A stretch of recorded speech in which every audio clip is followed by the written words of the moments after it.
inside these empty, broken walls, and I can't see it clearly, but it's obvious. I know that you left me alone inside this empty, broken hall, and now you'll be the reason why my soul is tainted.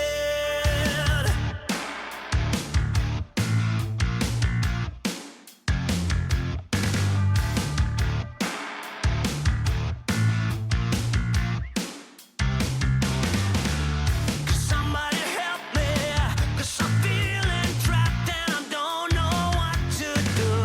There's no one to save me from this hurt I feel deep within my bones. Did you ever think of me and see the things I did? Sold my soul and everything, I was to the lowest bid. Crawled into your poison dome, yet every single time you got into my mind, you got into my mind. But all I ever wanted was you. But you left me alone inside these empty, broken walls, and I can't see it clearly, but it's obvious. I know that you left me alone inside this empty, broken hall, and now you'll be the reason why my soul is tainted. So how can I fix this? 'Cause I need to stop the aching in my head. My heart is breaking. Yeah, I'm tired of being stuck in the past. Did you ever think of me and see the things I did? Sold my soul and everything, I was to the lowest bid. Crawled into your poison dome, yet every single time you got into my mind, you got into my mind. But all I ever wanted was you. But you left me alone inside these empty, broken walls, and I can't see it clearly, but it's obvious. I know that you left me alone inside this empty, broken hall, and now you'll be the reason why my soul is tainted. The reason why my soul is tainted. You're the reason why my soul is tainted. You're the reason why my soul is tainted. You're the reason why my soul is tainted.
And hello. Good afternoon or evening. I didn't stream basically at all last week. I've just been too wiped out. Still getting used to these new duties, but we'll get back to the swing of things soon enough. Hope you're all doing well. Welcome to our episode 12 of GM's Chat, and we'll be saying hello to our friends in just seconds. who are lurking in the chat. The Eeps do be like that, right? Witchcraft for the Ages. Ooh, that's a new one. Well, let's go ahead and start playing this music track. And then we will swap over and say hello to our friends. So as I find the Discord, there it is. Hello. Hi. Hey. I hope you both are doing well. Everyone, I'm sure you all know who Chill and Eve are. They've been here for a while now. Yeah. Maybe forever. I've been here the whole time. Sam! Ooh, 8 guild members have received tokens. Nice. Oh, snap. Chill gonna be beefing with Eve this stream. I haven't forgotten. Fuck. I have. Remind me. No,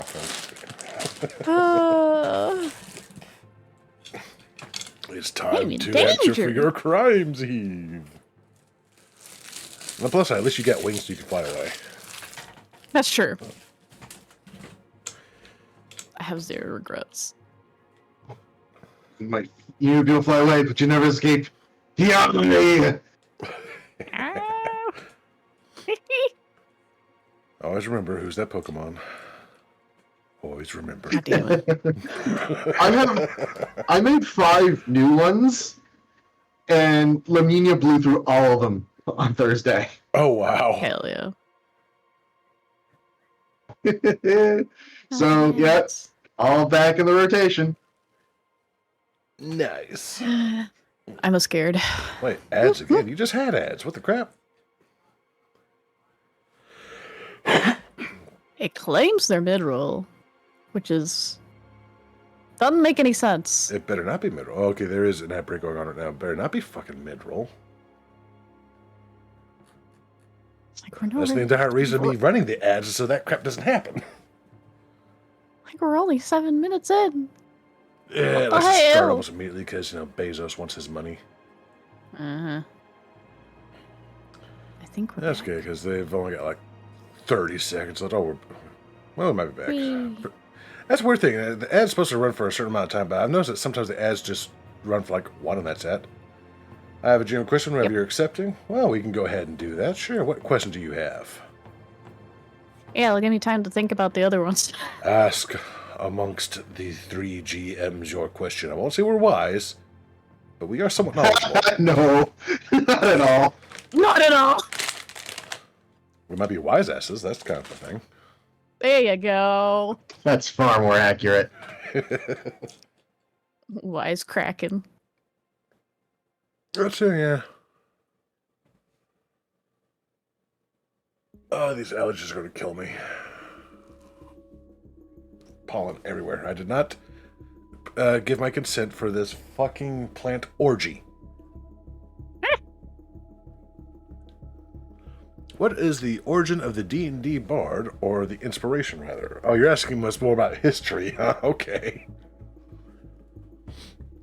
Ah, I think it's more like what we think, like without knowing. Like it gotta be accurate. It's like where we think that the bard originated. I'm just flashing back to 2nd edition, or maybe it was 1st edition, one of those 2 early editions of D&D, and it was hard to be a bard. It was like the first prestige class in Dungeons and Dragons. You had to be a little bit of literally everything to become a bard. Oh yeah, because they were basically originally like a jack of all trades. Yeah. I don't know. I Pretty kind of feel good like at it, maybe too. yeah. Maybe like I think more going historical medieval roots of classic minstrels. Yeah. Well, I've looked it up. Apparently, were inspired by Norse skulls. That makes sense. Really? Yeah. Warrior poets from Scandinavia. I didn't actually know that. That explains That's why they cool. had to be like a prestige class, yeah. Yeah. Bard is also from the Celtic word for it. Kind of the same deal. I did not realize Bard came from cultic origins there. That's my bloodline. Nice. Yep. So the Celtic Bard, are storytellers that reported heroes into battle and then retold their deeds. Toss a coin to your Witcher. Yeah. Right? Galliard. Yeah. Mm-hmm. So there you go. There's the origin of the D&D Bard. It is inspired by skalds and actual bards of Celtic myth. I remember correctly, in first edition Dungeons and Dragons, in order to be a bard, you had to be a paladin first, and before that, you had to be a fighter. I think. Oh, wow.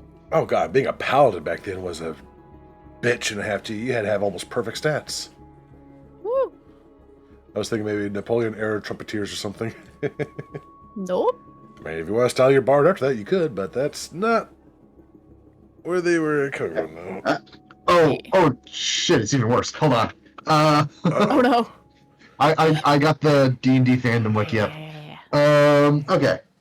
First, AD&D First Edition. Bard requires a peculiar progression.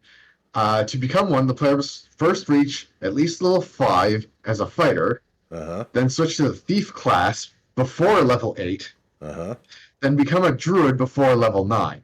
Oh, I didn't remember the Druid bit. I thought it was like Wizard or some other spellcaster. I thought it was Paladin. Yeah, Druid was hard too, because you couldn't level up if there was someone...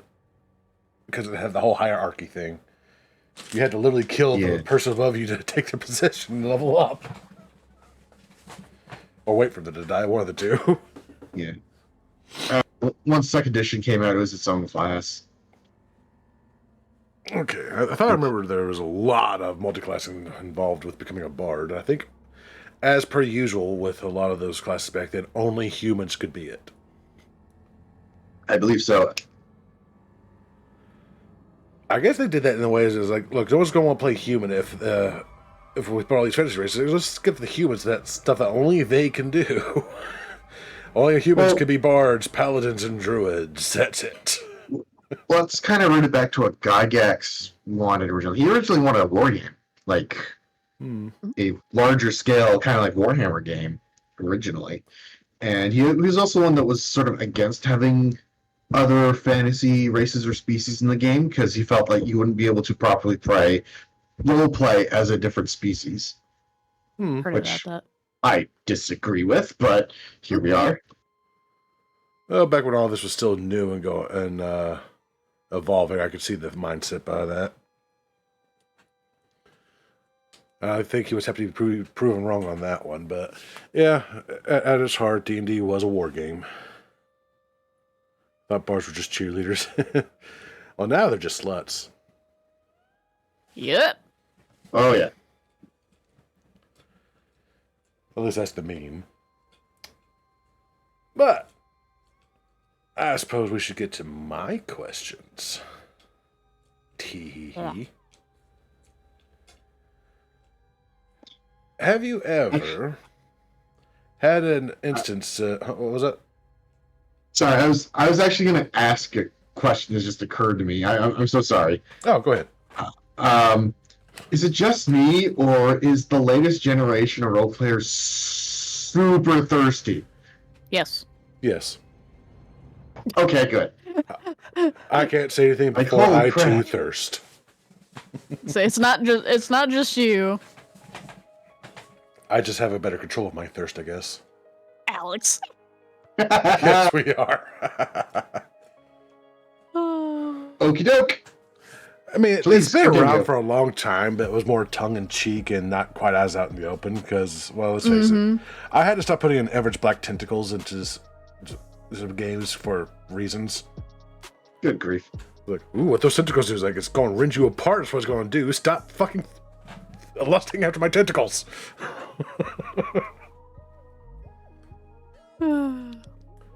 But, yeah, it's always been there. It's just more in the open now. Now, flashing All back right, to other fair. situations that happened.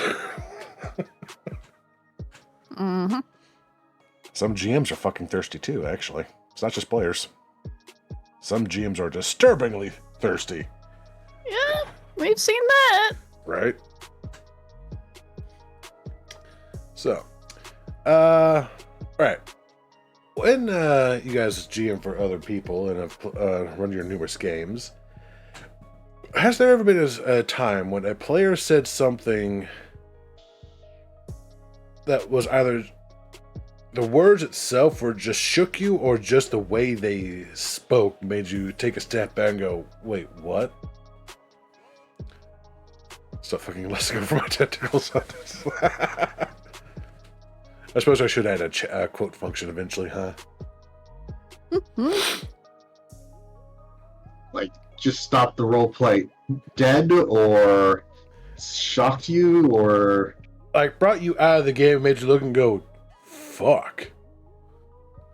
There's something that was just not just funny, because we all have those moments where something funny happens and it just brings the whole game to a stop. I want the exact opposite, where something they did was so intimidating or in some way that made you just go, holy fuck, what?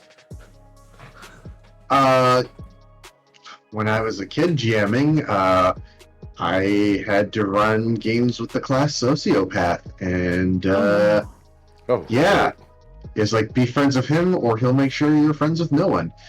So a lot of temper tantrums, especially if I made mistakes, Ugh. or if I know someone else is making a mistake or something. He just loses fucking mind. Hate And it would that. stop everything dead. Yeah, it sucked. Like, my early days as a GM were not great. Jesus. I was more looking for something they did in character. But I don't yeah, think that works too. there was a difference. Oh, Jesus. Oh. But here we are. It's fine. I have a therapist for this, so That's good. Just remember that you are not the therapist. correct. God, yeah. Other GMs out there listening as well, you are not a therapist. It is not your responsibility. I promise Especially if you. you're a youngin'. Mm-hmm. Also, on that note, LARP is not a replacement for therapy, No. unless you're doing it specifically like roleplay therapy with a actual therapist. Yes. Licensed. Yep. Yes. I haven't heard about LARP therapy before, like an actual attempt to make LARP. Not roleplay therapy, roleplay of course, but not like actual like LARP roleplay as a actual means of therapy, and that would actually be interesting to see. Why y'all gotta call me out? Alex. I've been in that situation where I've tried to help others out. They were using the games as an escape. We all use games as an escape. Some people need more than just an escape, Yes. though, and Yeah, absolutely. You can't live in Disneyland forever. yeah. And I was like, I am not equipped to handle whatever your problem is. I am sorry. Being someone with a mace sounds like therapy to me. Yeah, and in a lot of ways it is, but at the same time, when things don't go your way, the problem with some of the people that use D&D for therapy, I'm not going to say this is with all people that have issues, but a certain few, when they're using it as therapy, they tend to develop, when things don't go their way, they tend to spiral out real fucking fast. At least that's been my experience. When your atlas is hit things, it doesn't go well. Mm-hmm. Yeah. It's like being able to be a complete bitch to NPCs and talk to people however the fuck you want to, then all of a sudden, wait, consequences? I don't want consequences. This is supposed to be how this goes. Like, is it my game? I don't know what games you've been playing. Yeah. Yeah. It's like, you can't talk to people however the fuck you like without some sort of clapback. Yes, man, DM. No. I mean, games are all about escaping and living the fantasy, yes, but at the same time, like I think some people are looking for a different fantasy or power trip than what the game is designed for. When it comes to the therapy sessions, and it's like, no. Again, I was being run by an actual therapist that actually knows what the fuck they're doing with that kind of minefield. Cool. Don't Yeah. just pull some rando GM and make them go through that because they're like, what the fuck is happening? What did I do? Why are they mad at me all of a sudden? What happened? How about you, Eve? Did you ever have a moment where players said something in game that was just so intimidating that made you just kind of take a step back and go, what? I'm trying to think. Oh man. I feel like probably the closest. I don't remember exactly what he said, but I think closest would be one of my players threatening to start shooting some people. But granted, Okay. they were cornered. Or they kind of cornered themselves by going into the basement of the area. Well, that's just silly. Yep, and then all the people came down and like, what the fuck's going on? And I'm pretty sure he was basically like something along the lines, which is basically like, move, or I'll shoot you. D&D's a war game, you get war Show your therapy. hands. Yeah. Yeah. Let's see. I had a experience because more often than not, I'm the one that's intimidating my players half the time because that's just Yeah, see, that was my problem too. Yeah. yeah. But there was one time. It was during Tomb of Annihilation. There's a fort that's run by the Flaming Fist, and the commander there.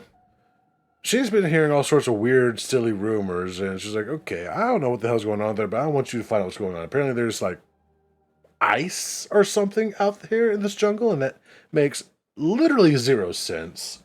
So something fucky's happening. Could you go figure out what that is? Party goes, yeah, sure, we'll go do that.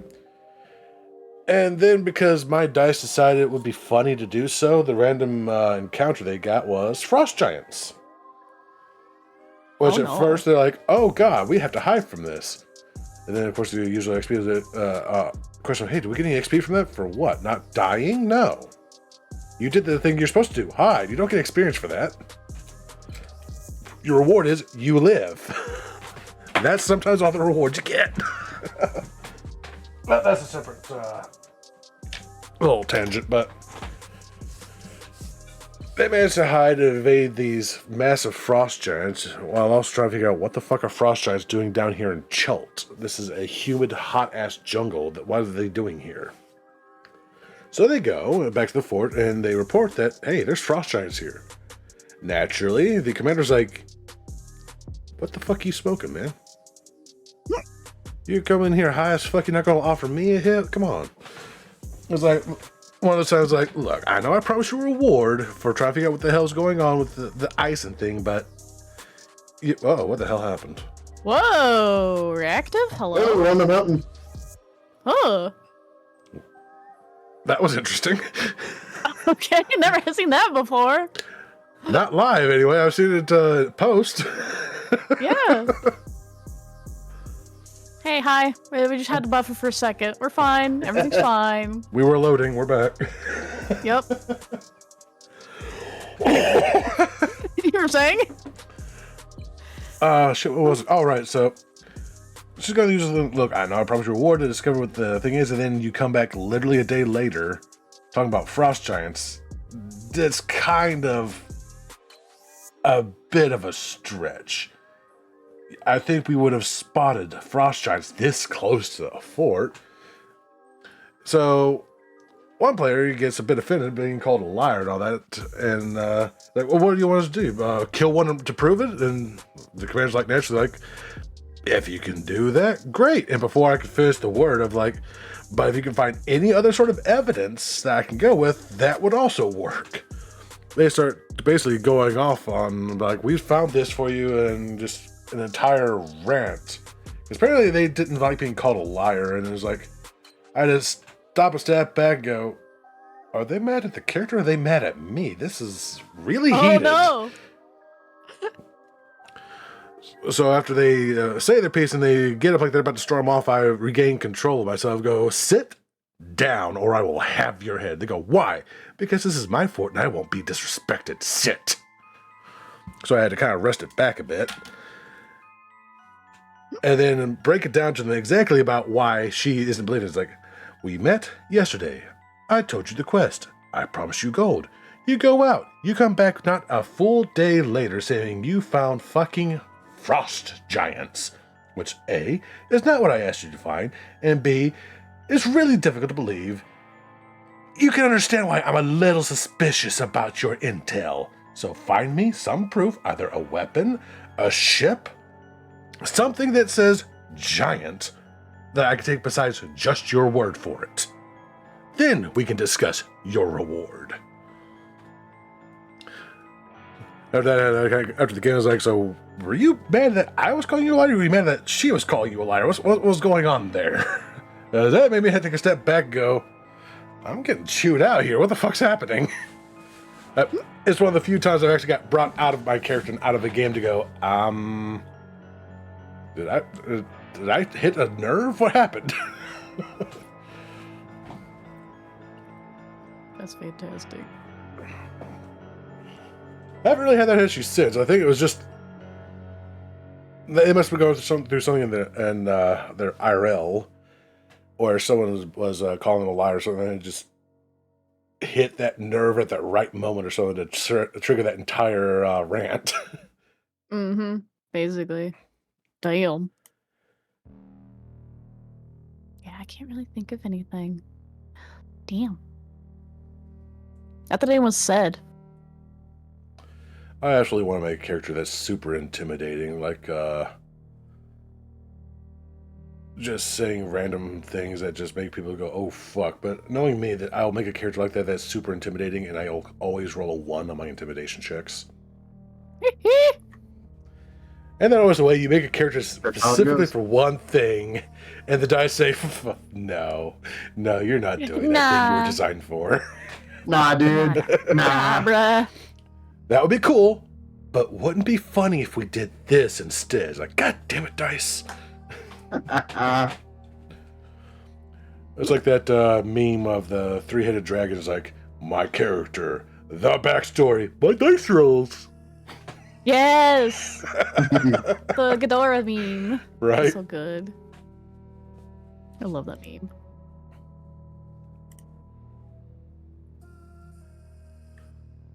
Oh, goodness.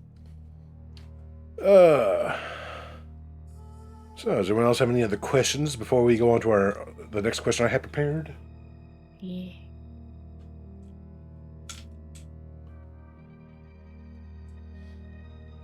Give it a couple seconds. Actually, I could also do this, I guess. Oh, Winged Demon. Wait, the Winged Demon's still here? What the heck? Yeah, I only hit it once. Yeah, but I triggered that a while ago. I thought I would have gone by now. MB could not make it. I forgot to remove them from the title. You might have to register again, chill.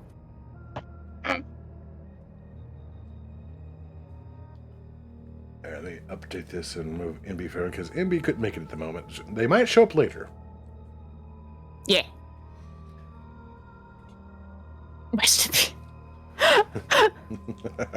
They're just busy. Calm down.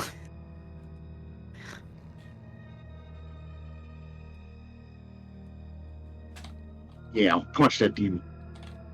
Eat it. Here, I'll hit it one more time to kind of soften it a little bit. But yeah, did anyone else have any questions? There you go. I love the Creepster font. Quality So font? good. Good old Creepster. Ow. Or this one is called Chiller. I was trying to remember. There was one that I used to really like. I'm pretty sure it's not a default one though. I want to say it was called like Murder or Bloodbath or something. Ooh. I could have probably made this red, but A, I don't trust my colorblind eyes to pick the correct color of red for blood, and B, it would probably blend in too well to the background. Yeah, for this one, yeah, I'd say so. Yeah.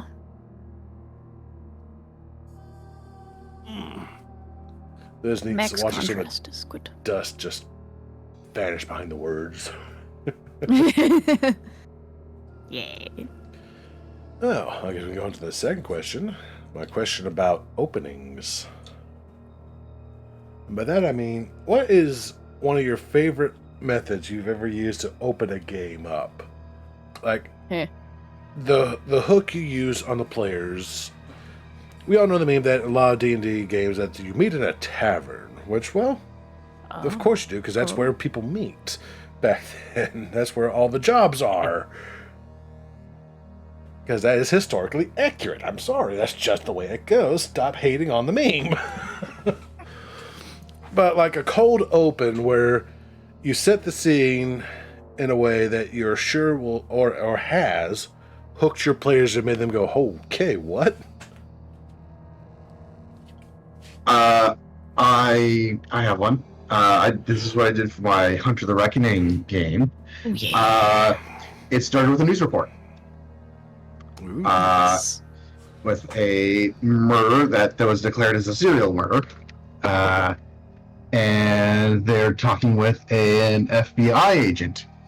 And the characters we had already established that they are hunters and all that we didn't have to do an introductory thing. We're like, you're a hunter now. They all saw the badge the badge on the lapel that he had, and it had SAD on it. Oh, fuck. Oh, wow. So as soon as they saw that the Second Inquisition or SAD were involved, which is the Hunter Org, government Hunter Org, they all started calling each other. Yeah, That's the Vegans.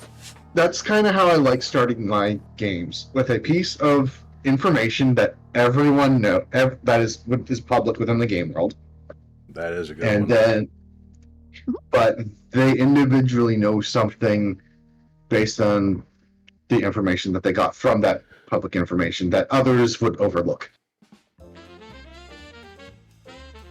That is pretty good. Yeah, I like that. I like the first thing the first character that I introduced called up the second one and said, "Hey, do you see the sad man on the news?" The sad man. He's so sad. Why is Mad World suddenly playing in my head? Hello? Eh. And why is Jazz playing on this? Go away. There we go. Seasonal affective Jazz? disorder. Sure. Let's go with that. Yeah. Yeah, let's go with that. Mm-hmm. How's about you, Eve? I got a couple.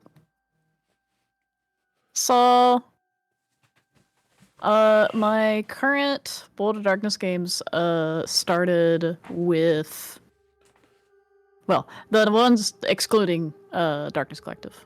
The ones I'm running for my outside of Twitch friends. They kind of started similarly, to what Jill described, except, it's actually so they were competitions. One was a competition for being junior detectives, and the other was being competition for being junior archaeologists.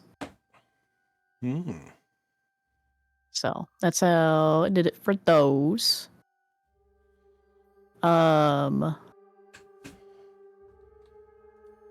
My World's Darkest game before that, though, was really fun because I had them. They all had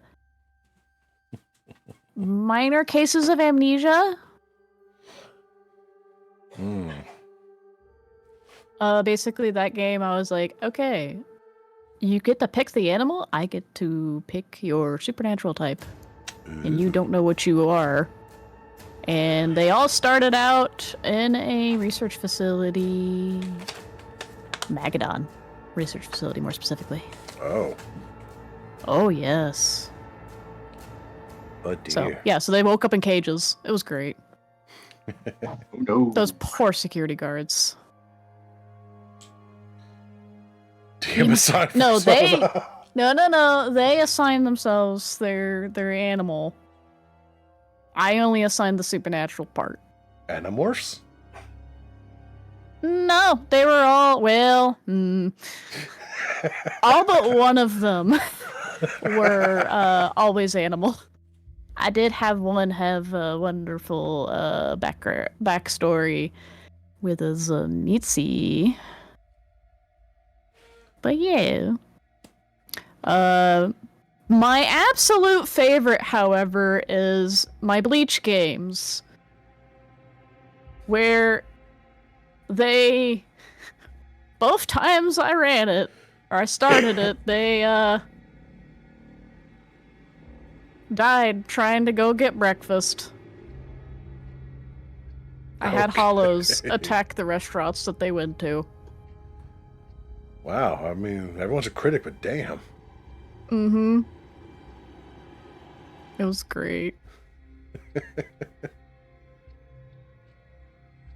We had a running joke because there was one or two other DMs that also did that, where they had the start be everyone killed in a breakfast restaurant. So that was a running gag. I'm gonna get the tracing later because apparently the timer isn't working. There should have been another encounter by now, but it's not happening.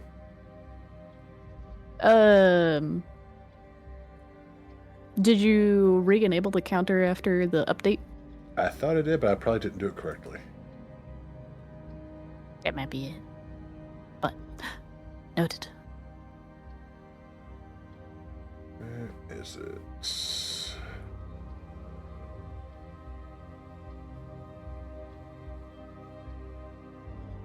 Somehow kill it. Timer encounter disabled. Okay, that might be it. Let's There you go. enable. Yeah, just right-click enable.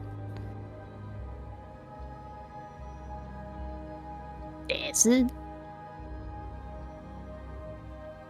Slap Hey, that, that shit should out have of the demon. That demon should have been gone a long time ago, for one. Slap it.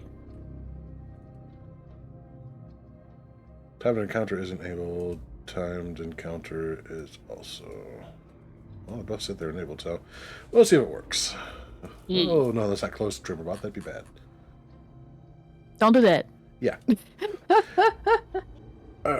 I have two different openings I quite enjoy, which I will explain as soon as I come back. I need to go check on something real quick, make sure everything's okay up front. So, take 5, and I'll tell my stories in just a few minutes.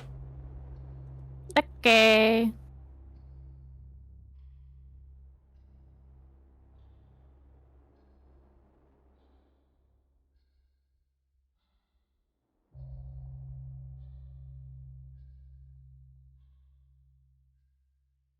Kill that demon. Eat it. Get it, Lavinia. Eat it. Or Mac. Woo! Oh, good. The proficiencies are working. Oh, that's right. Because, yeah.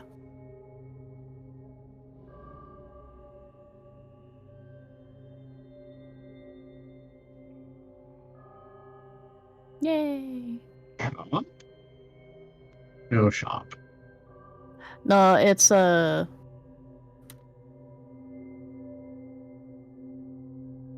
you go.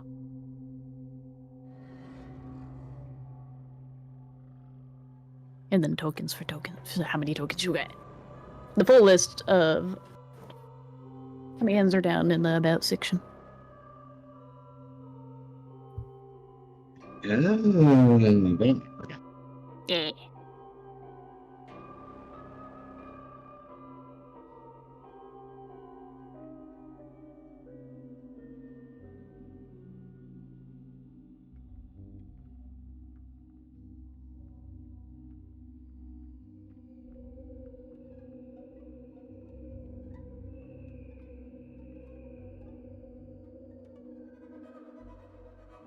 continue to slap things. Mm. I'm gonna go throw me. I mean, you might get enough tokens over time.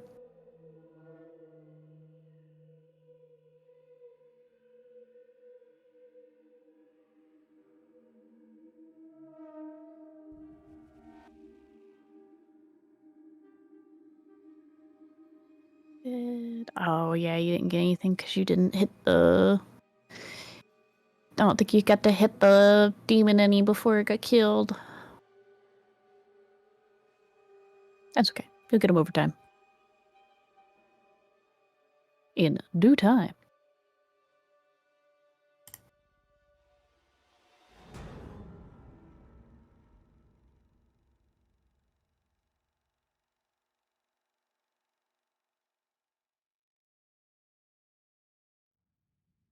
You'll be rich with tokens before you know it.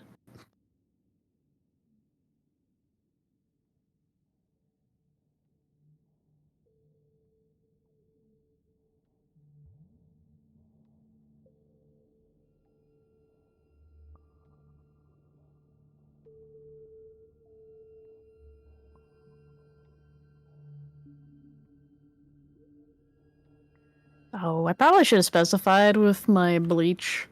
Start. Only the players that wanted to be Shinigami died. Or Rankar. So the ones that wanted to be Quincy's, the Fullbringers, or anything else that is normally alive in that system, just happened to survive.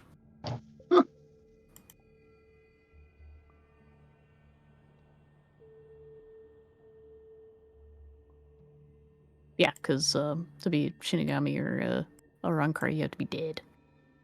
You're basically a ghost. So I was just like, and you're getting killed immediately.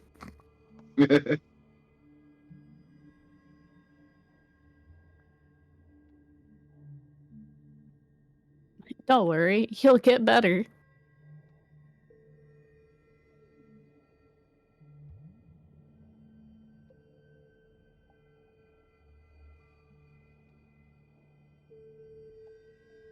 So I had family over last night for dinner because mom has been part of a baking class and she made pizza.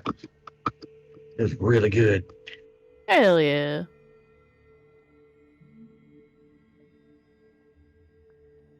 Don't know if she can recreate it at home. I don't know how hot our oven gets, but it's delicious. Super Domino's. Lovely.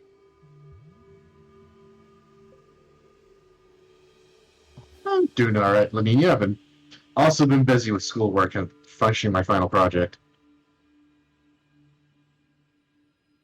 I finally got to run my one of my World of Darkness games again this weekend, so I'm pretty happy about that. Nice. Nice. Yay. I so want to run something on stream. I Oh man. can do it. Just do it. Maybe when I finish the pirate game, I'll run that. Yeah. Yeah. Hell yeah.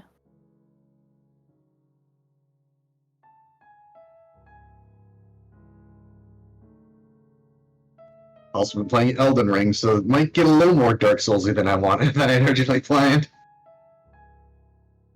Hell yeah.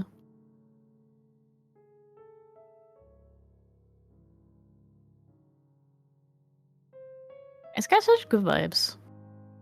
I mean, just Dark Souls in general. Yeah. I really like Bloodborne, but Well, I don't want to go too heavy into the heavy, dreary settings of the Souls games. The original idea was, pepper it in, but the main focus is like D&D meets One Piece. So Yeah. it's going to want to be more lighthearted and silly, but occasionally throw in something really fucked up and weird. Yep, that's pretty much how I run World of Darkness, as you can probably tell. Oh yeah. Oh, you gotta kind of have to do that when Chad is the one in control of the one character. True.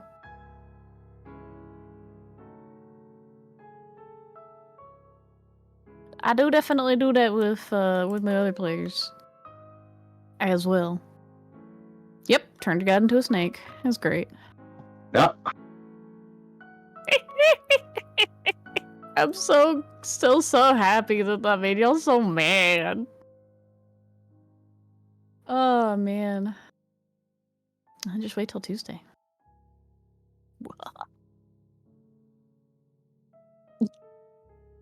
God, I heard it in my head. I heard GLaDOS in my head. God damn it. You know it's bad when...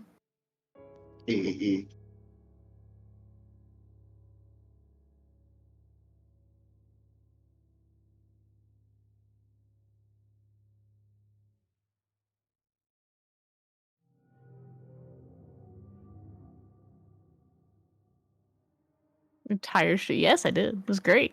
I was so happy. I was committed to side. Die side.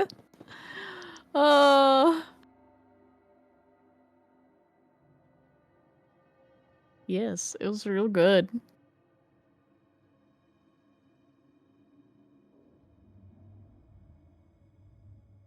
I need to edit that VOD. Ugh. I need to get caught up, goddamn. I'm so close.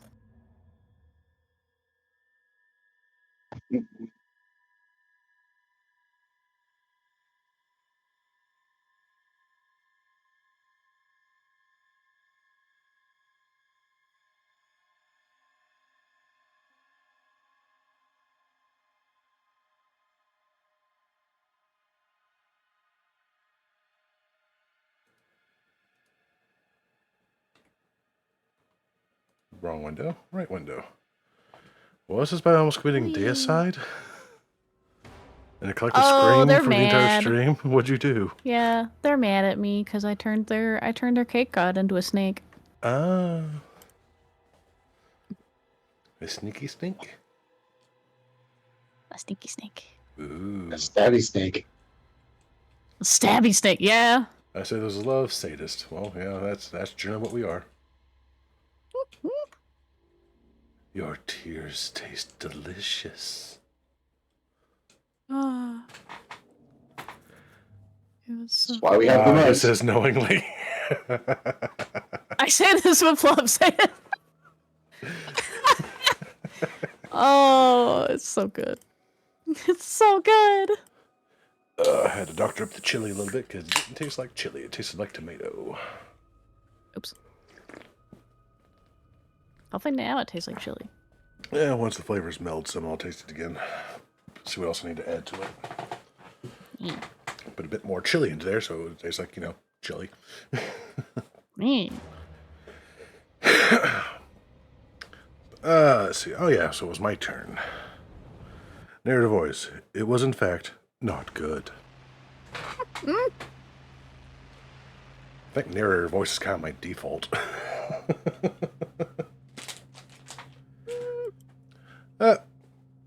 A cold open that I've toyed with doing is for Call of Cthulhu. Everyone makes up their characters as usual. You get the setting, and then it starts with you huddle in the center of the cabin, the firelight slowly dimming as you do what you can to stoke it back to life. Thunder explodes outside, a flash of lightning illuminating fell shadows across the floor. They're coming. The banging on the windows, growing more insistent. Not a tree branch. These are fists now. They're trying to get in. Glass breaks in the other room. A thud. Shambling. The door suddenly lurches as something kicks it with tremendous force. What do you all do? And then they go through their actions of like, wait, what the fuck is happening? And as they start doing what they're doing, something bursts through the window in their room. the skin peeling back from its head as it forces its way between the planks of wood, teeth gnashing and gnawing as it tries to gain entry. And then, cut! Alright, let's see. Is there something wrong with your voice, sweetheart? No? Could you fucking scream, maybe? It's supposed to be a scary scene. I need... Sell it! Sell it! And they just realize, wait, this is a fucking play. That's great. Oh, I love that. Like, you just come out with the director and then it makes all the players go, wait, what the fuck? Yes, let's go. And then you start doing the game as per usual with that being the center drop there. Ugh. But you just Such drop a them good right in the middle of figure. the action and you think that, oh fuck, we're in the middle of it already. Because there are some games where you start right in the middle and then you do like a flashback to the beginning of the thing and let them get to that point later. Like, nope, this was all an act. And then he goes over to the thing that burst the door. Like, props, the fucking skin is peeling from the dummy again. Can y'all do something about this so it'll stay attached? Yeah. DM, congrats on making your character. Unfortunately, you will be playing as a shadow of your character. All your stats are inverted. Your goal is to kill the light. You become the whole. Ooh. Ooh. Like that. Yeah. Some Rafe sounded shit. Right? I played around with like having a bunch of characters with amnesia, then figuring out what the characters can do by trial and error. But It was so funny. it is, but I've When I also did seen other people do that where it goes wrong so fucking quick. Oh, it was really funny whenever the vampire figured out what they were. Because they just suddenly, they fucking took shelter in a barn. The first night. The plot Or of us. the first day. So, yeah, so the barn obviously had a lot of holes in the roof, so randomly he just kind of started squawking. He was a bird. And, yeah, he caught on fire. So they buried him in a hole. It was fine. What do you mean I can't cast Fireball? Hit. Oh man, I had that moment during our Call of Cthulhu game. Hit. Was that before or You after just- Envy died? Or are you talking about I Think before? I don't remember. think it was shortly before. Yeah, I think it was shortly before. Speaking of which, we're going to get another game put together soon because I think Alex wants to play some more. Hell yeah. Yeah. Keiko's gonna get fucked up. Hell yeah. You're right there with you. Like, what Yeah, the fuck have we uncovered? I am just gonna drag Keiko City solo. I just ram it right into the ground. Maybe next we'll do Professor Crimson Fuckington Letters. has not earned his title. That needs context? Because he fucked over his grad students. Well, better to fuck over than doing other things with the grad students, I suppose. No.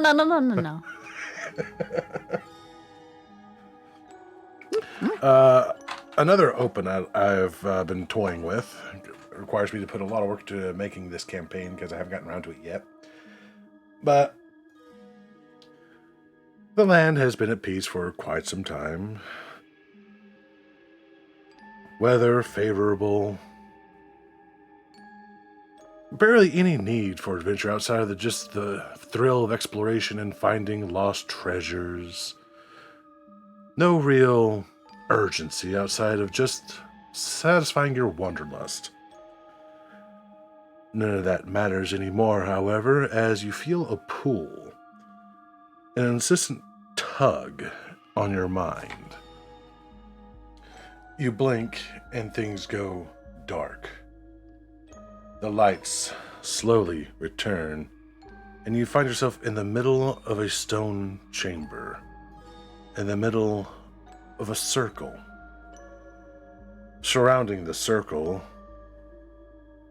robed figures, sparking with purple light, Your eyes focus more in the dim lighting, and you see the burnt out husks of what must have been a group of mages. The fires from their eyes still smoldering and smoke pouring from their orifices as all these figures face you. Arms upstretched on their knees, ash falling from their fingers. There are others with you. You don't know them. You don't know where you are. There's a window and a maelstrom of energized wind circles a ruined city. And that's basically the opening for them being summoned to try to help out a town that got itself trapped in a magical calamity where all magic is eating them alive. Summoning Isekai, yes. Pretty much, yeah. Hell yeah. It's still the same world. It's just on another part of that world that they're on. Oh, fun. I've got Calamity set up with a sliding scale that goes up or down depending on players' actions.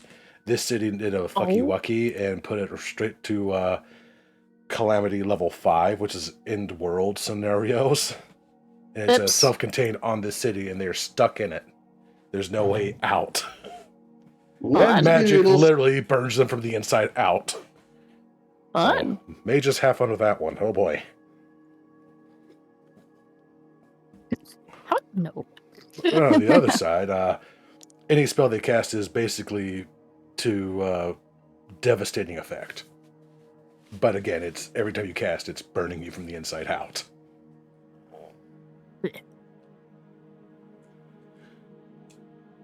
What is it? Don't. Well, that'd be a fun little departure from, okay, so you meet up at the tavern. It's like, no, you just made up with a bunch of people you don't know who the fuck they are. They all got pulled into this with you. Good luck figuring out this apocalypse scenario. As literally the planes of existence. Ow! Hi, Mac. I guess Mac didn't like that idea. I guess not.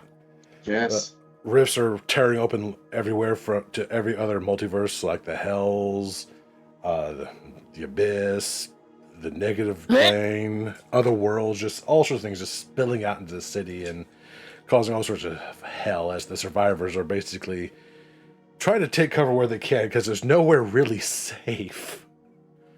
Oh boy. Those are my two favorite cold opens.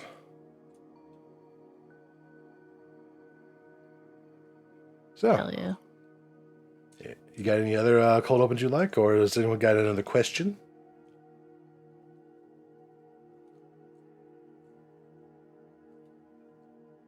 Preferably not another bunk to my head. So I should make a PNG where there's just a crack slowly forming with each fucking bunk I take. Oh, I guess I can mention how I got in the my World of Darkness groups. So, there was one of each group that was I guess you could say lost to time type of characters. So, you know, they were like basically slumbering somewhere. So I did introduce them, not through the competitions, but basically as soon as they won the competitions, everyone else's first quest of sorts was to go get the one missing player character. Nice. I had both of them tied to museum thefts, so they had to go recover the stolen museum objects, and yeah, one of them for each one was the missing player character. Both groups were very confused. It was great. That's cool. Mm-hmm. Woke up and like, wait, what year is it? Good question. Next question. Yep.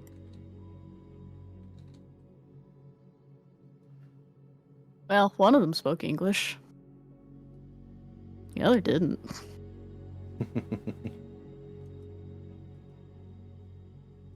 And you guys make teaming stuff fun. It can be fun. It can be very fun. It's a good creative outlet because Yeah. to tell your stories with the assistance of others telling their stories, and it all meshes together into an interesting stew. I've actually gotten to the point where I actually prefer DMing to being a player, interestingly. I still like playing because I have character ideas I'd love to explore, but I've more or less made peace with being more the DM than the player. The forever DM role. Yeah. I actually don't mind it. I mean, I like playing as well, but honestly, I like the create. It's a creative outlet for me. So Yeah. No, why are you taking a claymore to my ghost? He isn't hurting Oh, it's a anybody. ghost. Noes. Ah, crap. There we go. Everyone's beating up my ghosts. Smack. Gosh, burn. I'm gonna slap that ghost. Ah, there we go. Ow! I will put myself in here as a boss, goddammit. The other person will just want gold. That will not have a timer. That will just be me just typing in boss every now and then to make you guys sweat. But of course. Question. Oh, by all Yes, means. question. Good question.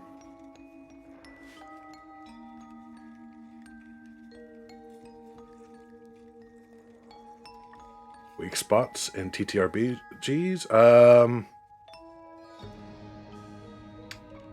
What do you mean by weak spots? You mean like Yeah, like mechanically or like the mechanics, or because story? I would say a lot of them have their strengths and weaknesses. Oh, absolutely. Yeah. And feel free to check out Tracing Silver, as they are the ones that has created this TTRPG that you are fighting through. Do they exist other than damage types? Sure. Yeah, depending on the system. Yeah. Some of them have built-in weak spots for creatures. I know spirits in Werewolf the Forsaken, that they'll have a bane of some sort. If you discover that bane, you can exploit it, Oh, and they can be That's cool. quite esoteric. I need to look at that.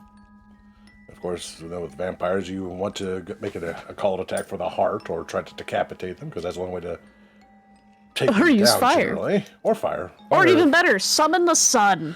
Fire fixes everything in any setting, let's be real. Just If about. it's causing you but also- problems, you're not burning it enough. But also, extortion, blackmail, that can work too. Oh god, yeah, especially vampire games. Yeah. They do have a weakness for that, and they will happily play along those games because they just adore those games, I swear. Whatever the problem is global warming, well, the vampires probably won't give a shit. Until It's a it's too werewolf late. thing. Yeah, that's more a Yeah, werewolf that's a thing. werewolf thing.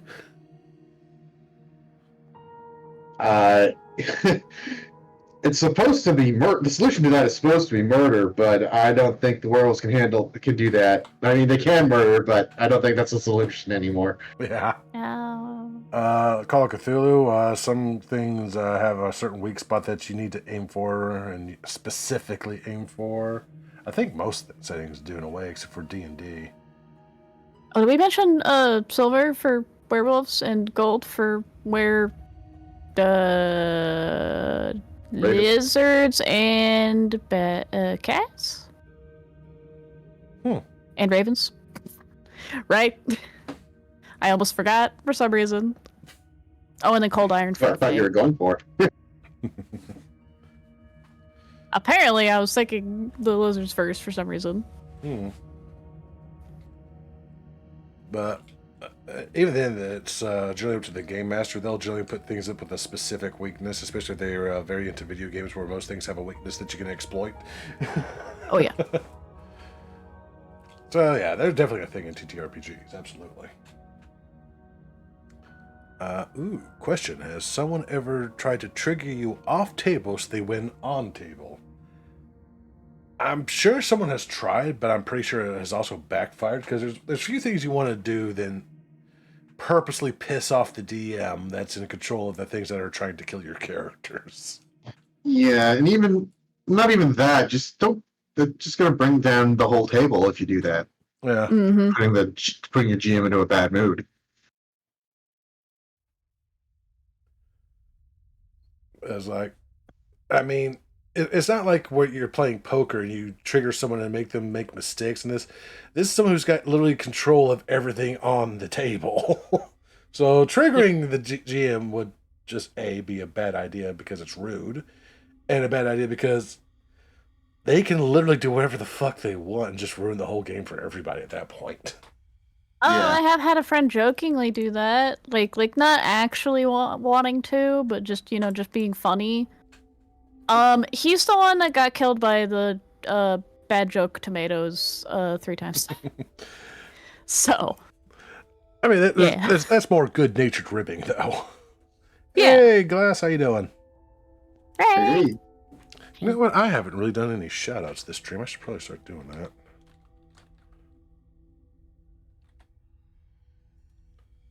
as for me, as an adult, that hasn't happened to me at the table. At LARPs, it most certainly has. God. Wait, what now? Oh, I drifted into LARPing again. Ah. Wait, someone tries to trigger the game masters and those things to try to give themselves an advantage somehow? Yeah, and over other I've not players been too. the recipient of of said triggering, thankfully, as far as that goes. Hmm. I've seen it happen though. I would imagine that wouldn't work out too well in LARPing, like it would in No. tabletop either. I mean, I don't see it No, working in any no, scenario. it really, absolutely not. At workplace, within your family, all bad ideas. I mean, the best case scenario, well, I wouldn't even say it's the best case scenario, but you go and try and piss off the GM or trigger them in some way. They could just as easily go, you know what, I'm not feeling it, game's canceled. Yep. Mhm. That's probably best case scenario for some of that. Yep. Seen We that can happen. make it happen if you want, Eve. Bro, good luck.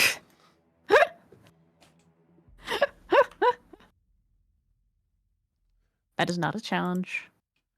But do be warned that Eve can just easily close their feathered fist and crush kin. Don't tempt. I don't want to. I fucking hate them, but don't make me put in the tomatoes. Don't do it. Just don't.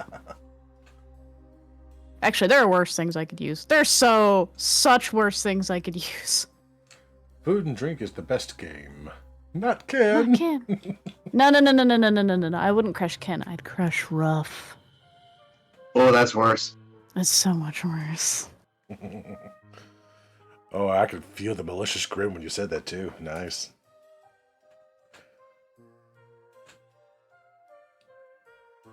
Yeah, no one's.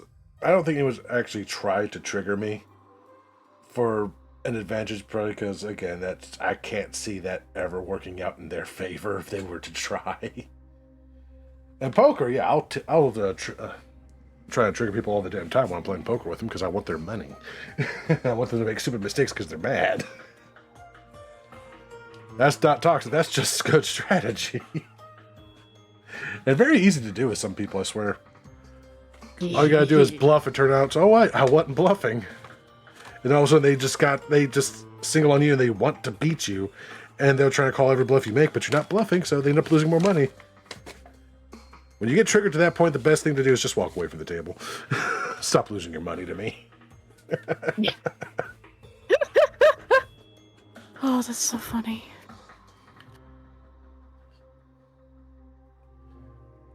God. All the heals going out.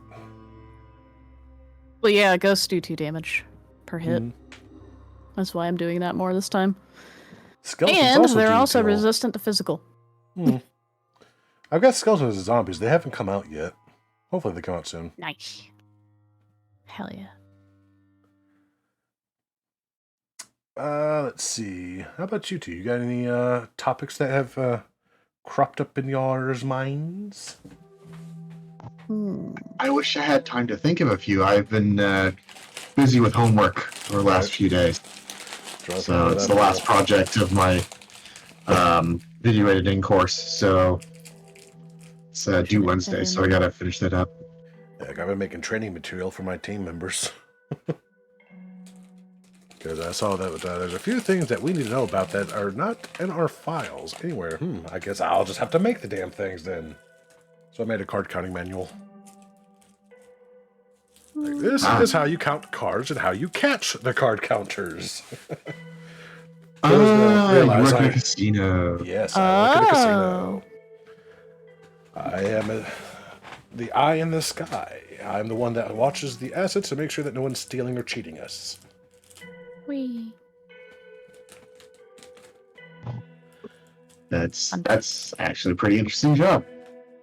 I've seen some interesting things in that job, yes, and some things I wish to never see again. Yeah. I mean, if I don't know where you are, but if you're in Vegas, then yeah, you're gonna see some weird shit. You name it, I've seen it. I believe you. I've got over a decade in this field. Oh,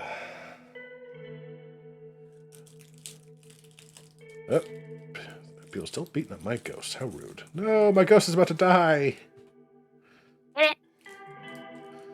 Kill it. Yeah. I just thought of a question. What is your question? Your favorite time that you have faked out the players. So Ooh. I'll go ahead and say mine to kind of give an example. Fun fact, those who are canned brain cells, I've done worse than whenever I made y'all think I was killing off the NPCs in El Dorado. I straight up, in the Animal World of Darkness game, they had a little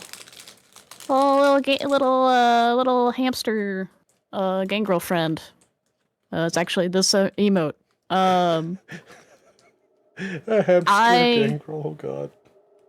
Yeah, I had a basically giant crusher trap. And I had everyone but him escape. So it very much seemed like I killed him. Fun fact. So there's this wonderful ability called Mist Form. So he just mist form out and then just shows up next to them like a little bit like outside of the building. It's just like, well, that was terrifying. So yeah. To be honest, I gotta suck to Got see done people anything pissed like off. Way. Yeah, that part does suck, but there are things put in place to keep people from doing that. Thankfully, yeah. But a lot of people that are in there all the time are spending a lot of money. I would love to know how the fuck they get their money. It's like, what am I doing wrong in my life that you can come and afford and spend and waste $10,000 every goddamn day? What am I doing wrong? Well, if they're not making money, then I'm guessing either they are born rich or are taking out a lot of loans that they're never going to repay. Oh. I mean, I've seen some people that clearly had a about it. problem ruin themselves, but yeah. Yeah. Yep. Oh yeah. I don't gamble. I mean, it's literally be like the same at working at a liquor store. You go and see people that come in and drink themselves to death. It's everywhere you go. So there's a vice where you're at somewhere that people are going to ruin themselves on. Mm-hmm. All you can do is No, make you sure that don't the resources breathe for in. them is there for them if they need it. But other than that, it's like learn from their mistakes. Mm-hmm. We breathed in that guy. Do not. You don't breathe in people in Mist Farm. No. What about snort? No. There's a vampire in my sinuses. Oh God. Oh, good. I have a cold. They can clear it out. Or it could be worse. It could be a sinus infection. They think about staying there just to feed off the blood that's coming from that infection. Blah.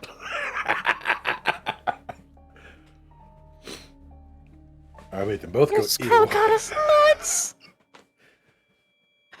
ew. Oh my God. They were just regular plain ass hazelnuts. Sure. Oh my God. Not in their mind, it wasn't. Oh. So anyway, y'all tricked any of your players like that? I got one. Again, it was for my hunter game. It was a smaller one, but basically they found where one of the Famore were operating out of, Hell yeah. and it was in a little suburb. And they pulled up like about a block away, walked over. I slowly described, walking up the stairs. They opened the door. You knock on the door and wait a moment. And you hear footsteps behind the door. The door opens. And we're going to cut to commercial. So 10 minutes, everyone psych your fluids, stretch your legs. Meow. Also turns out it was a sweet little old lady, too. So there's also that. Oh god, made them wait to the anticipation build before that reveal. Nice. Please don't tell me you actually turned the little old lady into a Famori. Nope, grandson. Okay, cool. I mean, it's still pretty bad, but... Let's see, fake God. out. The only fake out I can think of that I've actually done that was on purpose was because I've had a few fake outs that were not due to my doing at all. It was because the players latched onto something. Is like that doesn't mean what you think it's meaning. I don't know how to make this any clearer. But that's more the players faking themselves out than me doing it. The only time I can think of I've done it intentionally is in a Call of Cthulhu game where they're investigating a haunting, very much like the one you guys were going through, but in a different location. And they had this rich old lady had like a medium that she was getting advice from. There was all sorts of weird things happening around the house, all sorts of weird sounds. And the house itself was basically styled off of the Winchester Mansion. If you're not familiar with what that is, it's basically where they built a bunch of rooms that have no fucking purpose other than to apparently confuse the ghosts and the tourists at the same time. It's good stuff. Like you got stairs leading to nothing, a door that opens into a wall, and a room that's literally built upside down. But it's basically that style of house. Naturally, this type of house does not have a map because it's not supposed to be mappable. It's supposed to be confusing as fuck. And it's only got the living quarters are the only part that's actually mapped out on it. Because that's all you really need to know about. Everything else you just literally make up on the fly. But they're investigating these strange occurrences and then find out, finally, after getting enough clues or just getting lucky and actually paying attention, that there's no fucking haunting here. It's just a group of people that are taking advantage of this old lady's belief in the supernatural and making all these spooky things to try to distract from the fact that they're robbing her blind of all her art and valuables. Still love that. It's literally turns the Call of Cthulhu game into a Scooby-Doo scenario. It's so good. Nice. What about unintentionally? The players faking themselves out. Almost anytime you put a mystery element into a game that's not exactly built for mystery, they... Like, perfect example. Waterdeep Dragon Heist. You've got the main mystery itself of where the MacGuffin that everyone's after an explosion next to your tavern that you inherited, and you're trying to solve that murder and try to figure out what the hell this had and where it was stolen off to, because that is the key to the vault. But in the middle of this adventure mystery game, you're also getting a few side quests from other factions that are trying to get you on their side, because, hey, you're the new heroes on the block, you might be useful to have and to know, and hey, we always need help. But you need to do these side quests so you can actually get experience to level up. They had a bad habit of getting sidetracked on the side quest thinking that was tied to the main quest. And I'm sitting over like, no! This is just stuff that's happening in the world that they're telling you about, or something that's going on over here that they could use a hand with real quick, and once it's done, it's done. Excuse me. Ow. That hurt. Oh, yourself. Good. Sneeze. All this pollen everywhere. No. Oh, wait. Hey, Sweet Chip, how you doing? Like, it was just like a quick little look into a story about a thief that was a jewel thief. Is like, there's rumors that she's returned. And I think it might be this noble lady over here that's just, for whatever reason, revising the role. And they look into it a little bit, they don't find much of any interest or use, and they tell the journalist, but they keep hanging on to her. It's like, she's got to be the one that stole the MacGuffin, right? Absolutely has to be. And they just focus on her for so long, despite the fact that I'm clearly trying to point them to literally the other side of the city where something is going down, and I cannot get them to pay attention to it for more than 2 seconds. So they chase themselves down this rabbit hole, and I'm trying to literally make stuff up on the spot to try and keep the thing going, and it's just, oh yeah, the zombie finally showed up. And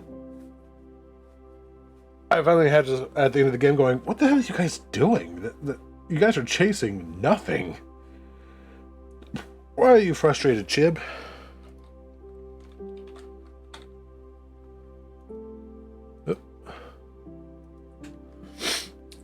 Of course, then again, in Call of Cthulhu, they'll do that too. But Call of Cthulhu is at least built around a system that makes it a lot easier to figure stuff out. Like the idea roll. Holy crap, that wand did some damage. Yeah. Magic. Not important, keep yelling at the lady. Oh, you mean like, fucking...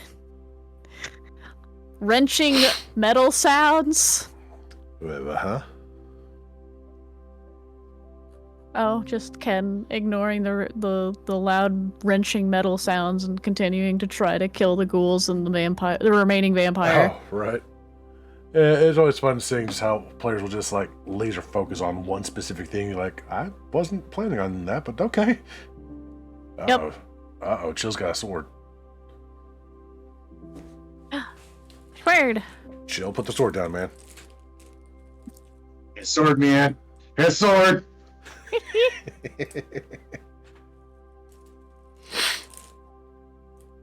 Oh, goodness. And of course, I won't say it's a fake out. It's more of a strategy for how to run a horror tabletop game. It's just the jump cuts where something happens to one player, then you just say, hey, hang tight real quick. We're going over here real quick. And they're like, wait, what? But that's not so much a fake out as it's just heightening the tension as you go to torment someone else for a little bit. So I use AI to draw my drawing to chibi style, and I'm using as reference, but the hair is always a pain to draw, and I'm not good at body proportions. Do your best. It's all good. You can also always like kind of work on it and then go back to it later. Totally not done that a lot. Yeah, there's nothing wrong with taking a break from it and coming back to it later. Yep. Like, I'll work on a map and I don't like how the map's turning out, so I'll just put it to the side, go to sleep, and we'll look at it again a couple days later, and either I'll like it after all, or I'll figure out how to do to fix it or make it better. Oh, Also, that is a great point, the ghost hunting thing. Well, that actually ended up being the right place to go, so that was actually fine. That was just y'all being psychics. Yeah, sometimes I'll just stumble on the right answer immediately. I'm like, oh no. They did! There's my entire plot. No, I was fine with that. They had the option to explore the city, but they didn't have to. if they've just happened to go there first, like, okay, cool. Hey, the zombie has 69 health left. Nice. Damn it. Nice. No Now. one's allowed to attack him anymore. Eve, what have you done? It's not nice anymore.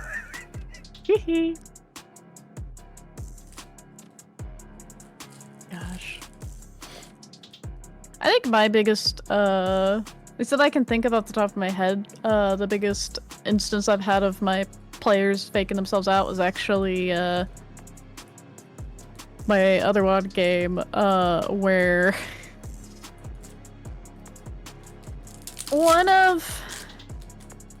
they faked themselves out, and then I kind of went with it. They were in London, and they're just like, one of them went, I know this great guy, a great friend of mine. His name's Jack, and he gives this great tour of the city. He calls it the Ripper Tour. Oh no. Oh yes. So, well, they find him in a cemetery in the very, very back of it, and he's just like, "Hey, how about you dig over here?" And yeah, it's in an area of the cemetery in the very, very back. There's not any tombstone there. Uh-oh. And they actually fully fucking dig up the coffin that has chains on it. And it's not until I describe to the person that's down there with the coffins, like, hey, there are faint bloody handprints all over this coffin. Kind of smaller sized handprints, like slim. And that was the moment when they were like, maybe we shouldn't be doing this. Yeah, I think. It's like, what the fuck, guy? And that's the moment anybody that I found out I fucked up. Oh my god, I love that. Oh, that's so good. Unfortunately, it was too late. They will now take 12d12, fuck round and found out damage. No, if they had released the chains, they would have, but they did not, so they mirrored it back up. It was really funny. We're just over here going, hey, corpse Lol. bride. And that's how I Lol. met your mother. Oh my god. Oh, You guys look at my unboxing video, right? have you had the players fake themselves out, Chill? Nothing comes to mind, honestly.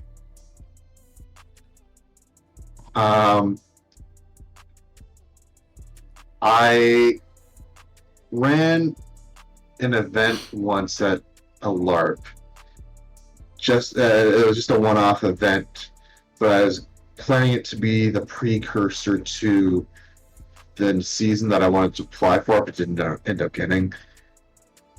And everyone was convinced that was going to be the plot next season, and it wasn't. And yeah, so that's the closest I could think of.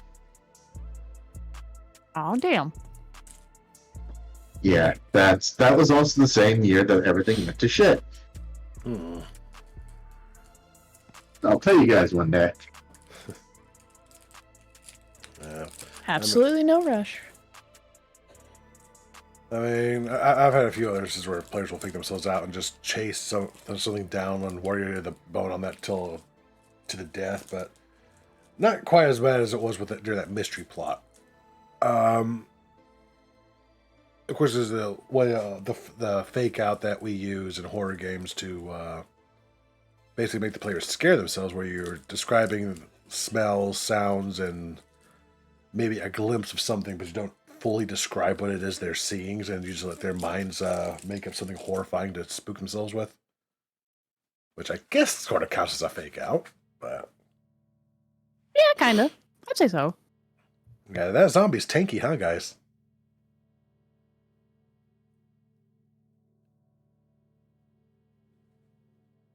really is. I like it. It's tougher than the ghost. Yeah, he's got resistance to damn near every physical attack, so. Why I'm doing the most damage. Mm-hmm. And he also starts with 100 health. Thankfully, he doesn't do much damage.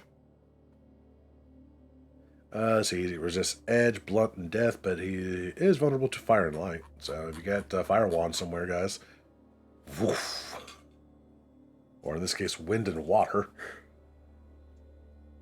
Dual wielding freaking wands. Mm-hmm. What do you think this is? A western?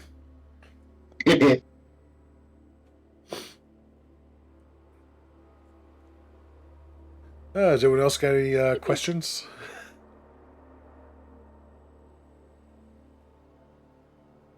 Or topics that they would like to talk about?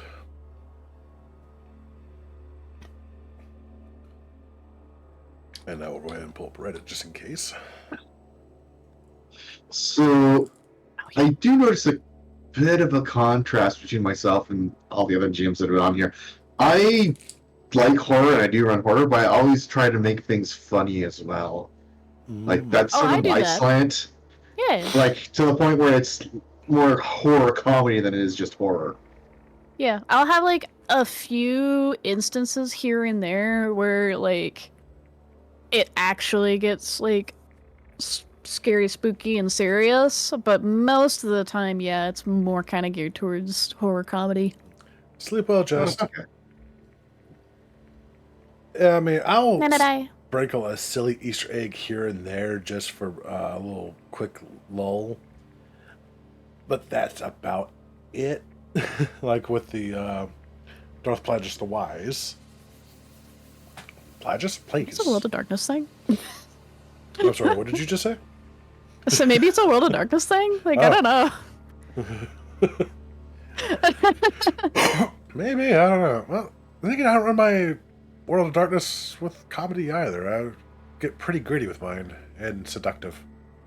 Well, but Does that you get- started more with D&D and did you play Call of Duty before you started Vampire? Yes. Yeah. So Maybe. I got started with World of Darkness, and I know Chill's done a lot of World of Darkness too. I don't know if you can say I started with it.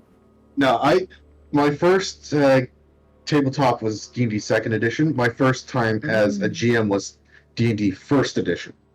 Okay. Yeah, my brother was getting into it, and he bought the rules cyclopedia for Dungeons and Dragons First Edition, thinking that was the correct book, but was mistaken.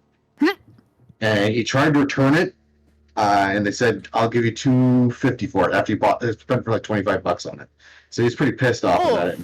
Yeah, yeah. So he gave it to me because I was sort of interested, because like I was interested in a lot of things he was into, and he let me have it, and that's where I got my start as a GM. Well, that does bring up that it could be a completely different thing about the differences in the GMing style, because the comedic and silliness seems to be really, really prevalent. So maybe I'm the problem. Maybe I'm the odd man out. I don't agree. I think it's easy to go Yeah. into laughter than it is to go into horror. Mhm. Especially when this is supposed to be pretendy fun time games, Yeah. right? I think for me, it's more subversion of expectations. Maybe. Ooh, Um, maybe. Yeah. I can see that. Yeah, again with my Hunter game, they're going after a serial killer, but the serial killer was dressed up as Justin Trudeau. That was the big punchline for the thing. But it also got really serious. I mean, one of the characters put 2 rounds of white phosphorus shotgun rounds into him before he fell over. Mm-hmm. Yeah, like Yes. if they didn't plan that out correctly, that could have gone really bad. Oh God, did you use slashers? Gorehound. Oh, that's right, that was the Gorehound. Never mind. I forgot. That does Yeah, remind me a little Fomori bit in of general, my- just whew. That does remind me a little bit of one of my cold opens that I used in Call of Cthulhu just for be silly. It was Shia LaBeouf's song. Actual Oh my God, cannibal yes! Shia LaBeouf. Yes, I mean, let's you just go. put on your usual narrating voice and you get down into the low, deep, spooky atmosphere. You read that out, and for the first few minutes, it gets tense. Like, oh fuck, what the hell is happening? And then you're like, wait a minute, I know this song. What the fuck? But That's so good. I've long made peace with the fact that my brain is damaged because I've always been a fan of the horror, the startling, the macabre, the creepy, and all that kind of stuff. I've lived in that for so long that it's actually kind of warped me a little bit, I think. Which, unfortunately, has helped out in one aspect of my job when I had to do something that no one else could have done. Because it was just...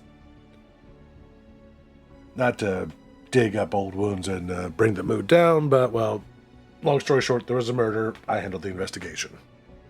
Yeah.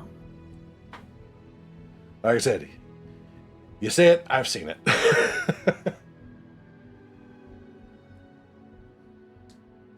But yeah, so it's just like I see a lot of these other people that are playing games like Legends of Avantris, I think is the one of the big ones that are coming out now on my feed. And there's just goofy as fuck, and so it's like they're all having a great time, and then a lot of this stuff is fucking funny. And I'm sitting there going, I'm seeing this more and more of a lot of really silly shit happening in games. It's like that I can't see me doing in my games because that's not how I run things. Like maybe I'm the problem. No. No, Kind of one of those commercial. like blessing and a curse type deals. Yeah, maybe. Because I think it's great.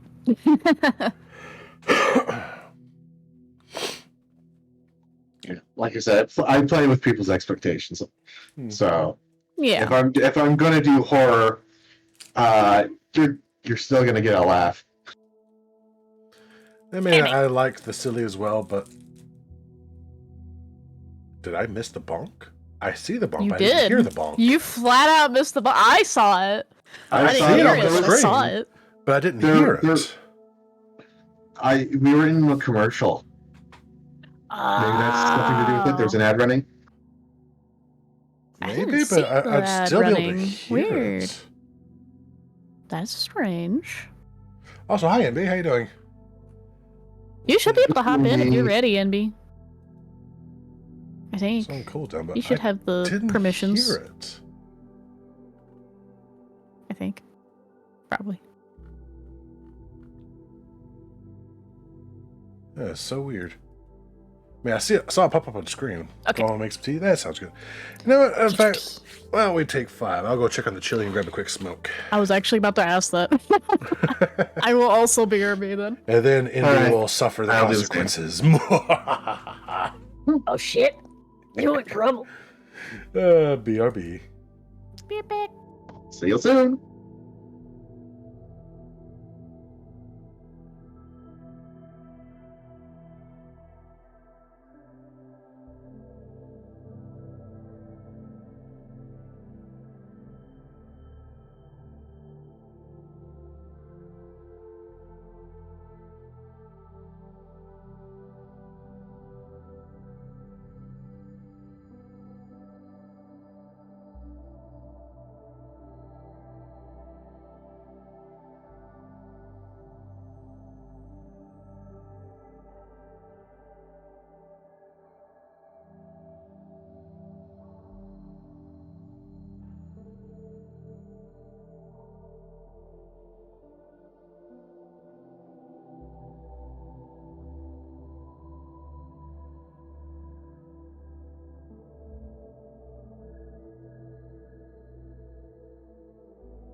I'm back.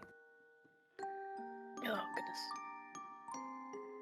I'm probably gonna be muted though, because I'm gonna be munching my toasted sandwich.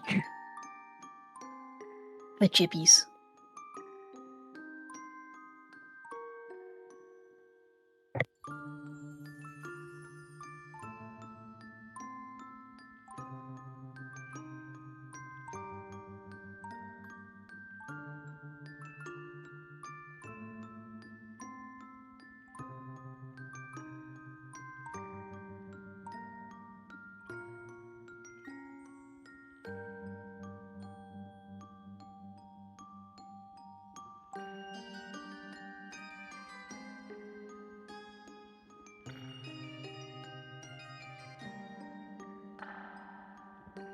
Yes.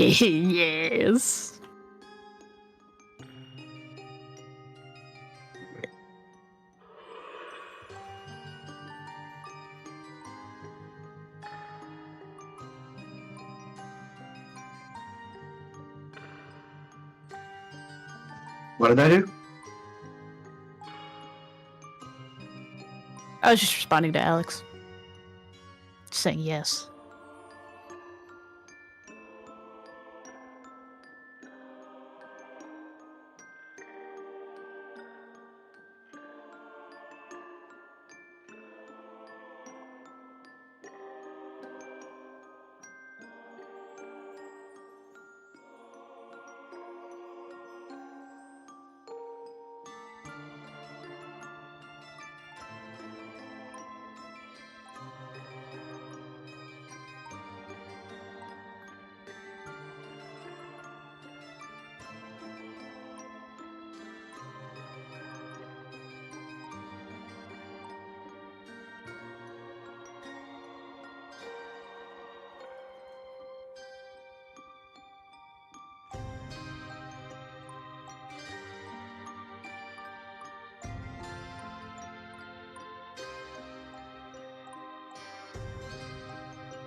Ambi! Hit me! Hello! Me. Hit me! How you gonna make it?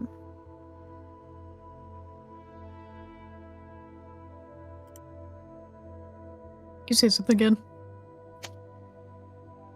Huh? Perfect. I was making sure I had you turned up enough. Oh. From last time? I guess. I don't know how, like, my volume gets changed every single time. If I'm in a different, voice channel, I don't know what it is. I feel generally it's the same people oftentimes. Just like, what is going on?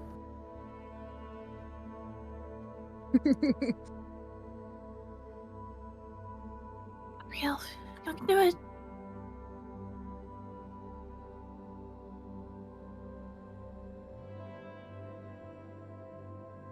Hope you're doing well.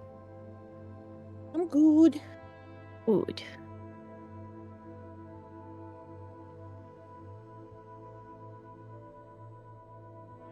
Oh, it just got defeated. I see that. So close.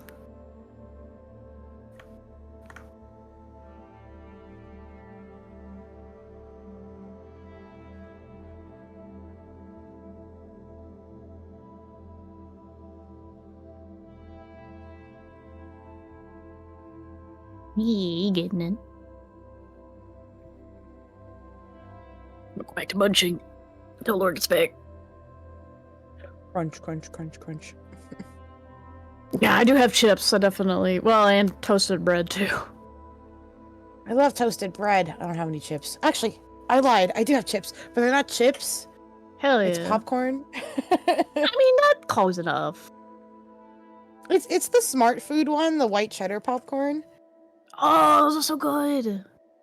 I know. I always tell people because I call it smart food because that's the brand. But when people are like, "What's that?" I'm like, "It's the white cheddar popcorn," and they're like, "Oh." I know exactly what you're talking about. These are the chips that are kind of similar. I don't remember what they're called, but they're also white cheddar. And they're kind of puffy, but not as much as those are. They're very Oh. good. Yes, Not yes, like yes. popcorn twists. No, they're still in the form of a chip. They're still they Oh. are triangular, Yeah, like that. They are triangular. but they're not like very hard. Like they do kind of have a little bit of a puff texture, but not Nice. like total puff. Not like total puff. Yeah, not maximum puffage. I got it. Oh. Who? My phone's blown up.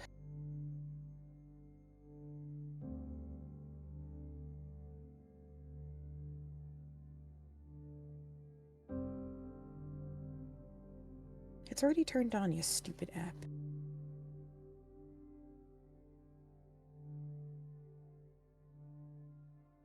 Oops. This is a fire wand. Ooh. Dang it. No, it's everybody can buy it. It doesn't Oh, really? take it out. Yep.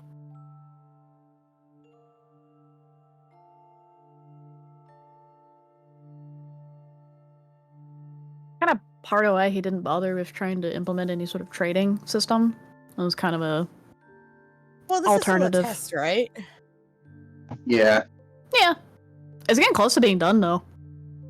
At least, well, this is also the light version too. Right. I want a battle axe too. A battle hammer, sorry. Do it. Was there anything I had? Oh yeah, I have a. Oh, where did I get a dagger from? Because I have a lightning wand, which I really like to here. use because it's cool as stuff. I know, right? Good stuff. Good stuff.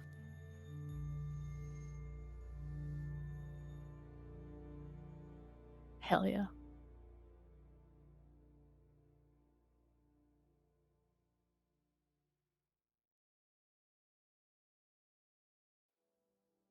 What is the...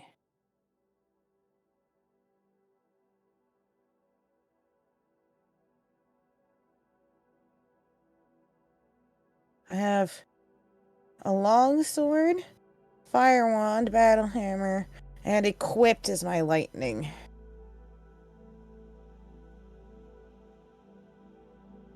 Oh, he is looking for one or two more testers, by the way. Just so you know. Wanting 2 more what? Testers. Oh, to do it in like their chats and stuff? Uh-huh. Oh. We'll see. I'm trying to go for like the library aesthetic vibe. I gotta make that background or commission someone it, but Ooh.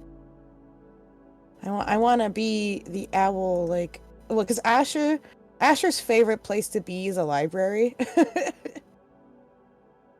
Because they would rather be studying magic books than actually hanging out with people. But Well, it also like fits really well with the whole like. I know you're not necessarily going for Owlin, but every time I see Asher, your main avatar at least, I think Owlin. Asher, the world, that I created for the book, they're called Owl Sea, but they have a lot of like the Owl Sea have a lot of what do I say? Inspiration from the Owlin. Yeah. I Hell am yeah. back. Welcome back. How are you all? Hey, Lori.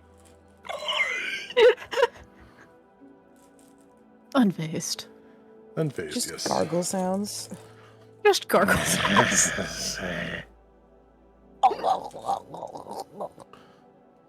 Oh god, the enemy's choking. Oh, don't you spit that pellet out of here. You take that shit outside. Oh no. Alright, Chili has been doctored up some more. So, it's time for you to answer questions, NB. Hell yeah. I know, because I'm late. Yee. What questions should we ask them first?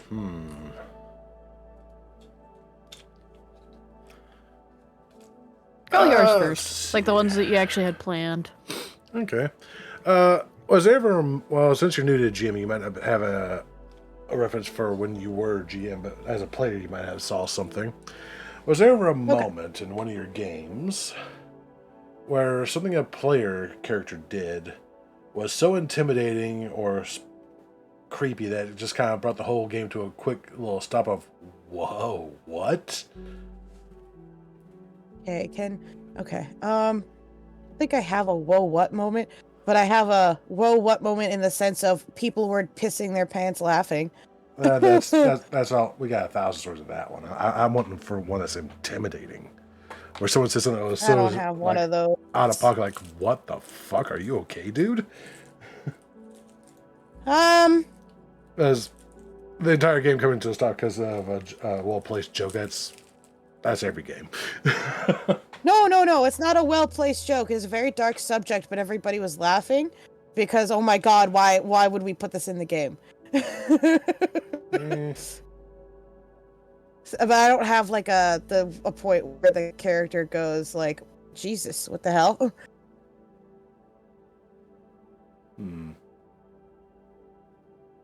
Unfortunate. Then again, you are still new to Unfortunate. GMing, so you haven't had a moment where someone made you come out of the game and go, what?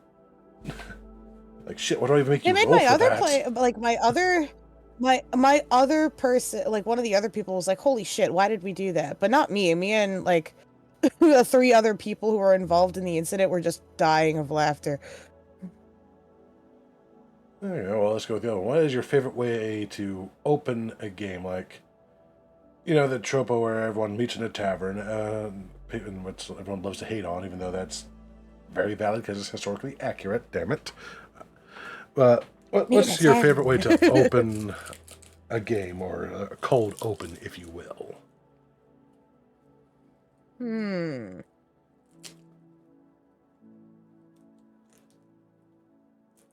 Well, I've technically only run 2 games. Well, it doesn't have to be one you've And done they're both yet, but the one same that you campaign. want to do. Oh, I don't think you were here. Able to see the ones that we had earlier. I was not. I was on the bus getting home. I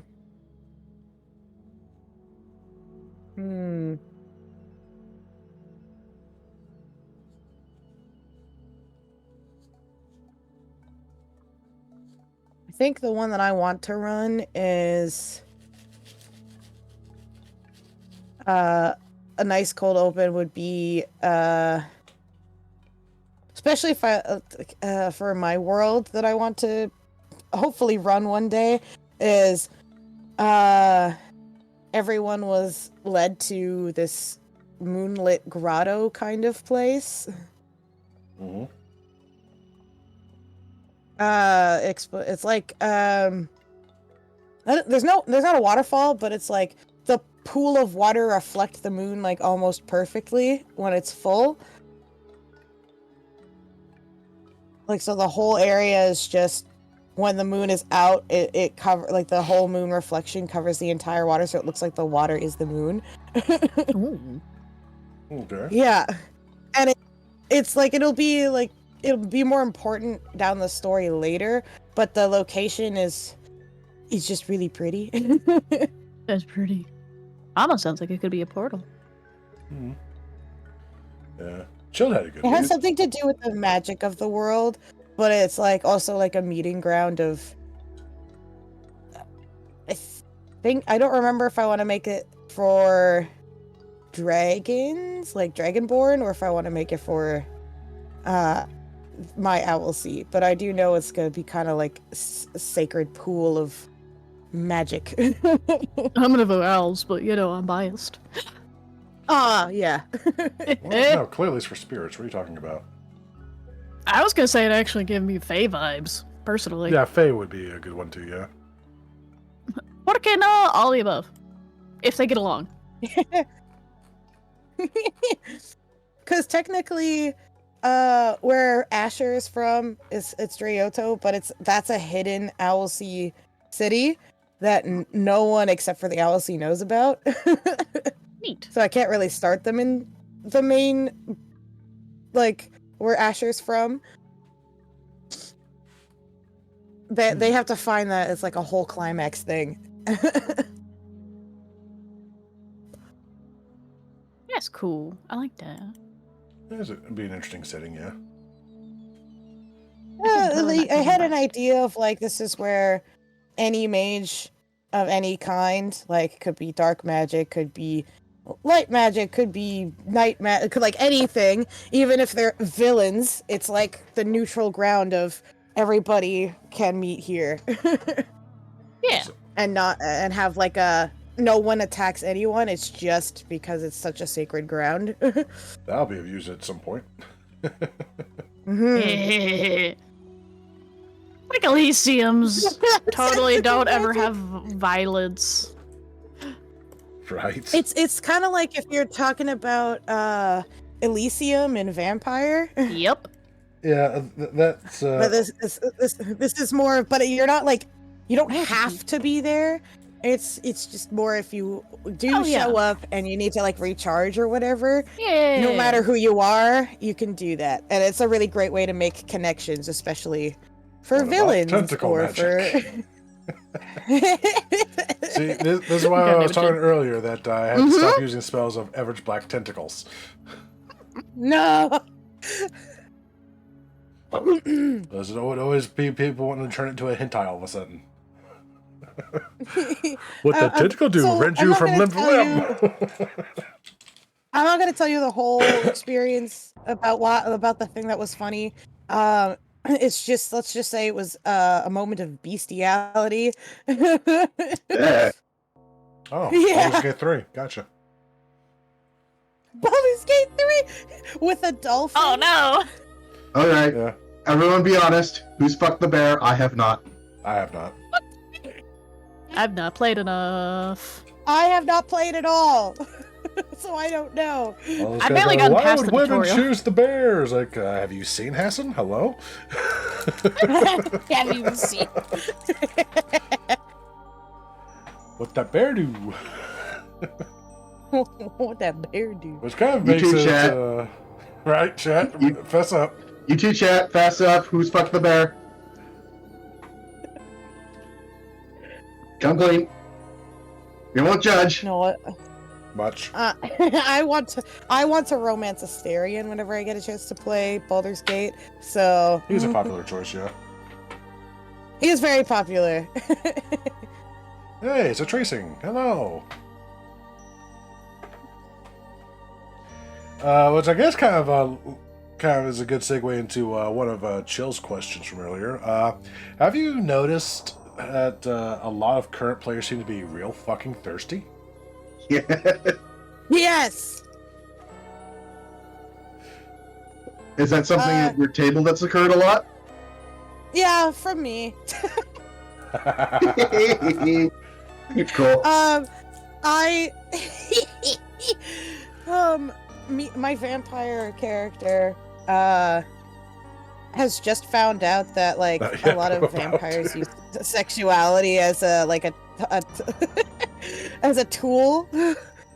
And so Luna is like, so I just need to make awesome connections like that then. And the NPCs are just hot as fuck. It is vampire. Yep. I still love that time when I had two of my vampires break up a couple that were in the act in their van because it was rocking. Oops. Like, that's the one that's spying on us. Has to be. Pay no attention to the rocking, and they just forgot to put a sock on the door, I guess. Vampires kill more than people. They kill moods too. Hey, my skeleton finally made an appearance. Yippee! No, my skeleton's getting beaten up.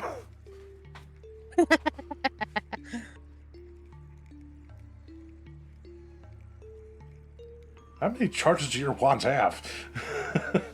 There's two different ones. Infinite power. We should put in a weapon break mechanic at some point, maybe. Oh God, no! Don't do that. Yes, yes. Gotta have something to spend your tokens on after a while. Ooh, that'd be fun. Check it out. I'm sorry, my love. I can't seem to get it up. I Right. just need to drink some more sanguine blood. I like that everyone's using edged weapons against the skeleton. That was a vulnerability to blunt. Oh, I guess I could have checked the shop. Oh well. That's fine.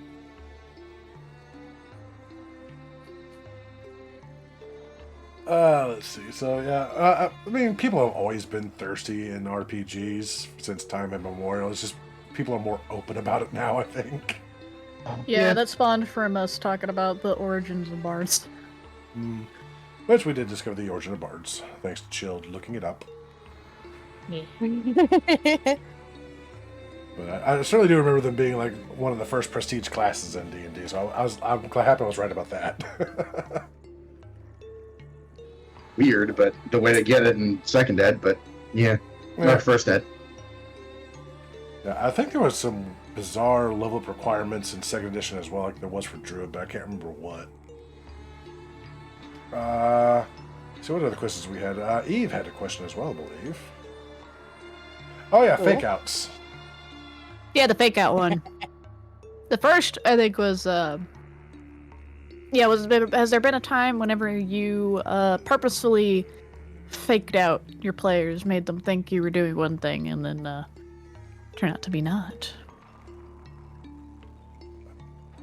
Huh. Pretty much people are now topping who with their kings. I mean, let's face it, we got a lot of people out there that are proud card holders for monster fucking. Yeah. Not me. I'm still trying to check that off. But if not seducible, why seducing? State. No gracias. Fake out. XP starts over with characters at 13th level and second D&D. Let's see. Oh yeah, so have you ever managed to fake out your players? Or have they? Or seen that's another what DM mine do have it. done, Yeah. Fake themselves out. As why? No. Well, now you have more time to think. Because of ad. Because Bezos wants his money. Bezos wants his money. While I'm playing looking at Death Ball, him smash. Damn it. All I can say is, if you ever explore Rule 34, you'll see a whole interesting world of, I wasn't considering that earlier now. Well, now there it is in 5 A's. Okay. All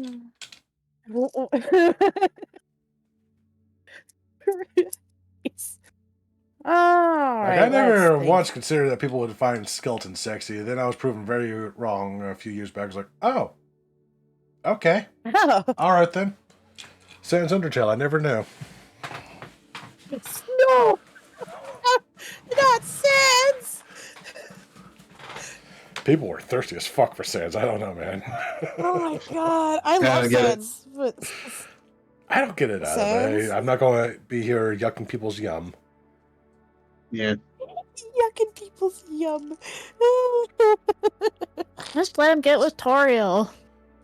Goddamn people. Oh my god. Yeah, I was like, just let them do their monster thing of whatever they do. And then you can make all. He's going to make numerous boned jokes. Because it's what Sam do. He makes the puns. Yep. Hell, I make that joke sometimes.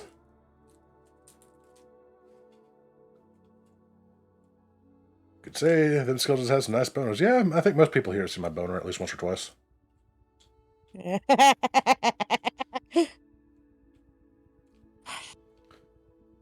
Can you give me an example? Because I'm not sure if the one I'm thinking of is correct. Oh, my example was that I made my players think that I killed off one of their NPC buddies. Oh, Put him in a crushing machine, but it turned out mist form is a thing. They forgot that. ah. It was funny. They never forgave me. To be fair, not every vampire can do that. No! It is a clan specific too, so. Mine was that for a hunter game, the players found out where their prey was operating out of. It was in a little quiet suburb, so they parked about a block away. They walked up, and I described it very slowly. You walk up the stairs, open the outer door, knock on the door, and then you hear footsteps behind the door, louder and louder. The door opens. And we're going to take a 10-minute break, so get up, cycle your legs, stretch your fluids. We'll see you shortly. All right, guys, we will be right back. Y'all go ahead and get yourselves something to drink. We'll be back in a few minutes. Oh.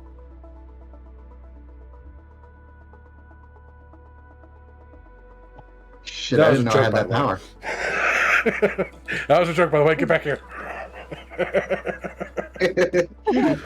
Good to know that I have that I knew. ability. I knew. It was All right, great. bye. That was a great fake out. I didn't even put the BRB screen up for a second. I know, I saw. I heard him be making noise. Yeah. I was like, what? What's going on? We just had a break. Oh. Should have done this ending. Please. Well, he didn't say that we were ending. He said we're taking a 10-minute break. Yeah, no, that's what I'm saying. You should have said that we were ending. Oh, the stream. That'd have been ending really screen. Right. Oh, God. Well, yeah. bye. Oh, okay. Sorry to override your story there, Chip, but that was just too good to pass up. That's all good. Oh, I think the fake out, but it pissed me off so much because I was a brand new player. It's still the same story about my DM who made a world-ending event on session 1. Oh, no.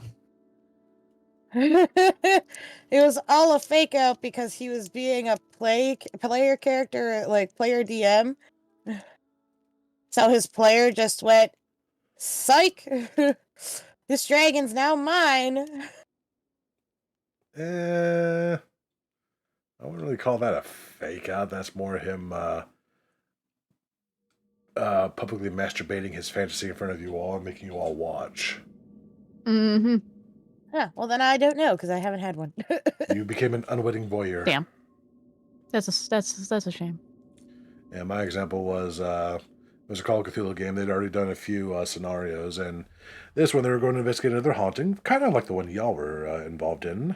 But I was taking a break, Article 3, paper from drawing anime hero chibi. Aw. Yeah, don't take a break, man. They were investigating a haunting in basically what was inspired by the Winchester Mansion. If you're not familiar, basically it is the mansion where there are rooms that make no fucking sense and serve no actual purpose than to confuse the ghosts and tourists. There are stairs leading up to nothing, there are doors that open up into a wall, and there is literally a room that is built upside down. Damn.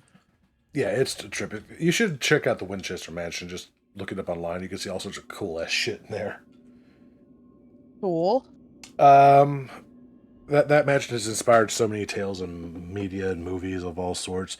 Because, well, Winchester was convinced that the ghosts of people that her husband's weapon had killed were going to seek revenge and haunt her, so she had to build a massive mansion and make it confusing as fuck so they couldn't find her. Damn.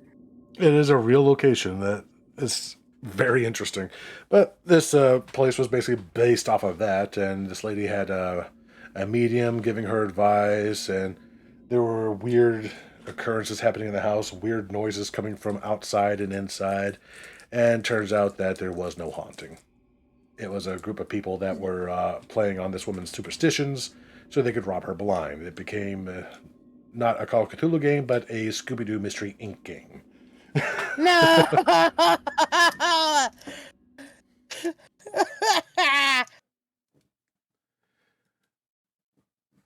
But since they were playing a game of Call of Cthulhu, they were certain that some eldritch horror was going to come out and get them eventually, and it never did.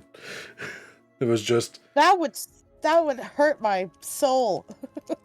I adore that so much. Now that's subversion. Yeah, true. But it's still technically a fake out. Yeah, it's great. Oh, you didn't hear what happened after Chill's break? Oh, yeah.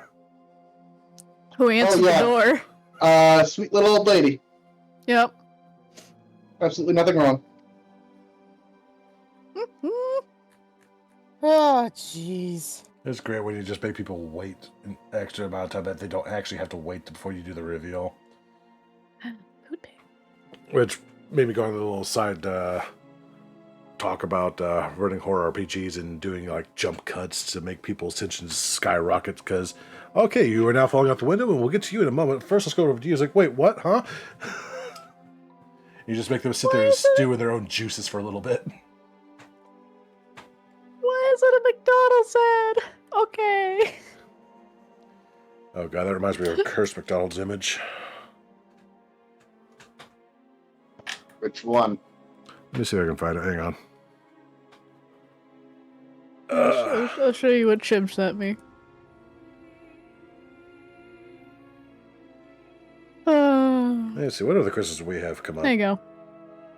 go. Oh yeah, did someone ever try to trigger you or your GM off out of game to try to get an advantage in game? Mm-hmm. To which we went, that is not a good idea. Don't ever do that because that will backfire horribly. I don't like this image. I don't like it at all. I don't see the image. There you go, Chim. The bun and the arm appear to be made of the same substance.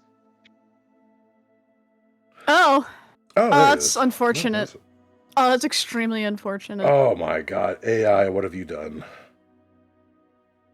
Uh, I'm not even sure what- Delicious? Why did you say that? Hold on, let me look. Oh, I can't see. God damn it. Chicken garlic dunk. What is that? That I don't is remember AI this. being cursed. I want to remember this. The text is really good for AI, so I'm not sure if it actually is. Maybe it just added after the fact. I mean, the hand makes me think it, though, just because of the fact that it's scripting onto literally nothing. I want to make you speak more Norwegian on stream. Uh-oh. It's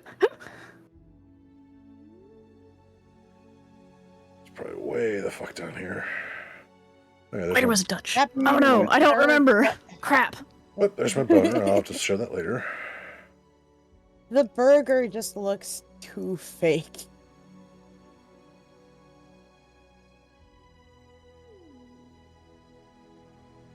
I was afraid it was real. God damn it. I don't like it. I don't like it. It makes me uncomfortable. AI sucks. Fuck generative AI. It's making me uncomfortable and it needs to stop.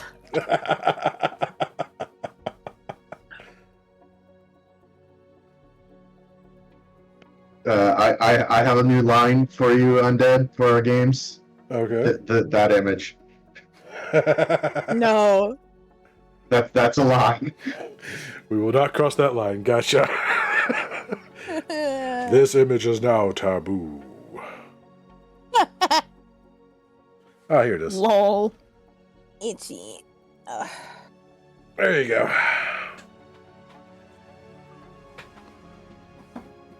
Oh.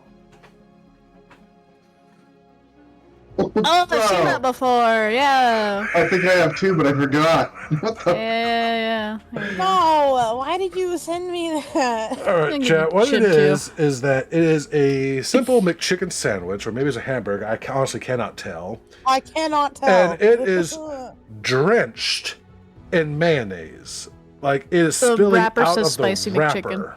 Yeah, spicy Yep. McChicken. Yeah, It but says- I'm not sure if it's actually a spicy McChicken or not. The wrapper says it is, but That's true. That's true. it has a caption of "I said a little extra mayo, not a damn McCum sandwich." Fuck McDonald's. Fuck It McDonald's. is literally drenched in mayonnaise. It's actually on the top of the damn bun too. There's just so much of it everywhere. Like you could use that to fucking grease up your engine. There's so much there. That's what I was gonna say. You could use it to grease up some joints. That needs more mayo. This sandwich has so much lubricant on it that it will pass effortlessly through your digestive tract. There'll be no friction involved at all. You'll just sit down and go, "Oh God, I didn't know I need to go to the bathroom. Too late now." It's that much. It's ridiculous. There's just no sustenance. You just No. in This- one this end is- out the other. Someone used a This is- ladle to scoop that out onto that burger. I guess maybe someone trying to get fired. That's the only explanation I can think of.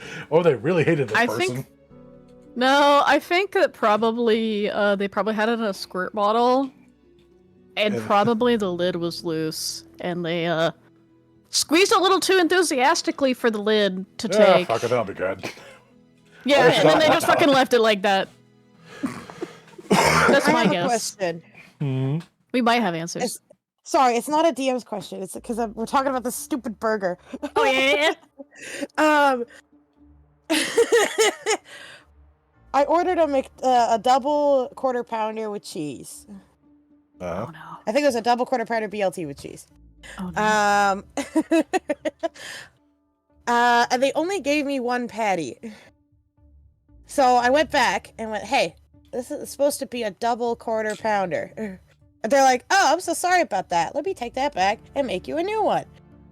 They didn't make me a new one. They just put a new patty onto that burger Why did they and even handed it back claim to me. it? And I watched them do it because I could see. I'm like, what? This doesn't seem very food safe.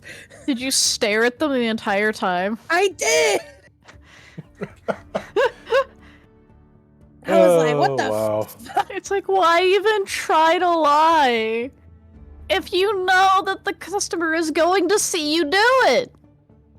Unless they just assumed you were gonna walk away and like go sit down or something.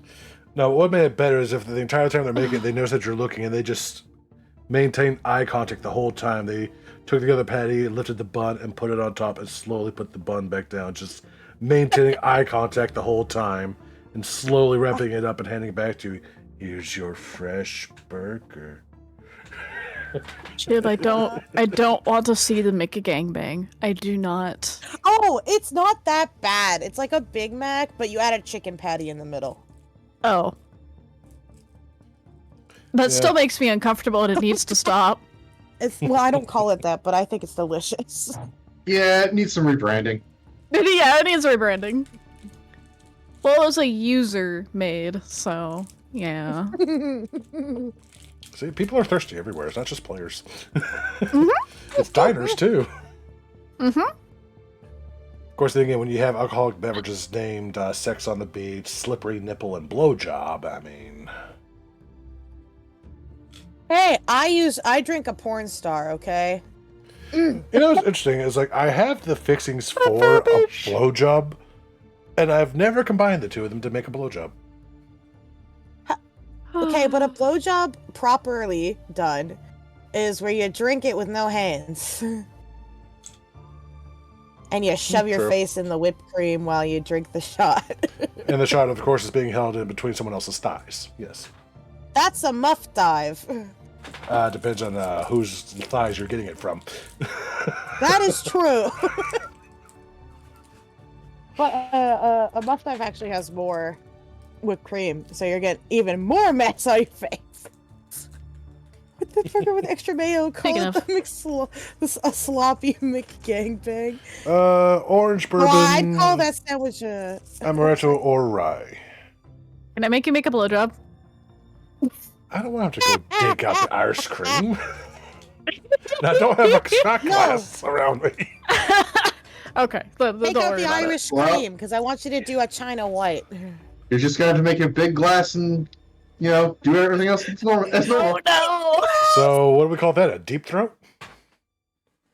What? A Just deep everyone throat. start redeeming shot. Throat swabbing. If we, by our powers combined, maybe. Please don't make me explain deep throat and throat swabbing. No, I know. Okay.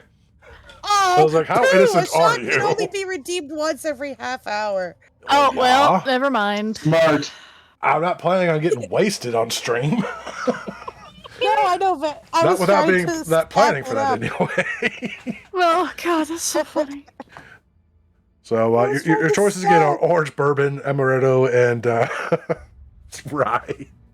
I'm not even sure I actually have any ice Oh my cream gosh. left. Amaretto is one half of the ingredients for a blowjob shot.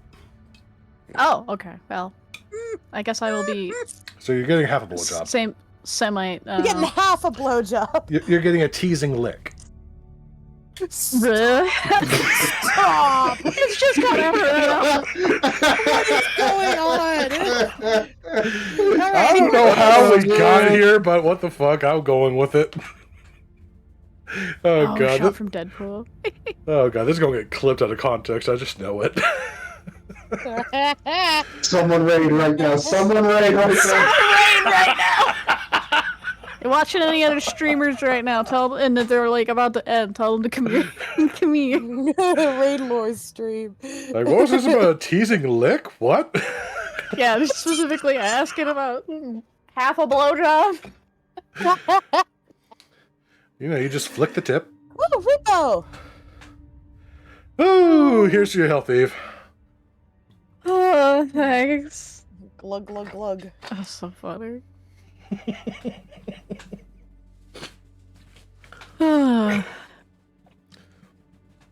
What the hell are we talking about? I've lost the plot.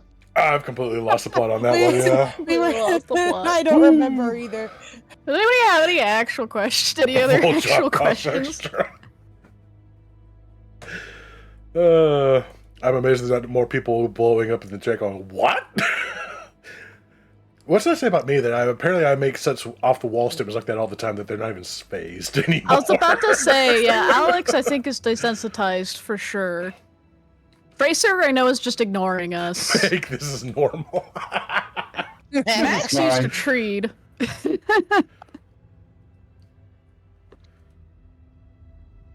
Well, actually, Max watched other streamers that are as bad, if not worse. It just means I don't have to hold back anymore. Oh, fuck. I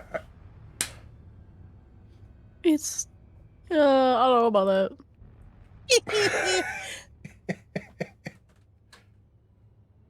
actually need to check to see if I actually have any Irish cream.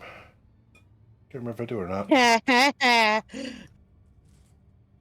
Just find an Irish dude, then you'll have some Irish cream. I am an Irish Ah! I'm quite Irish. That backfired quickly, didn't it? Oh, I'm laughing at Eve's reaction. Yep. I enjoyed that. That was funny. I'm happy Yep. you can have your own Irish cream because you're Irish. Scott Irish at that. Hey, me too. I don't know what makes it better. Probably not now. Did anyone have any questions for us, or should we dive into some messed up Reddit stories? I actually have Reddit stories this time. Reddit stories. Hey, can I read one too? Oh, you got some horror stories lined up? Yeah, but I usually send them to you or you read. But I was curious if I at one think all point, of mine maybe are not just today, funny. but I'll have to double check myself. So I might save mine for as palate cleansers for towards the end. Yeah, that's fair. Sure, I'll read one, then you can read one. NB, how's that? oh, that sounds fair. I mean, it's your stream, so that's why I was just asking. It was not like me demanding. Oh no, I have to give my voice a rest. Whatever will I do? I was totally gonna throw them at Lord for him to read. Ah, damn it. Let's see. Okay. Well, I've got two right here. I've got a bunch of them, but two right here around my screen. First one is how I got kicked out of my first D&D group for refusing to date the DM. And the other Whoa. is tried to DM a horror game, except I got meta horror instead. Which one do you want? Oh boy. Dating the DM one. Okay. Oh boy. Oh, that's So, let me go ahead and copy this link to you guys.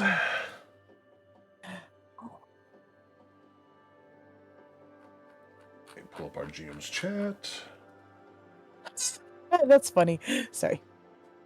And I will post this link in chat for anyone that wants to read along and get horrified at some of these things that we put up with. How I got kicked out of my first D&D group for refusing to date the DM. So, at the time this took place, I was in high school. I, 16-year-old female, was approached by a guy, 18 male, asking if I wanted to join his D&D group, after he overheard me talking to a friend about D&D. I went to a small school, so I knew most people. He seemed pretty harmless. Starting out strong, I said, oh man, I don't think anything we have is going to hold a candle to a couple weeks back. Oh my god. Oh god, yeah. Yeah. It was a group of 6, including me and the DM. They were all 17 or 18, and I was the only girl in the group. We played at the DM's house, and I didn't see any crazy red flags initially. After a few games together, things got weird. The party were interrogating a woman. I can't remember exactly why, but it was something related to a smuggling ring. And everyone was insisting that my character be the one to do the interrogation because I was the only girl, and it would have been weird for them to do it. When I tried persuading the NPC to give up the information we needed, she refused, and the DM told me that she wouldn't give up any information unless we tortured her. I told him I really didn't want to do that, and he said I was being a bad player for disrespecting him as the DM. Everyone kept pushing me, and I ended up excusing myself from the table, and the DM eventually moved on and let someone else do the rest of the interrogation. That was the first major red flag that I wouldn't enjoy playing at the table, but I really wanted to play a game, and I was an anxious teenager who really wanted friends who share my interests, so I persevered. Okay, this is it's not just the DM being weird, that's the entire group of people. It'd be weird if we did it. Okay, what are you doing that's so weird? No. What kind of torture are you doing that is going to make it weird that you're doing this to a woman? What are you doing? Oh no. Apart from What are you this, doing? right? Apart from this, there were a lot of small moments that made me uncomfortable. Male NPCs hit on my character every other session, and the DM would not stop trying to get me to describe myself harming people. This wasn't just him wanting realistic combat, as he didn't ask anyone else this. At this point, I'm convinced it was some sort of kink fetish.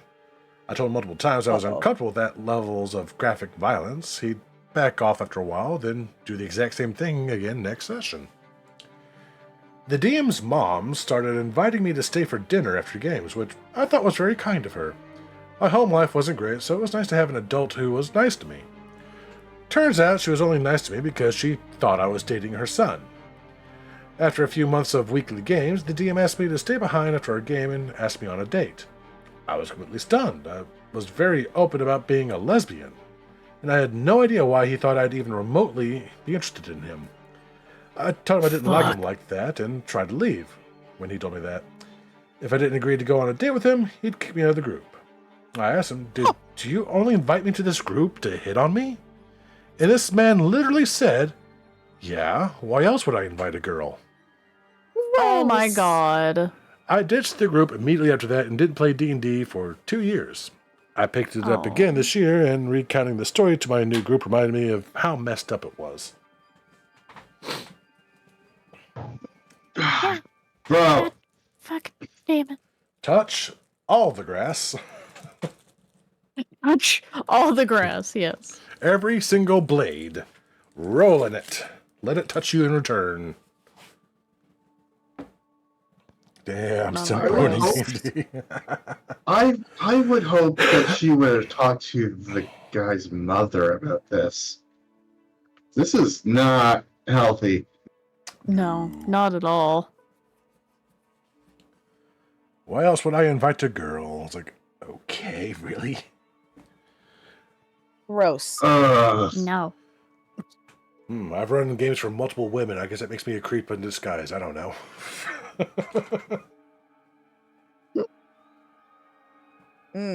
That's just, what the fuck, my dude. No, that's Horny just, teenagers, ugh. so... Yep. But, I mean, and it wasn't just the DM. I mean, the fact that the group themselves were like, it'd be weird if we tortured this random woman NPC being played by a male. It has to be you. I mean, they were in on it. Yep. And they were into this weird shit too, apparently. Because why else would they be like, we're not doing it, but you can? Unless they were like, no, we're not filling out your goddamn fantasy. You got new blood here. Let her do your fucked up weird fetish thing. We ain't doing it. No, Gross. clearly they were buddies. Like Yeah. prior to that, I bet. Yeah, I'm pretty And sure they were. yeah, in they on were it. in on it. Absolutely. No, I agree. Should have told mom like, Well, this parent is your bad. child better. Holy crap.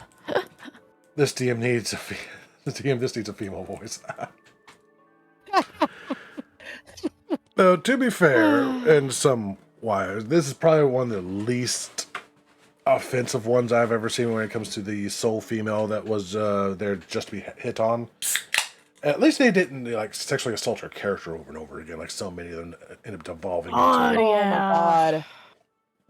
That's true. As much as I hate it. Yeah, my god, that's way too common. So yeah, there was that one. All right, Emmy, your turn for a story. Yeah. I'll share the story. Oh boy. Uh-oh. All yellow's gotta do it. Oh, right. Oh yeah, right. right. Sorry, my bad. It's okay. I mean, it's not like it does anything. It just shows all of us asterisks. Dude, I don't know why that's so good. Oh, you know how I've said that there's always been players of RPGs that were thirsty? They've just become more open about it. That's right. Mhm. Yeah. Some teenage boys thirst in unhealthy ways Mhm. and make it teenage girls' problems. So I like that because this story is completely the opposite. Oh. Those are rare, I don't but like it is how nice the to story see. played out. No, but I this wouldn't is say completely the nice. opposite. That's what I'm saying. I wouldn't say it's nice. Yeah, I wouldn't say That's it's why nice, but it is good to see that it's not just a male problem. Let's put it that way. Yeah. So, the title is "Problem Player Taking Sultry Bard Too Far." The too long didn't read is female player shows boobs at table and derails the campaign. What the fuck? man is too much of a tabletop nerd to find this in any way enjoyable and just wants to smite things instead. Now for the story. I'm a player at a table with 5 players. 4 of the players, including myself, as well as the DM, are male, and the problem character, who I'll call Jay, is the sole female. We have been playing at this table for just over a year, with most of us having met through knowing the DM first. Our campaign has always been more lighthearted in tone. We aren't afraid of immature moments, innuendos, or smutty humor at the table. There is always an unfortunate tendency with the DM and some of the other players to flirt with Jay's characters at the table, and a little out of game too. I personally find this a bit cringe, but she seems to enjoy this, so it's not really my business, and I won't white knight needlessly. However, astound 3 months ago, Jay's first character was killed in combat and resisted resurrection. I have a suspicion this might have been planned with the DM, as I know she was becoming bored with the PC. No harm, no foul. The problem emerges when we are introduced to Jay's new character, a bard who is a prostitute and whose charisma roles revolve around flirtation. Not inherently a terrible idea, nor is this character, which doesn't fit the campaign. However, it quickly becomes clear that Jay is getting a little too into this character. If the bard is flashing some cleavage in game, Jay will also do this herself at the table. Oh my god. If she is physically affectionate in game, this happens out of game too. This was mildly immersion breaking at first, as the blatant performance for the people around the table and subsequent thirst felt like it was distracting from the game itself. But things soon went from bad to worse when Jay began to openly lift her top and show her bra on near every persuasion check for near guaranteed advantage. I voiced my concerns here and was essentially told not to ruin a good thing. It has felt like every social encounter in-game for the last 2 months has been steered towards getting Jay to expose herself out of game, leading up to our most recent session in which her character was railroaded into sleeping with an NPC for information and involved Jay exposing her bare chest at the table, derailing the session entirely. I am apparently the only one who found this to be out of line. At this point, I think my time in this campaign is at its end, and I will likely bow at the end of the current story arc. I'm certainly not a prude, nor am I judging Jay for clearly being sexually open lady, but I feel like the core of the campaign has gone downhill, in favor of the DM and the other players chasing Jay. I'm sure for some, having a topless female player at the table is a dream scenario, but I just want to play my nerdy game in peace. Please validate my opinions and tell me I'm the sane one here. Okay, then. Yeah, yeah. First comment right off. Exposing yourself to someone without their consent is horribly wrong. You should not feel bad about being uncomfortable with that. I mean, it's just one of those things that, while as a heterosexual male who goes, ooh, boobies, how acceptable would it be if someone were to stand up, unzip their pants, and throw out their dick? Right? Exactly. Yeah. Look, man, if everyone's consenting, fine, but Clearly not everyone's consenting. Surely not everyone Yeah. was. So yeah, this guy was in the right. This is not not cool. And not to mention the fact that, again, it's clearly affected the game because they railroaded this so that Jay would end up having to sleep with the NPC because they wanted to see her boobs. Yep. Which, hey, that's cool also with cool, but... If everyone at Why? the table is fine with it, you know what? That's fine. But this person is clearly not fine with it. I mean, it's just... We all know that this DM that's going along with this is eagerly hoping that she's eventually going to have to start giving head to get information she wants, and that she's going to slip under the table. Let's be real. That's his dream scenario right there. Yeah. Which, there are game systems that exist for couples that want to play that sort of game. Don't drag everyone else into it. Please. Especially time and a unconsenting. place. Yeah. Goddamn. Listen, I just want to play in peace. I don't want to see a tit while I'm killing a Cthulhu cult. I mean, it depends on what kind of cult we're going for. If it's a Wiccan cult, you might be seeing some flesh. As they like to be sky-clad. Yeah. Outside of the game, though. Doesn't even... A tit doesn't mean it's a sexual thing happening, after all. Yes. But That you is still also have to be. You still need the discussion about what you're comfortable with, and Yeah. if it Yeah. is something you're comfortable with, even if it's described or not, you still have to have that conversation. There are many scenarios I have in my head that will never see the light of day because I don't think there's too many players that would be willing to go through that depths of depravity and horror. Like, disgusting things in my head that just won't stay there because that's not really a conversation I feel like having with people like, hey, would you be cool if this, and this happened? See, but Allure, if you had me at your table and you discussed it with me first, and I've been like, I have to hear the subject matter first, obviously, but I'm usually okay with almost anything. Like, and I am one of those people, you just have to talk to me about it, and I will tell you if I'm not comfortable. Yeah, that's the challenge here. It's just like... I'm like, because I know None there's of so many this people was- say, I'm cool with anything, and then they get the one thing that should be okay, like that is normal for a horror game, and they're like, I don't like that. Oh god, that's a Really? whole other issue, yeah. Let me reiterate what I mean by that. You all are well aware that there's next to nothing that will faze me. I'll go down Yeah. just about any road. The things that are in my head that I've got campaign ideas for that, again, will probably never see the light of day, are things that make me uncomfortable. Damn. I'm gonna have to hear this like in DMs and just like, what is this? What is your brain? I'm curious. The majority Like, of there's one of those things like, I'm related a to pretty cult. fucked up individual. Yeah, some of them are very much related to cult. There is a couple of Call of Cthulhu Yep. ones, though. I But believe it. it's one of those to go with all the trigger warnings, right? It's one of those things that I fully acknowledge and realize that I'm a fucked up individual. There's something possibly wrong with my brain. I don't know. But it's like, if I can handle a lot of the stuff that most people can't handle, how would people react to stuff that I can barely tolerate and handle? They would probably start clawing their eyes out.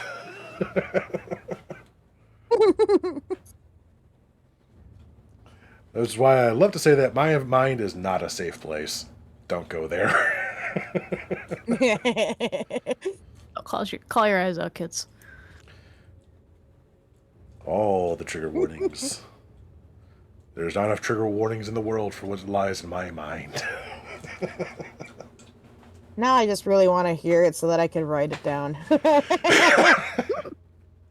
Not to share with the world, but for my brain to go, ooh, a story, let's go. Now, there are just as many stories in my head that I keep under wraps just because while they don't disturb me, I'm also well aware that that is absolutely not everyone's cup of tea. If cult is bad, I roll fireball. Unfortunately, that wouldn't work too well in cult. Cult is very... whew. Cult, with a K, is... there are no good people in this game. Everyone is a flavor of bad, including the player characters, especially Nice. the player characters. Keep in mind that this is a game that it was fully within the realm of possibility that someone would murder their own mother for a deal. And did. With a hammer. And that player Nice. had nightmares about Nightmares. that. Yeah! No, I'm so... I actually gave a player nightmares using cult, yes. Yep. That is a trophy I keep happily on my drive.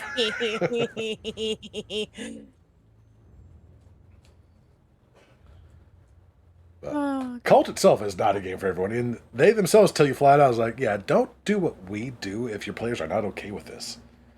They're the one reason I made a horror contract, because they are very, very heavy on the making sure people have consent bit.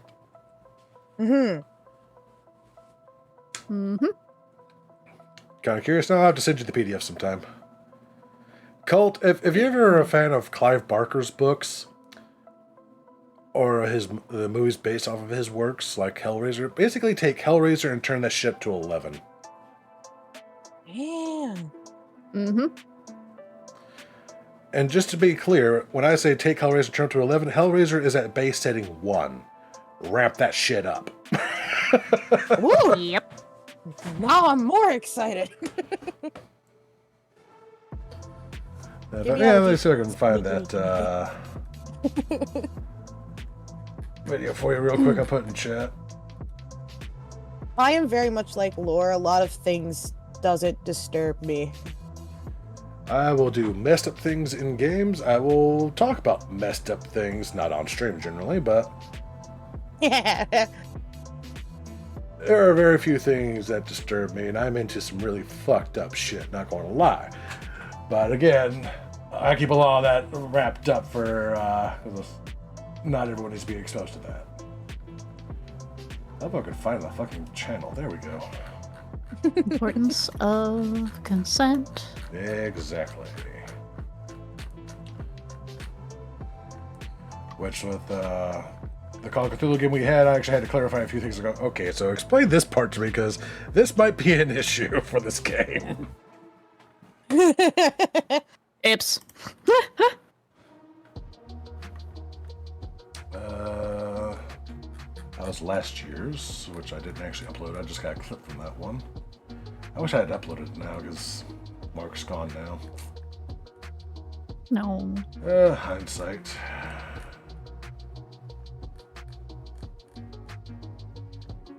Where'd he go? I scrolled back too far.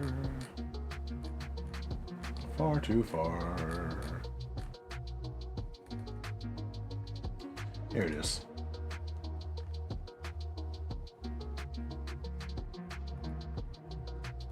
Alright. All the trigger warnings apply to this link. Do not watch if you are easily disturbed, etc., etc. Goblin Slayer D&D, I've run a game like that before. All verbal, no visual, but still. Yeah. Well, Psychological horror abound. you're all well aware of how descriptive I can get. I had to Yes. listen to that in the light of day. I heard that while lurking. I was just like, oh, damn. Especially the part where it's just like, I don't know if I can do this. Yeah, the player Player. actually waffled on it for a second. He's like, this is what he would do, but can I do it? Oh, God. I was just like, oh. I love moments like those, especially when I made him do a double take when he was talking about the pack of cigarettes. Like, what cigarettes? Huh? What? What? That actually took him completely by surprise. There we go. Hee Yeah. Alright, so let's take 5 for a second because I want to check out the chili again and grab a quick smoke, and I will tell the next story. Okey-doke. BRB. So, BRB. See you shortly.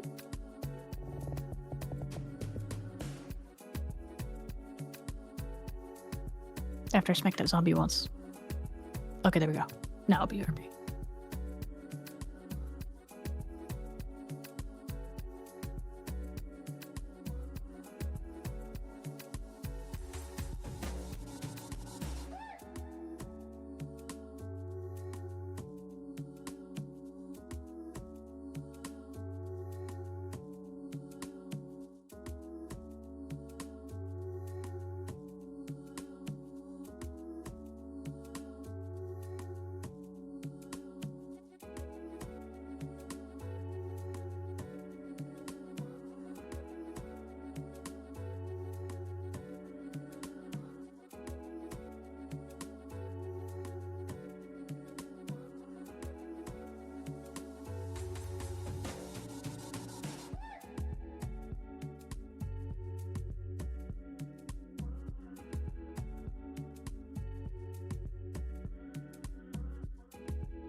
Hiya, Bick. The timers did get re-enabled, so it could be that the encounter timed out.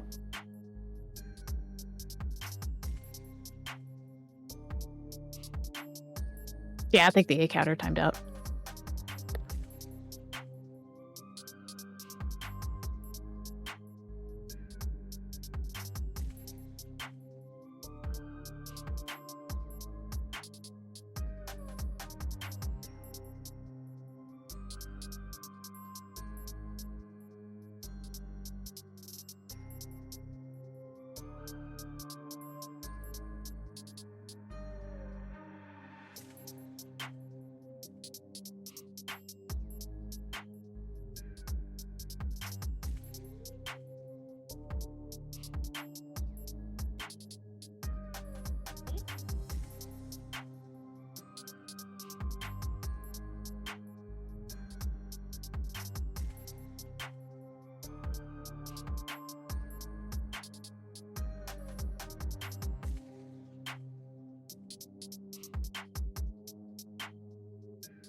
And I return. Welcome back. The And monster I ran have away. a chilly update. Hell yeah. Chilly update. Yep. I got some good news and bad news with it. The good news is it tastes no. pretty damn good now. Bad news, I might have made it just a little too spicy. How's that bad news? I don't understand. Yeah.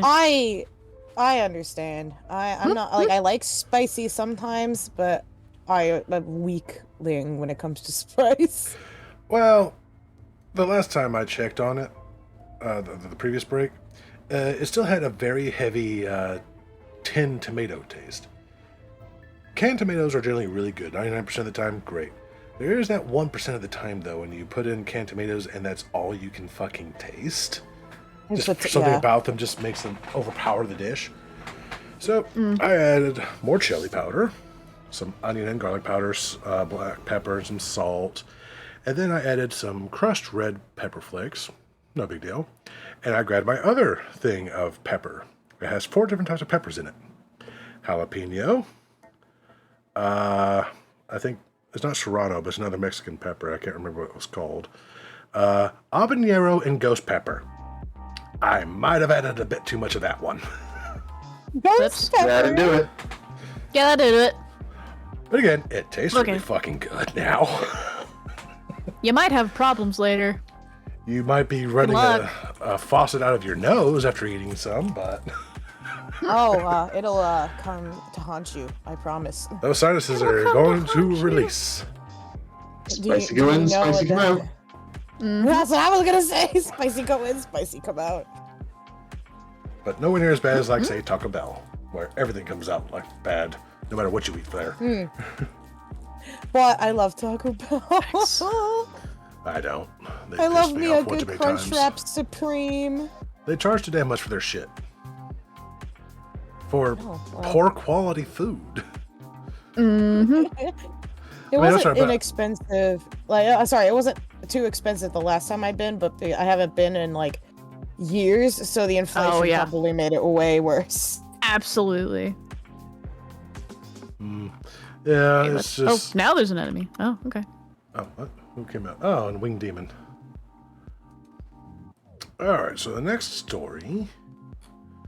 Let me scroll back up to the GM's chat. There we go.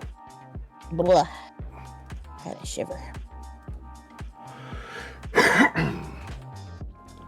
I'm excited. Tried to DM a horror story, except I got meta horror instead. What's meta horror? Yeah, we'll find out in a second.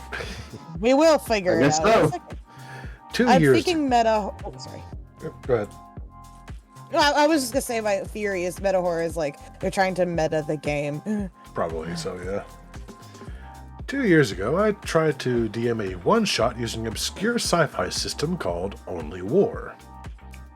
The premise was that the players were staff on an oil extraction rig on an ocean planet. They accidentally drill into a precursor alien facility, horror stuff ensues, and the players' bosses decide to cut their losses and blow up the rig rather than evacuate the staff. Pretty standard survival horror stuff, and a little bit too similar to real life, honestly, because that shit happens in real life too. Happens all the time. I'm so sad. Like, oh, they're stuck in this pipe? Sorry, we're just going to leave them. We'll go ahead and write up their obituaries, but they're still alive. Won't be for long. They'll die eventually. Costs us too much to get them out. Shit, what company did that? Sounded similar to Parrot, but I don't think it was. Deepwater Horizon made a movie. Like, there's a movie about it that was based on true events. Oh, yeah. It's just disgusting the companies can actually get away with doing that type of shit, too. But This also reminds me of. Oh, sorry. Continue. I'll tell you after. I made an ad on a looking for group board and got 8 responses. That was the high point of the game. Oh no. One of the responses doesn't understand the setting isn't D&D. He starts telling me about his Air Genasi character. I tell him we're using a different system. He changes his mind about being interested.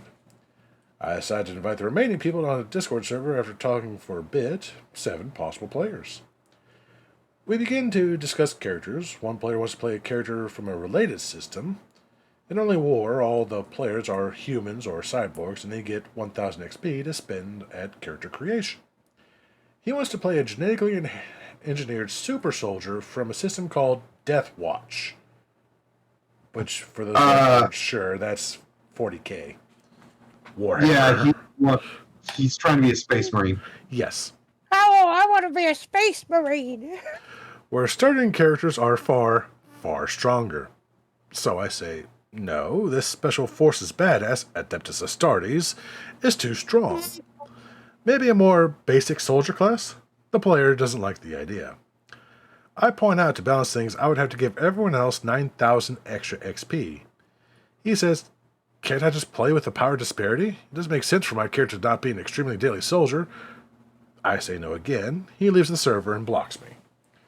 Okay, maybe I ran into an unreasonable person. On to the second player. The second player wants to play a member of an alien cult whose goal is to get as many women pregnant with his half-alien children as possible. The fuck? God. No. He wants to be the fertility doctor on the base, and of course, secretly No. sleeping with the female staff.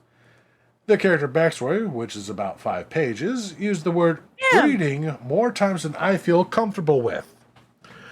Also, pheromones and fertile body, just for the extra ick factor. It was like something you'd find on DeviantArt at the end of the search results. So this guy wants to play something from Slanesh, got it. Got it. I tell him in more words to cut the fetishy shit out. He doesn't like that and also leaves the server. Oh my god. Third What's player, next? Netrons? right? Third player leaves without saying anything to me. This is about 3 days before the game starts. The fourth player, a woman, messages me. Apparently, the breeding player was messaging her from several accounts after he left and was really keen to tell her about his character concept.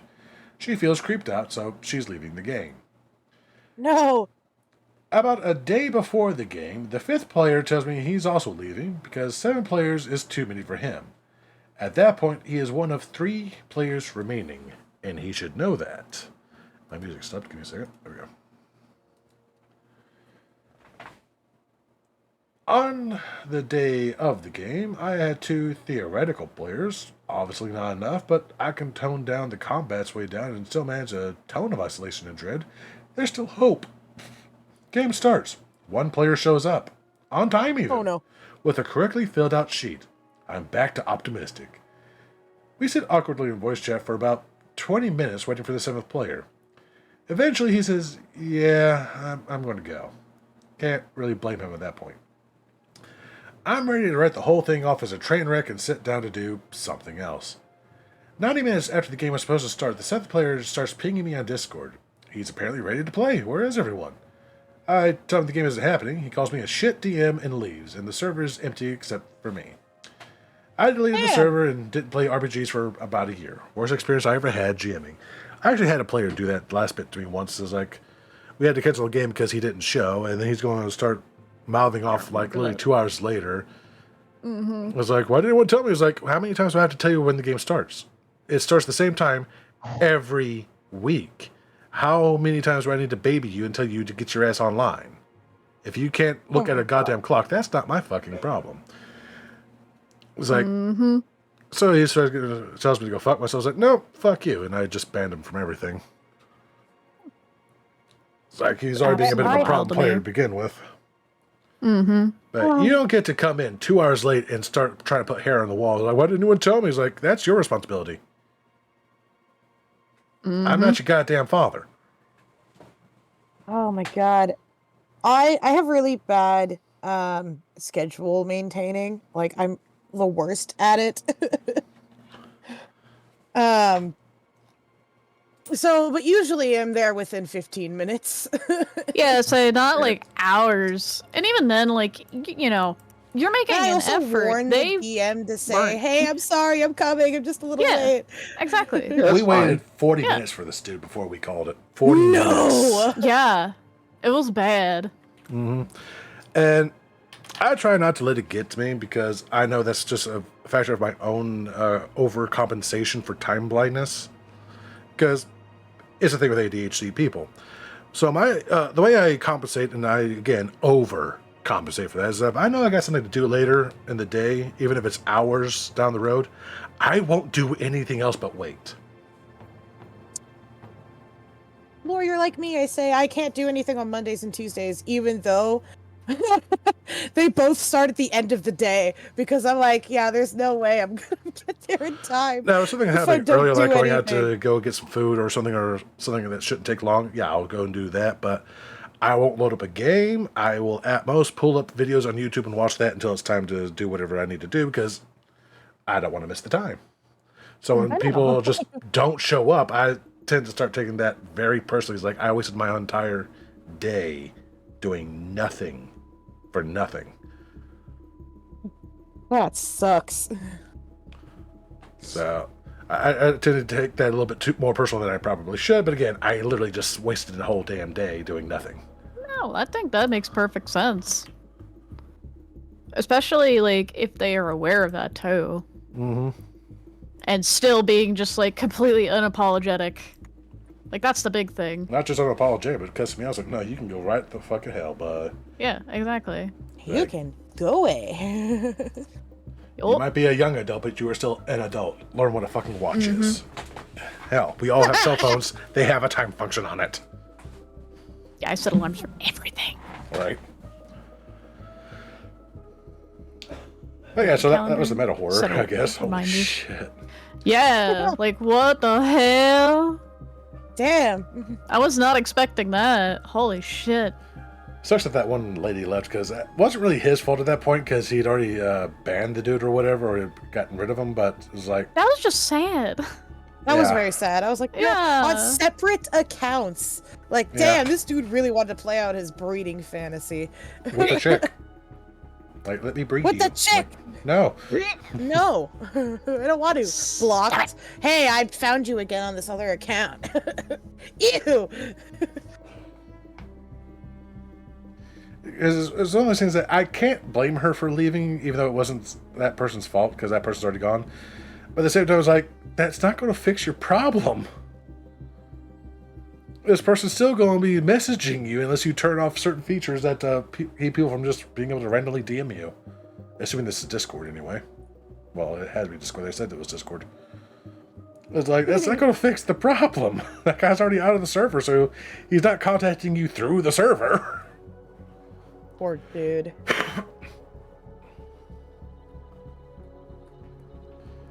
That first one still makes me laugh. It's like, oh, let me tell you about my air genasi. We're not playing D&D. What do you mean not playing D&D? You said you were running an RPG. Yeah, not all RPGs are D&D, dude. What the fuck?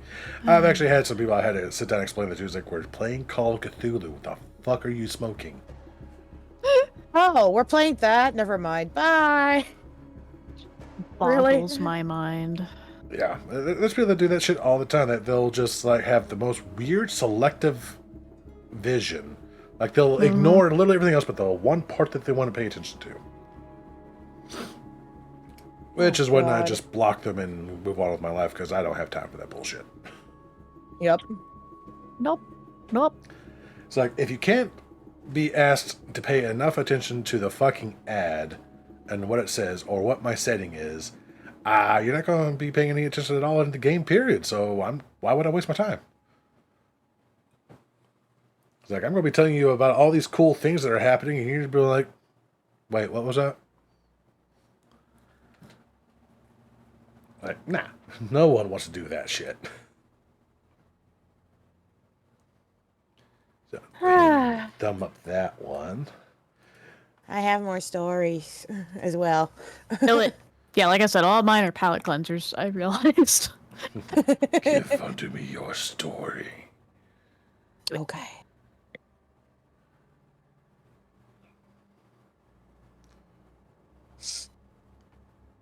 And I'll put Okay. shit. Oh my. Oh my. Yeah. See, but I'm reading these with you. I just find the titles and go, oh, what the hell's going to happen in this? And then I wait for GM's chat. Hell yeah. Sadly, mine I already know because I was actually watching YouTube videos. Yeah, most Oh, of mine people reading? I skim through at least most of them because I don't want to actually just put on something that's a little bit too gross. Yeah, that's a Yeah. fair point. I skimmed through it, but I don't really like. I didn't read it in Especially, like- detail. Yeah. Yeah. Like the sultry one, I was reading, like, just I skimmed through to see what was going on. I'm like, oh, all right. But I got one that's really skirts that line of, I probably shouldn't read this on stream. Oh, damn. Hell yeah. All Just right. because it might trigger some people. Sheesh. All right. DM wants another person to run game. Shortly declares they do not meet his standards. Hello. I've just started getting my ducks in a row about DMing a game for the first time in a few years.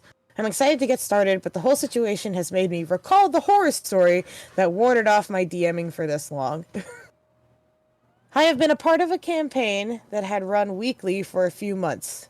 It was an online game over Roll20, but some of us knew each other in our everyday life, generally through the DM. There was me, then the Forever DM, let's call him Forever to reduce confusion, so as who's running the game swaps around. Who started the group? And the other players, Wizard, Druid, and Ranger, who were all friends of Forever. Later, Sorcerer, a friend of mine, would join in too. We played through a short campaign, then spent some time skipping between different systems. Forever DM was pretty indecisive. He tended to pick up games, run them for a session or two, then announce he'd lost interest and we'd be doing something else. Generally speaking, we didn't mind as much as we usually had fun anyway. Then a session rolls... Yeah. Then a session rolls around where Forever announces to the party that he's burnt out and doesn't want to run games and just wants to play. I've always been pretty into world building and writing, and in an effort to help, I said I'd be happy to run something during our sessions so he could take a break, and everyone seemed happy enough with that solution. Well, this turned out to be a nightmare. Buckle in. Was I especially good DM? I can't say. I was very new to the role. I was not good at telling players no, so I probably let people put together some fairly broken sheets, but most of the party seemed to be having a decent enough time. Forever, though, he quickly became very hostile. Now, I don't mean that he critiqued things or gave me feedback. He would just sigh deeply throughout the session, mute himself for long periods, and not respond on his turn. Suddenly announce he was leaving and drop out of the session, etc. This was increasingly stressful to me, as he would not tell me whether or whatever his issue was, just sigh theatrically and refuse to elaborate. Eventually, this culminated in a session where there was some silly scene I made on a call, and Forever exploded at me, told me I was running the system wrong, was a terrible DM, and more or less that all my ideas were stupid. As embarrassing as it was, I ended up in tears on the call. I would have been perfectly fine with changing my approach in response to some feedback, but getting publicly ripped into at the table mid-session felt absolutely horrible. The rest of the table were distinctly unimpressed with Forever, with Sorcerer and Druid both pointing out that I had stepped in to help Forever out.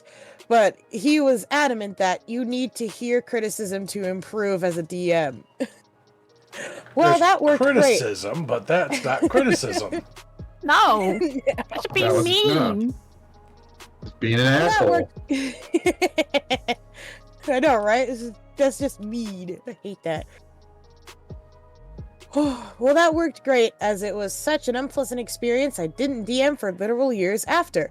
Forever's outburst angered so many players the table fell apart shortly after that. I think he suggested returning a while later, but no one took him up on it. He's not a bad person generally, but I don't think I'd play with him again.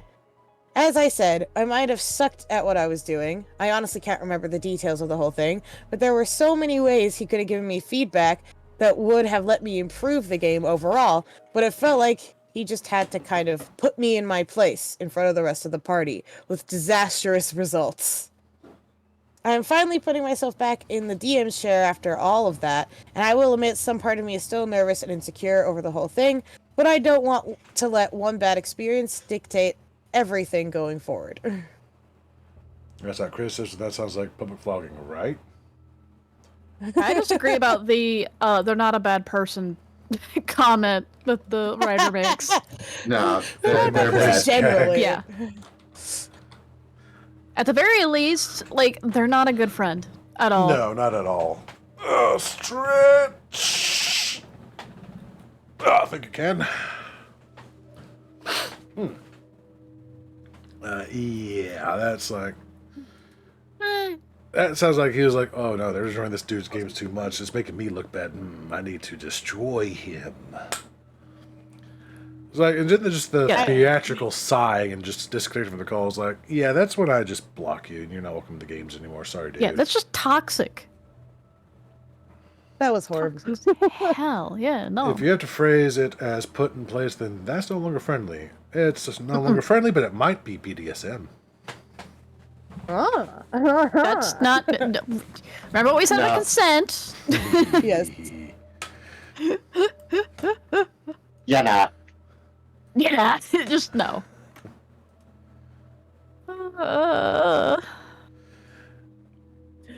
Oh my gosh. Here's the borderline one. Yay. This might make YouTube bad later. Oh no. Uh-oh. Oh no. Oh Uh-huh. no. Oh, No! Oh god. Trigger warning! Lots of trigger warnings on this Yeah. one. Oh yeah, the title, yeah, trigger warning. I say the title says it all right Yeah, there. let that title soak in for a minute, because that right there is the trigger warning. Do you actually have the content, the content thingies on? I don't think you do. Just I don't know if I can see that or always not. have. Say no more. It's already a horror story. Right? Oh, the mature one. Yeah, I meant the, I forget what they're called. I don't think it goes to quite that level of descriptive that I have to worry about that. Oh, okay. But at the same time, just the content alone is like, Yep. Content warning. So yeah, content warning for this one for the next, we'll say 5 minutes. My character ended up drugged and raped just for 100 gold and a laugh. I ended up joining this D&D campaign about a month ago, and my DM has always been weird, but not too bad. He has DMing experience, even though he doesn't seem to like it. At least he claims to. Content warning is a lot more decent than the story. Content warning is a very good game, yes. Oh, I love that game. It's hilarious. I love it. And your unlocked says stay unlocked. Excuse me. My throat just suddenly went dry. There we go. My character was always treated as a joke or the laughingstock of the party, which I don't have an issue with. My first ever character was pretty jokish. But where I do have a problem with this is when my character is specifically treated with unfairness, it even goes straight up against D&D rules. I don't fully remember all the details since I was doing something with being in call for a session being a more background task of mine. But that's how I remember the story going. My party and I were in a guild building for one we had planned on joining, but before any real decisions were made, one of the DM's most iconic DMPCs walked in and immediately approached my party. The DMPC was a level 20 goblin named Scripplesack, pronounced Scrupplesack. Also, I don't know how to spell it. Well, I mean, I think I got a good guess on that, but there you go. And he had some history with my character since they had fought before, and he had won by shooting and killing my character, but that's a different story. Scripplesack had walked in, approached the party, and called me his favorite party member. And then grinded against my leg. Now, this already made me uncomfortable but that he did this when I was the youngest party member, but we continued. Oh. I tried to cast Hold Person on him so I could leave, but then the DM said, and I quote, he throws up his hands and puts up an anti-magic field, so I couldn't do anything. My party members then jokingly said 2 silver for 10 minutes with them, and Scripplesack proceeded to hand them a bag of 100 gold. That's roughly 3.5 days with my character.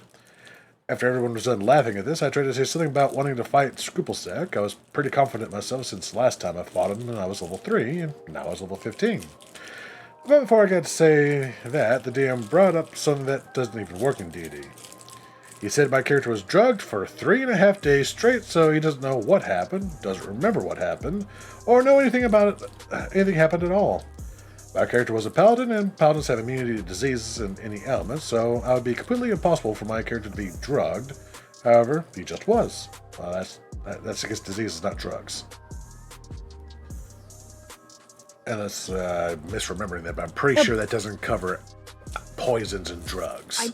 It doesn't cover poisons. I do remember that, but Let's see. still no save. That's Yeah. us. Yeah, that's very sus. However, Yeah. he just Yeah. was, and also even if I could be drugged, my Leon hands could instantly cure that, but no. He was just drugged and never got to fight back. So all my character knows that he was in a guild building, and suddenly time had passed and he was put in a wheelchair. Yes, my character was actually put in a wheelchair. I thought it was a joke, but the DM didn't seem to be joking and even described my character to be rolling and not running or walking.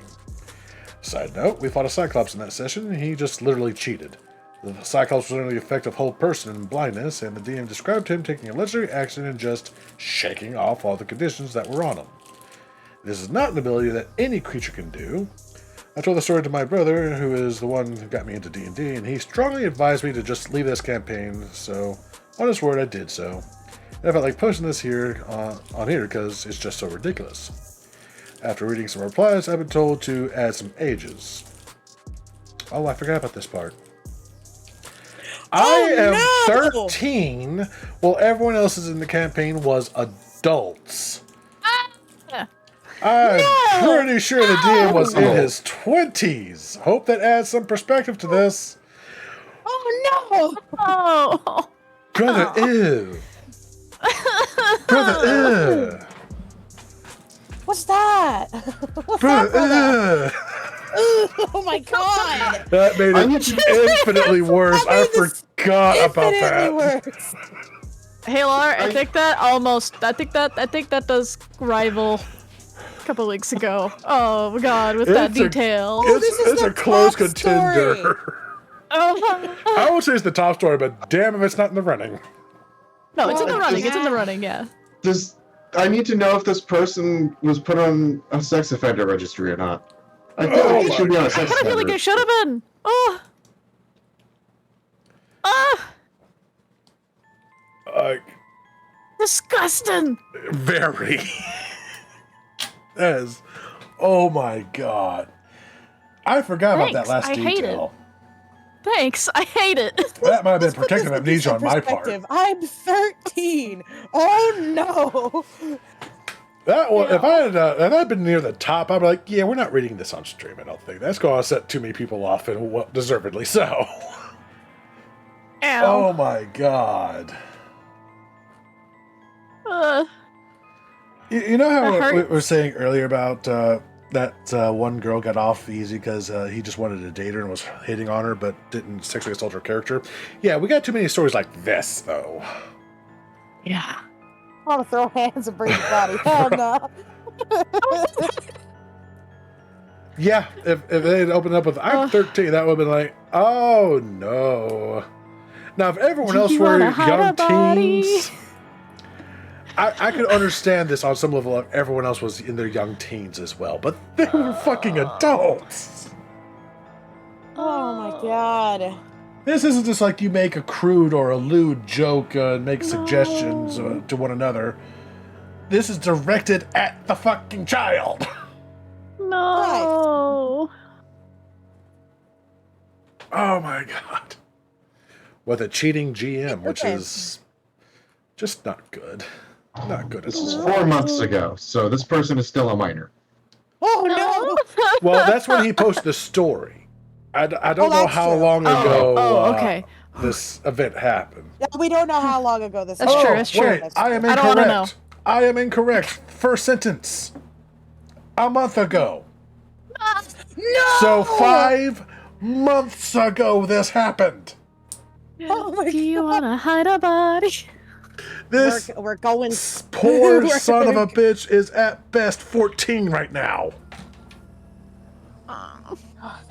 That's a no from me, Captain.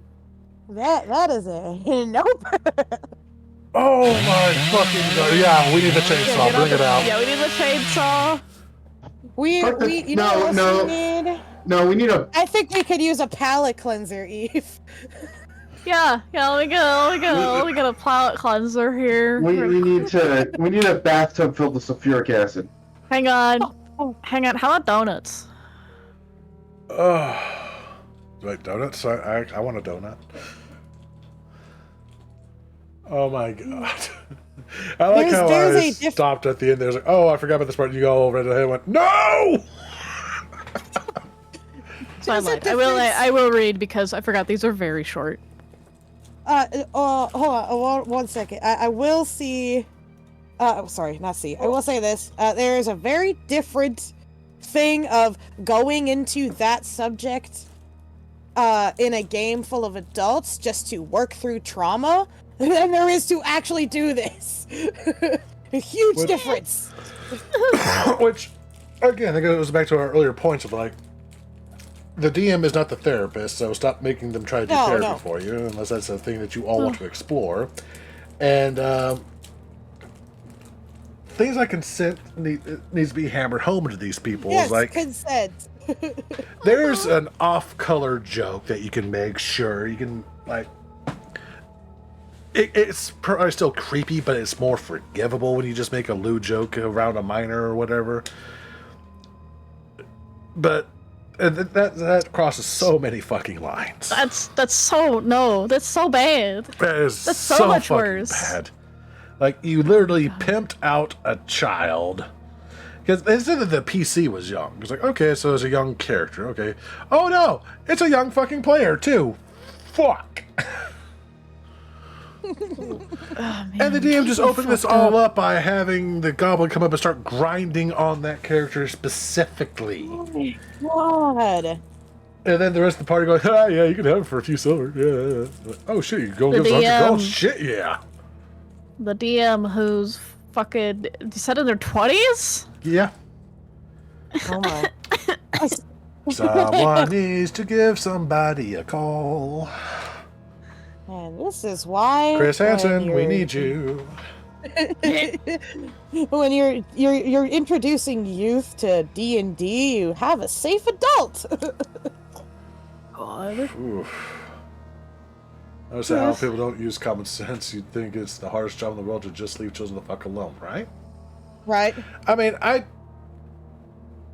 in a spot because, well, I think all of us streams are in a spot where we are going to interact with minors. It's just the nature of the beast.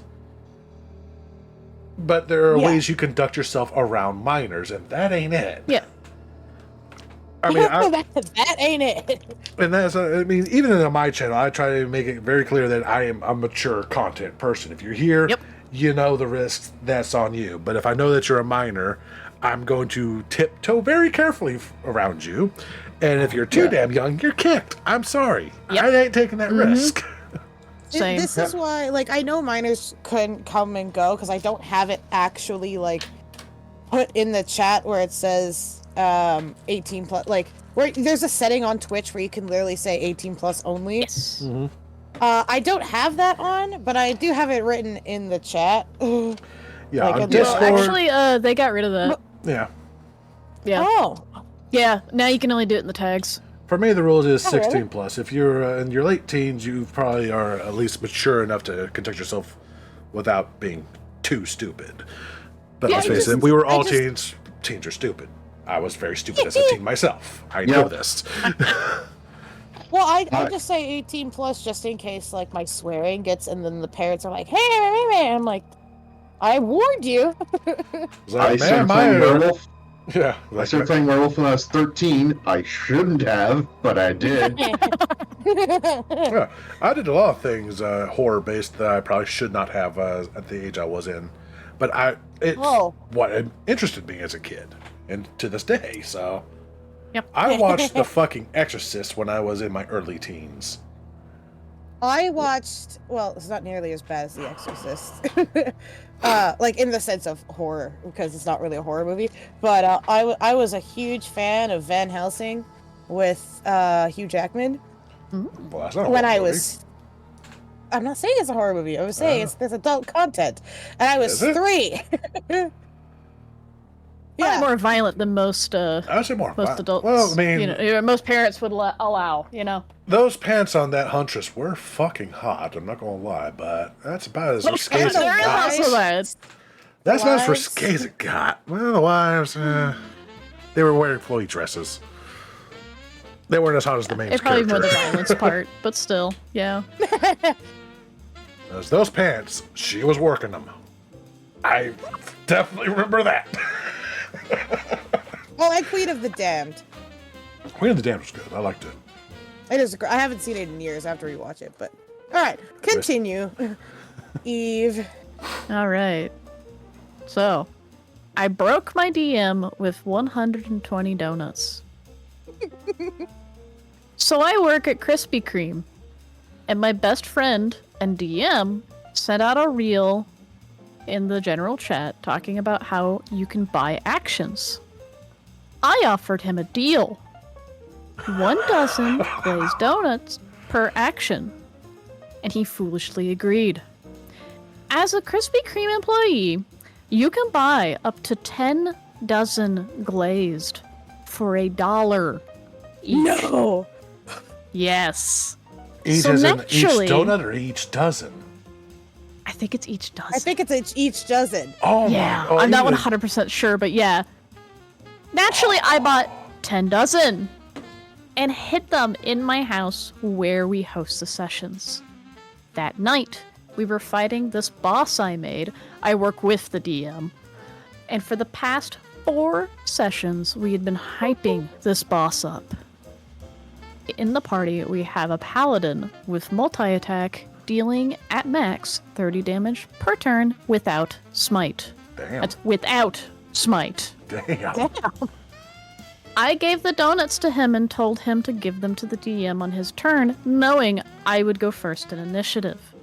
On my turn, I threw a bottle of ink in the boss's eyes and got a nat 20, blinding the boss. I forgot to say earlier, but we cast a gaseous form of the paladin and put him in the bottle, which we threw at the boss. I saw a post about that a few days ago. Thanks to whoever made that. The paladin came out of gaseous form Came behind out. the boss without him knowing, and then told the DM he had a special gift for him. My friend, playing the paladin, went and started bringing in 2 dozen donuts at a time, much to the DM's dismay. Because the boss was blinded, all the attacks hit. And because the paladin now had 11 actions and multi-attack, he could deal a max of 330 damage without including smite. We ended up one-shotting the boss before he could even get a successful attack in. The party went home with an easy win, and the DM went home with 120 donuts. Win-win. I couldn't even be mad at that. Why did that happen to me? It's like, well, I can. made the deal like a dumbass. Good. Yeah, say But it's joke more on it's you, more I got funny free than food. anything. Like it is kind of a thing of just like, oh Joke's Oh, on no. you, I got free food out of the deal. no, be friends with a Krispy Kreme employee. That's adorable. I need to be God. friends with a Krispy Kreme employee too. Actually, you know what? I should be that friend. We have Krispy Kreme in Canada now. And, There you go, and there you go. Alex, just Do for it. future reference, you might want to be real careful with that abbreviation. Oh god, yeah. Careful. No. Careful there. Marty! Monocle, hey, Morden! Monocle left. 1 second.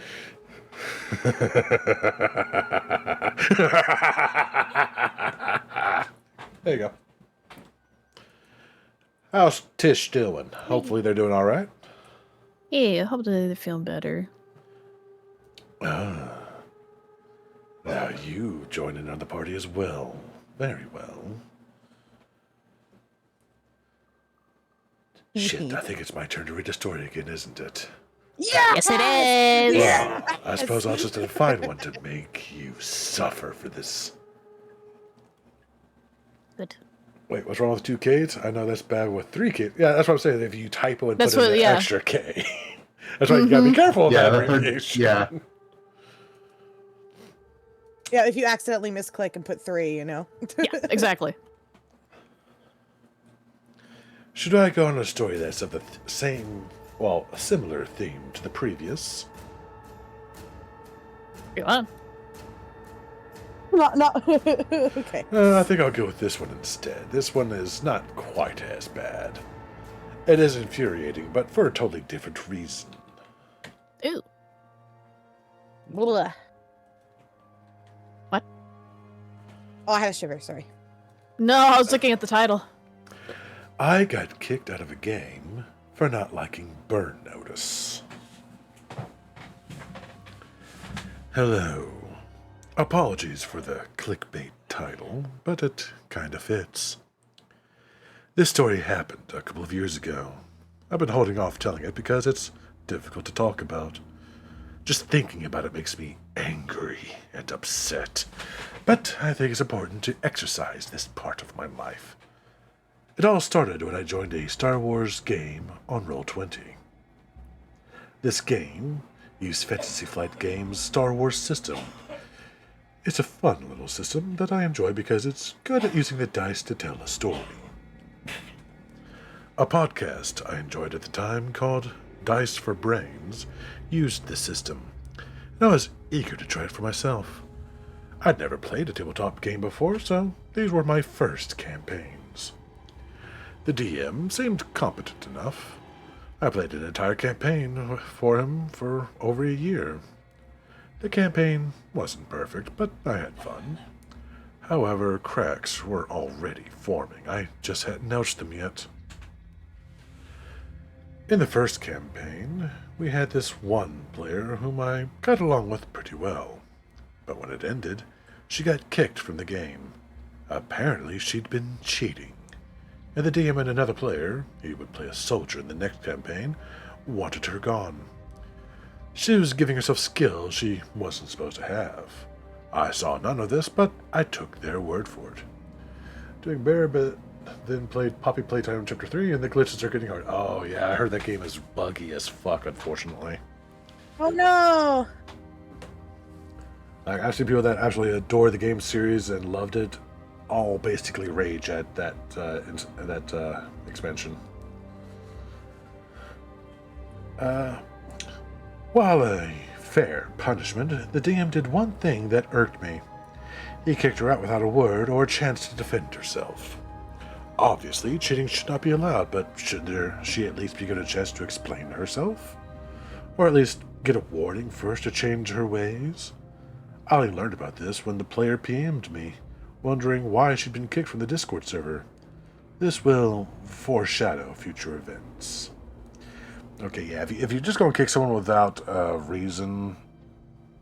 I mean, I can't say that I haven't done that, but there's been a clear reason why they were kicked. Yeah, you should at least talk to people about that. For's doing better, but we still have to get through it fully before we can get there. Yeah, true. So, we started a new campaign, and the premise seemed pretty good. We were Imperials working for the Empire after the fall of Emperor Palpatine and Return of the Jedi. We would work for the Empire before finally defecting to the New Republic. My character was named Zami Ravenlock. She was a communications expert in the rank of lieutenant.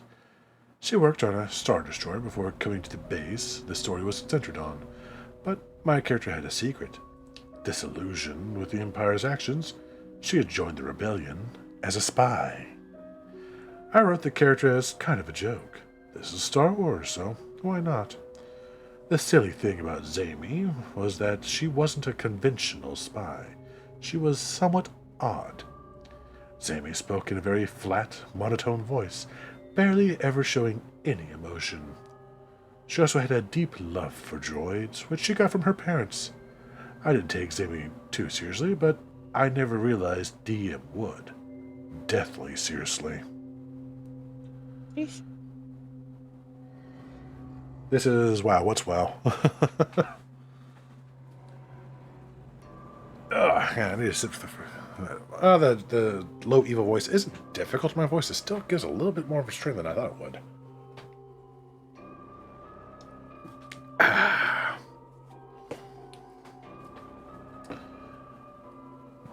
Just the title already hurts my soul. Oh, you should have seen the previous one, my dude. No. Audios. No. Well, then again, it's in the chat. He can see it, so... Yeah. So just quick pop in and hopefully get to Yeah, hang with no you all again. worries. Hopefully soon, man. You all take care. Yeah. Give Tish our love. Yes. Our characters were all stationed on this base where the remnants of the Empire, led by a warlord ex-general, were trying to consolidate power. Imperial scientists showed some interest in the planet because its wildlife and fauna were unusual. Of course, they were conducting unethical experiments on them. One of the player characters, sorry, I forgot his name, was an Imperial researcher. Zami was naturally interested in what the Empire was doing, so my character decided to chat up the scientist PC in the mess hall with innocent questions to learn some details. But the DM didn't like this. While we were chatting, an NPC overheard our conversation and rolled to see if we were doing anything suspicious. There wasn't any in-game reason for this. We were two among a crowd. In fact, I don't recall learning much, and we weren't talking about anything in particular. Nevertheless, the NPC rolled, and I don't recall him rolling that well. He didn't roll a triumph, a crit success, or anything, but succeeded enough in the DM's view. The NPC reported my actions to a superior officer. This is where everything hit the fan. The DM thought I was being too impatient and wanted to punish me for my sloppy spy work. He had a rigid idea of how spies should behave, and I wasn't living up to it. I should also note that this person does not have any fucking clue how spies work or any sort of intelligence gathering. Oh no. I have read through this story, and this DM is 100% an idiot. Like, seriously? It's not that difficult to comprehend. It's very easy to get people to spill secrets when you talk to them. Because some people aren't trained to keep their secrets properly. Anyway, though. So the warlord brought me to his office and dressed me down for several minutes. Then, as punishment for poking my nose where it wasn't wanted, he demoted me to ensign. Even though my character had years of experience as a communications officer.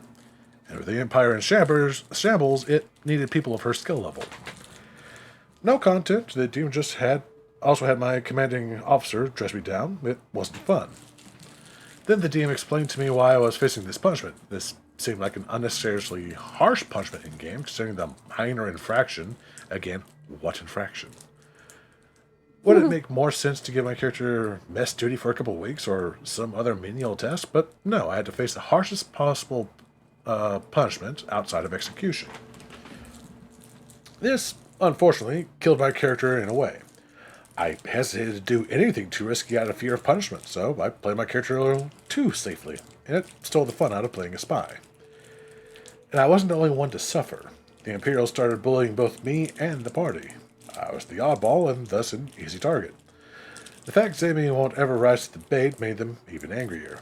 We became a party of outcasts. It wasn't fun and brought back terrible memories of high school bullying. I realize they're bad guys, but still, ugh. I should have spoken up about this, but I avoid conflict by nature. So the campaign continued as normal, and we eventually left the Empire to join the New Republic, with Zami vouching for the party. Everything seemed normal enough, but the situation was about to turn sour. During an infiltration mission in a Star Destroyer, I kind of messed up. My intention was to splice into a terminal for some info while no one was looking, but the DM and the Soldier's player put a hard kibosh on this. They argued I should do it somewhere out of sight instead. Okay, makes sense, my bad. I was being impatient, but in my defense, I was trying to avoid hogging playtime. And we ended up wasting time anyway, chatting with some random stormtroopers for almost the entire session. Damn. Later, the Soldier's player recommended 2 shows for me to watch to become a better spy and team player. Fuck him. Burn Notice and Oh another my show God. I can't remember. Now, I don't dislike Burn Notice. It's an okay thing. But at the same time, he was already doing a lot of stuff that Burn Notice does. I don't think they've seen the fucking show. Yeah. I feel like they want more of a James Bond spy. Maybe, I don't know. But again, this DM and his good butt buddy, because I guess they like to cuddle up at night for warmth and just feed off of their loathing of others, have no idea how fucking spying or intelligence gathering works. Not a clue. Let's see. As I mentioned before, I was still a beginner at role-playing. I was still developing my skills as a team player, but I don't think I was that bad. It's not like I went off on my own or acted out of anything, but whatever. So I decided to watch Burn Notice on Netflix, or Amazon Prime, I forget, as suggested, but halfway through the pilot, I lost interest. It wasn't really my thing. And the other show cost money, so I just skipped it. While I didn't like Burn Notice, I took the player's advice to heart and swore I'd do better. Later, the DM asked me if I'd watched the shows. I told him rather candidly that I didn't like Burn Notice and the other show cost money, so I didn't watch it. I thought nothing of it at the time, but because the DM thought my response meant that I ignored the soldier's player's advice completely, I could come off as rather flippant and blunt, though this wasn't my intention. After a few sessions passed and everything seemed normal enough, but after we finished a mission involving a Wapon Hoth, the DM messaged me on Discord. He told me that I was off the campaign, saying that my playstyle was incompatible with the party. At first, I was bewildered, but genial. I replied to the DM saying it was fine and that I was sorry to hear it, and told him I still needed role-playing and asked for any advice to improve my next campaign. The DM never replied. I was kicked from the Discord server and probably blocked, and in the campaign search for players page on Roll20, I was blocked from viewing it. The DM had severed all ties with me. It hurt, and for years I was scared to join another campaign. Silly, I know, but when you get burned that badly, it's hard to open up again. I don't know if they did that intentionally or not. I don't think they did. It's hard to open up again. Thinking about it still boils my blood. If the DM had a problem with me, why not just talk with me?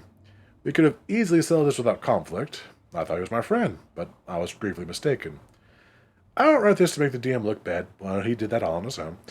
No, I write this so others can learn from it. If you have a problem with a player, just talk to them. People aren't mind readers.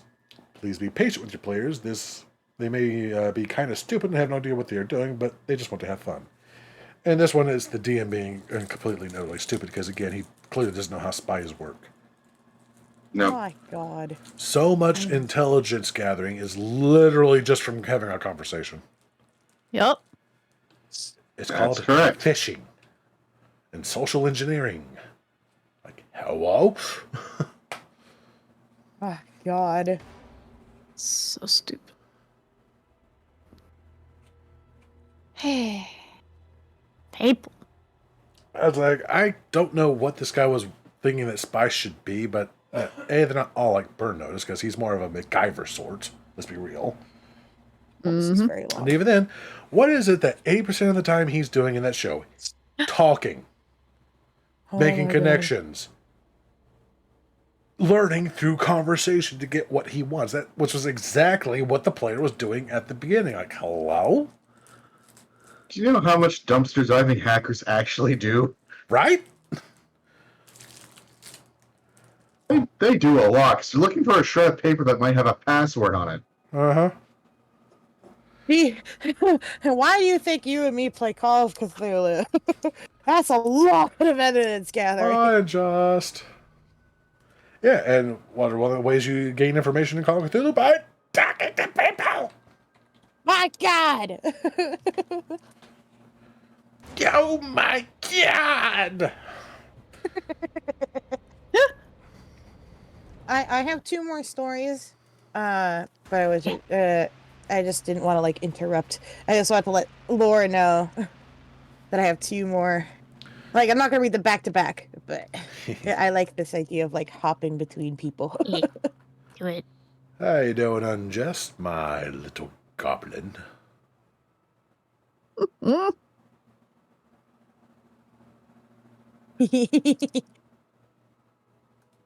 God, that works so good with the Scruggle. It's so good. Scrunk. Scrunk. Yes. Adorable. Yeah, I probably shot more than while he's here. Or was here. Yeesh.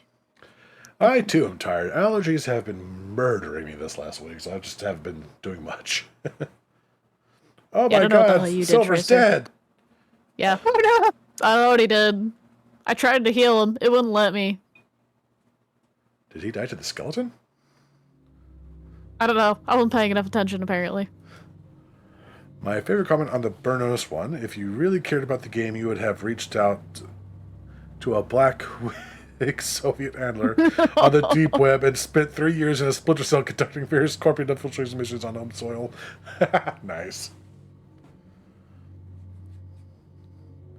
Yeah, careful, that skeleton does 2 damage. Everyone else seems fine. Oh, it does stop say. beating up my bony boys. What does what say? Oh, I was wondering where it says if the skeleton, like if the bot tells you if you lose health or not. It doesn't tell you. You can when look at what your lose current health, health but is. You have to Yeah. keep looking at your Yeah, current that's health. that's what I did. It's kind of a, like... Ah! Oh my god, Ray! Hey! Oh, I spelled it wrong. Blaster Well. just raided with 3 viewers. Hello, Glaster. Thank you Whoa, for I the died. rip. What? What? Imby's dead. Oh no. Oh, right. Yeah, you don't reset until the next encounter starts. So Yeah. you'll be auto-revived. Don't worry. Welcome in, I'm Raiders. dead too. Everyone's dead. Oh god, Oh, my skeleton no. is kicking y'all's asses. Nice. Oops. No, I think it's just it clears itself out whenever there's not an encounter. I think. Whoops. I'm sorry. There's a raid. I'm sorry. Oh, Defeated the Joker. Hell yeah. I remember. Is he the Oh last yeah, the one? skeleton was defeated. Never mind. I don't remember. Welcome in, Raiders. I am Undead Lore, variety streamer with a preference for horror. In case you couldn't tell, storyteller, game master, and currently we are doing our GM's chat where we are just shooting the shit, talking about different topics, answering a few questions, and currently reading some Reddit horror stories, so that they can all be as mentally scarred as I. Whee! we did it. Yay. Yay! Ooh, defeated the Joker. Nice. Hell yeah. The last joke is in captivity. The galaxy's at peace. Yeah. The encounter was resolved. I thought. What were y'all playing? Ah, Arkham Asylum. Fair enough. Fair enough. Eh. Yeah. Okay. Yeah. So I what you're think telling me is Joker's I the need to final go ahead and boss. start I don't adding in remember for some sure. boss monsters into this chat. Is what you're saying? Oh no. Soon. It needs to run the end of combat command though. Is it not doing that? Oh, whoops. What are you talking about? Hold on, let's Weird. see. Defeated the skeleton and rewarded all participants with 25 tokens. Yeah, it looked like it did it.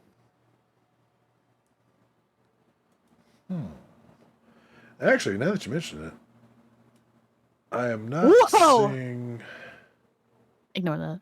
an end encounter command anymore.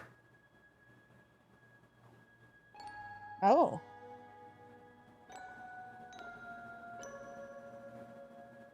Not the last update fixed that, but perhaps not. Yeah, well. Yeah, I'm looking at the mod section. I don't see a way to end the encounter.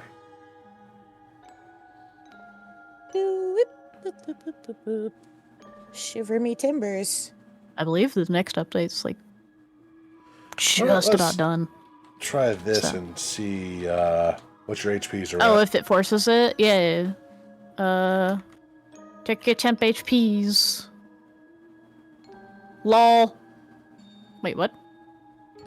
Yeah, no, I'm dead. Wait. What? Yeah, still dead.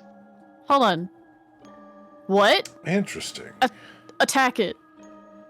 Oh, okay, hold on. Yeah, attack first. Right, because you have to actually enter the combat. Okay, now check your temp Right. Okay, cool. We fixed it. Oh, It's I fine. am at 10. Okay. HP. Okay, so attack Yeah. first, then check your HP. Yes. Okay. Now that's... Ta-da. Oh my god, you Now guys kill have completely wrecked this poor fucking demon. He either said, "Hi guys, I'm here. What's going on?" Oh god, Jesus fuck, help! Oh.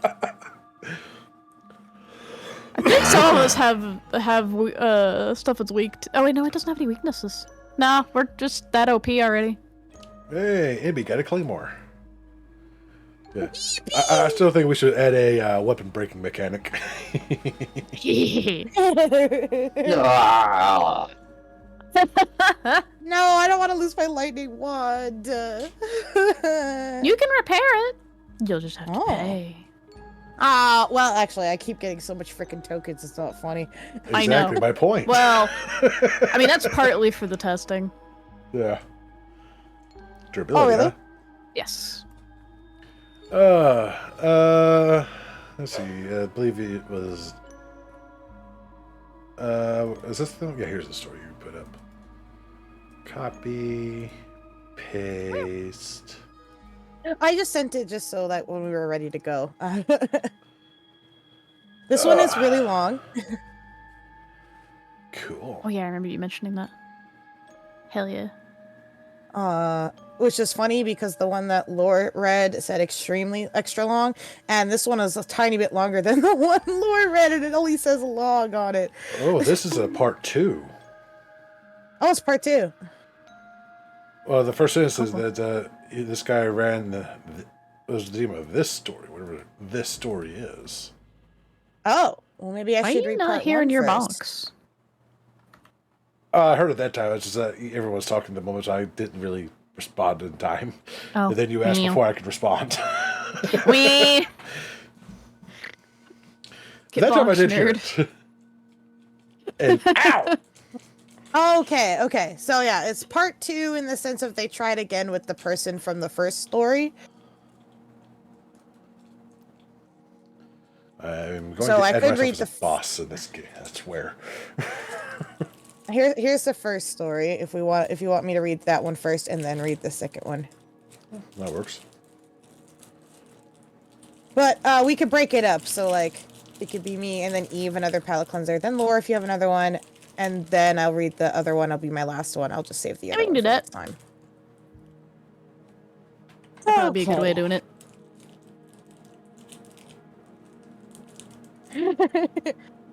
Your character is too vague and secretive for my vague and secretive game.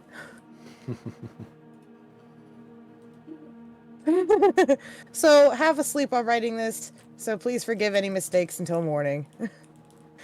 Found myself in another failed play by post game again. Oh my gosh.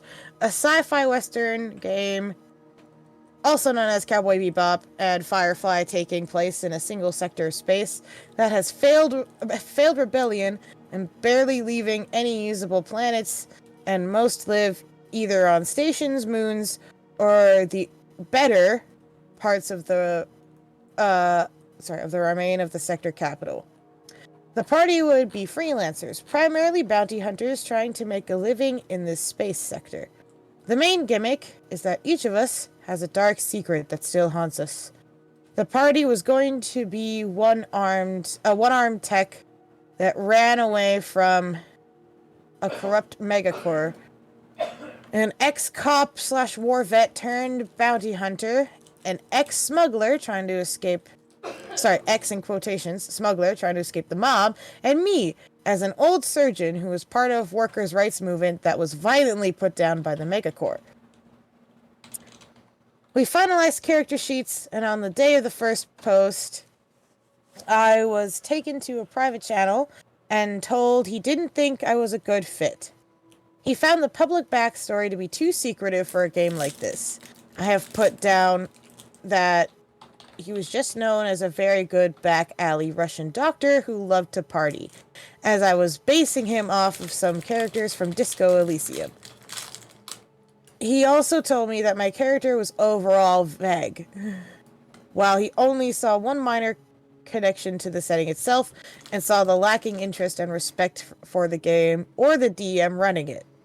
The party and I tried asking more about the setting, as the setting doc was about 3 pages long, and it was most of it explained the war, not how much time had passed, who were the major players in the war, and if there were the same movers today.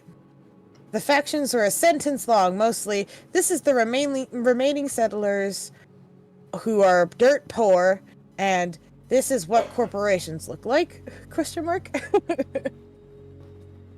The setting document was indeed short and vague, and when anyone asked for a more specific part of it, they were only told, it's in the setting document, use it.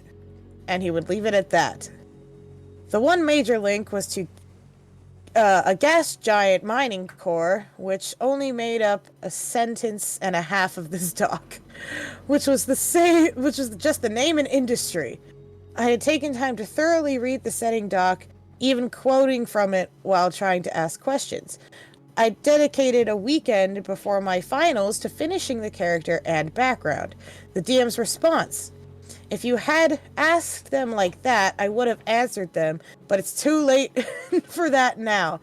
In fact, it seems like that's a red flag as a player. Oh my gosh, let me feeling unappreciated. I tried explaining to him that the finals would be done by the game's start, as it was in the morning, but he kept twisting it to show that I didn't really have time for the game. Seeing the writing on the wall, I just opted out playing like he wanted me to. It's funny enough that talking to the other players who remained, it sounds like the game isn't happening, as the ex-cop character was too cowboy and not enough space. The one-armed tech revealed too much of their background to be a usable character, and the smuggler was too specialized in piloting and wanted it to be a general skill everyone had on top of everyone being able to fight. Good Too long lord. didn't read. Yeah, yeah, that's just the too long didn't read. Wow. Wow. What the hell? Lord. Why didn't you just make pre-made characters? Yeah, Right? at that point, it's just like, what? What? Well, Ian wants to they- have a sci-fi cowboy They'd have game. only been half filled in because the rest of his fucking setting was just not fleshed out either. What? Yeah. Oh my gosh. point. I love this too long didn't read sentence. DM wants to have a sci-fi cowboy game, but me nor the other party members can make characters that fit into his barely baked setting and makes it an us problem. Barely pigs. Yeah, pretty much. Like, what the hell? I mean, I have to agree with the first comment, too. I have a very specific idea of how this game is going to go, and while I can't really communicate it, your character doesn't fit it, and I don't know how to adapt. Would have been a heavily railroaded story. Shame, because the campaign idea sounds fun. The idea itself sounds good. Oh, It yeah. sounds great. Execution, rather lacking. Mm-hmm. I was almost in a Firefly tabletop think- game. Right? Oh, man. And by the way, fuck you. I wonder if I still have those rules somewhere. I should just even whoops, respond to I forgot that. Y'all killed the goblin. Calm the fuck down. Right? I'm sorry, I didn't see. I didn't participate. I was reading. I'm kidding. I'm kidding. That's okay, because you missed the tearjerker that Eve put in there. Fuck you again. No. Wait, what? And just why are you attacking your I'm a brethren? leaf on the wind. Oh yeah, no, yeah, I know what you're talking about. My bad. Just for that, I'm going to take another teasing Can lick we- shot.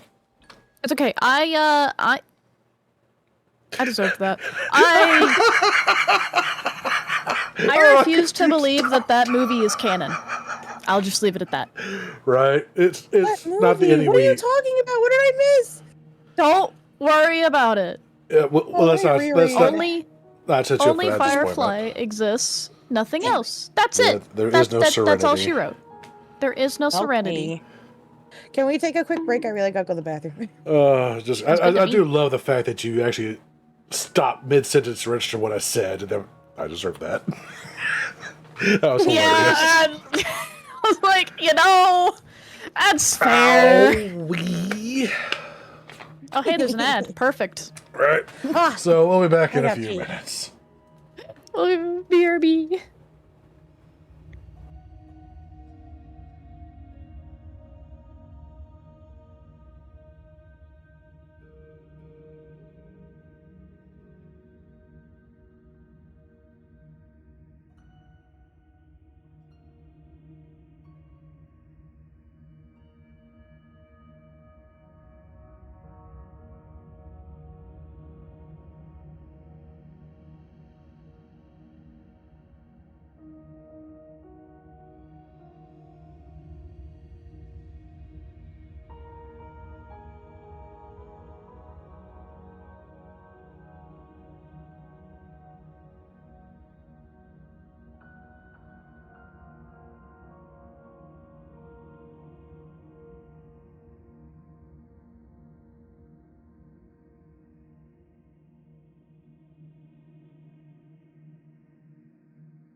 And I return. So have I. Oh, I was going to say, I was like, oh, damn, I was the first one back. You just said I have returned, and then there's me. I was just about to unmute, so I said, so have I. That's good. We're pretty sure Chill's here because he's been here the whole time. Oh, fuck, you beat me to it. Well, I've been here the whole time.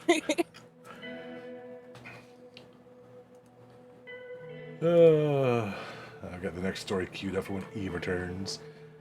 I'm going to go look at the clips. If someone hasn't clipped that entire nonsense about the teasing lick, I'm going to be very disappointed.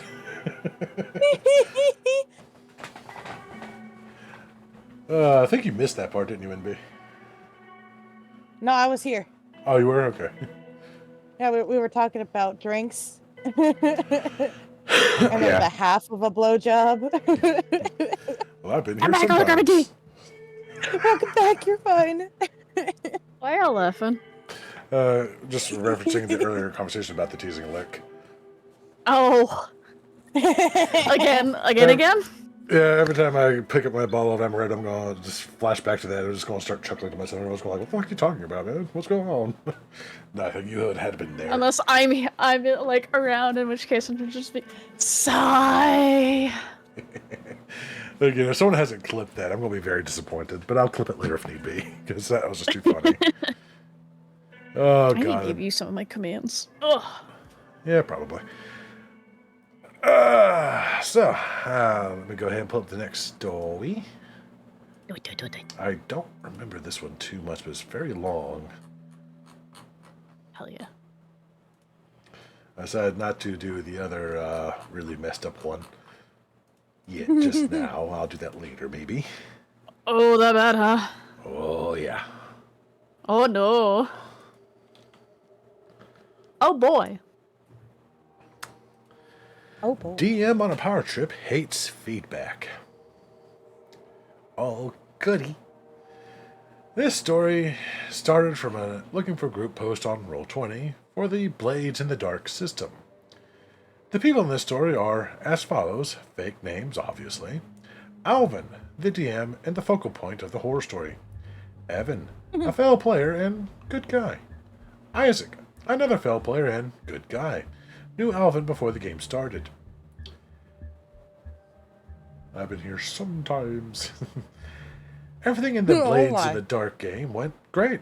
It was us 3 players and one more player that left after 4 sessions. After the extra player left, Alvin suggested we switch to D&D 5e game that he wants to run, especially since he was more into high fantasy lately and had lots of ideas. Evan had never played 5e, but was excited. Me and Isaac have played it a lot, so we were also excited.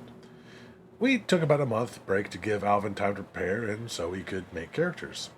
After a week, Alvin posted character creation rules and some gameplay rules as he wanted to make the game more gritty and realistic. Should have been the first sign. Okay.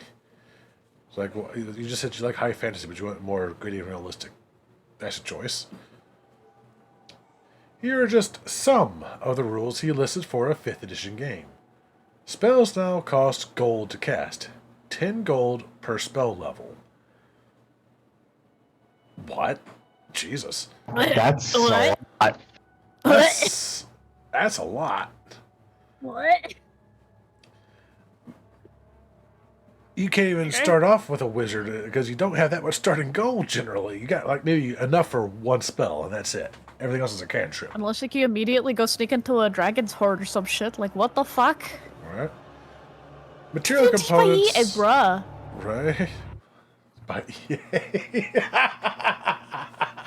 oh, that's good. I like that.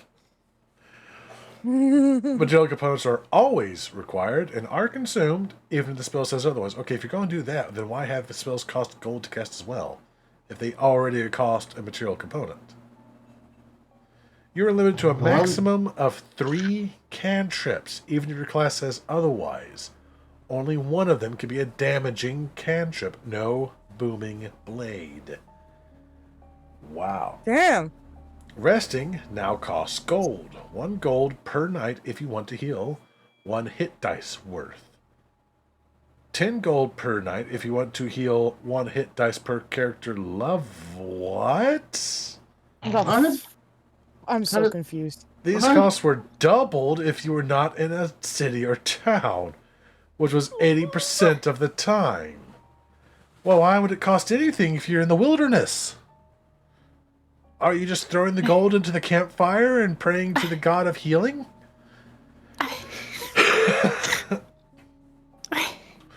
Why gold? Fuck. Is the Sandman charging? Like, what the fuck? Right? Jumping requires an athletics roll with a very complicated formula for calculating DC. Our dwarf fighter with heavy armor and 17 strength could only jump 6 feet long jump with a DC 14. There was no reason for this rule. This is the best one. No short rests. None. He said they were too OP and unfair to the DM. If an ability or resource came back at short rest, they just came back during a long rest. This made some classes' abilities almost completely useless. Must be hard times in that world, right? My god. Ooh, what is that emote? I like that emote. That's cute. Tiny's awesome. Tiny VA stare. Ooh. So no short rest. Okay. If walking in difficult terrain, you had to make an acrobatics check for every 5 feet you moved, with the DC going up every 5 feet you walked. So don't set foot near a mountain Wow. then. My god. Or a Also- forest. Also, Sweet Chip makes up a good point. If you rest outside, it costs gold. Exactly. That's why I'll say it's I said not that. I was realistic. like, are they throwing the gold into the campfire, sacrificing it to the god of healing? How the fuck does that work? And not only... Yeah, hold on a sec. Oh, wrong one. Yeah, double if you're outside of a city or town. Yeah, So it's more expensive to not be in a city. right. Player poops. Damn, that turd has a barcode on it, and that you must pay. You're killing me. Oh, it's so good. It's so bad, but it's so good. I love it when realistic means basic things are annoying, right? It's not realistic. Well, let's see. This You DM can needs to go only- hike in the woods. Sorry. Right? You can only play as a human, dwarf, halfling, or elf. And no dark elves or wood elves. Those were OP. Also, no dark What? vision allowed. You'll never guess why. It's OP. Now, to be fair, I do hate dark vision, the fact that everyone and their mother fucking has it. Which is why you put limits on it. Like, hey, you can't fucking read in the dark. Fuck you. Get a No, light you source. Well, yeah. just solar flare them. That too. Easy. He made a custom standard array for starting stats. 14, 12, 12, 10, 10, and 8. Really? Jesus, not even a 16 to help that out. Here are some tame ones. I'm still not a fan, but these are fairly normal. Encumbrance. Ew. Also, we couldn't ignore coin weight. XP. Split between the parties, so if we adventure with NPCs, they get XP too. And the XP was watered down so we wouldn't get too strong too fast. Okay, now to be fair, that last one is actually rules as written. If there's an NPC in the party, they get to share the XP even though they don't level up. Okay. Sure, Makes sense. Yeah. I mean, that's just a balancing thing. that's fine. Yeah, and the encumbrance, I have a love-hate relationship with that. I generally ignore encumbrance unless you're Yeah. trying to do something Yeah. stupid like carry every fucking weapon on every fucking limb you have. It's like, no, you ain't doing that. Same. Yeah. There are plenty more, but those were the real bad ones. Keep these in mind for the future. Now, upon seeing these rules, I had some PTSD adjacent reactions, remembering my own attempt at this many years back. I told the DM, Alvin, that these rules were extremely harsh and seemed to only impact the players. There's no positives for the players here. He brushed it aside and said, "You won't even try it? Wow, dude, not every game has to be perfect high fantasy and run raw." I told him I still disagree with the rules, but I like the screw in his DM style, so I'll stick around. It's just, you said you wanted to do high fantasy. That's why you swapped systems, and then you completely shit all over the high fantasy aspects. Like, do you like high fantasy at that point? What? Naturally, at character creation, we didn't have a single caster. How could we? 10 gold a spell level was crazy for any caster who wasn't a wealthy paladin, maybe. We ended up with me making a halfling rogue, Evan making a dwarf fighter, and Isaac making a human monk. We were all very excited and made all of our characters be blood brothers from the same orphanage. It was at this point that Alvin told me that halflings were viewed as slaves in his world. That would have been an important detail to know earlier. This should have been strike 3 for warning signs, but I ignored them. I asked for clarification, hoping he meant that a lot of them had to be enslaved, but that wasn't the norm. He said, no, halflings are a slave race. It's so ingrained into their culture that they actually just like being slaves, and most don't want to be freed. Oh, God. Now I saw the red flags. I saw them waving like crazy. But I really liked playing with small parties, and these guys were all cool, so I asked if I had to be a slave, and he said, no. Whew. But people will view you as lesser and believe that you're below them. I had the idea of making a story arc where he would break their chains and stop slavery, and I thought that maybe he would lead me in that direction, so I decided to continue. It's not gonna go that way, is it? I can only It's not gonna go that way. I mean, the fantasy there is being able to fully pay alone.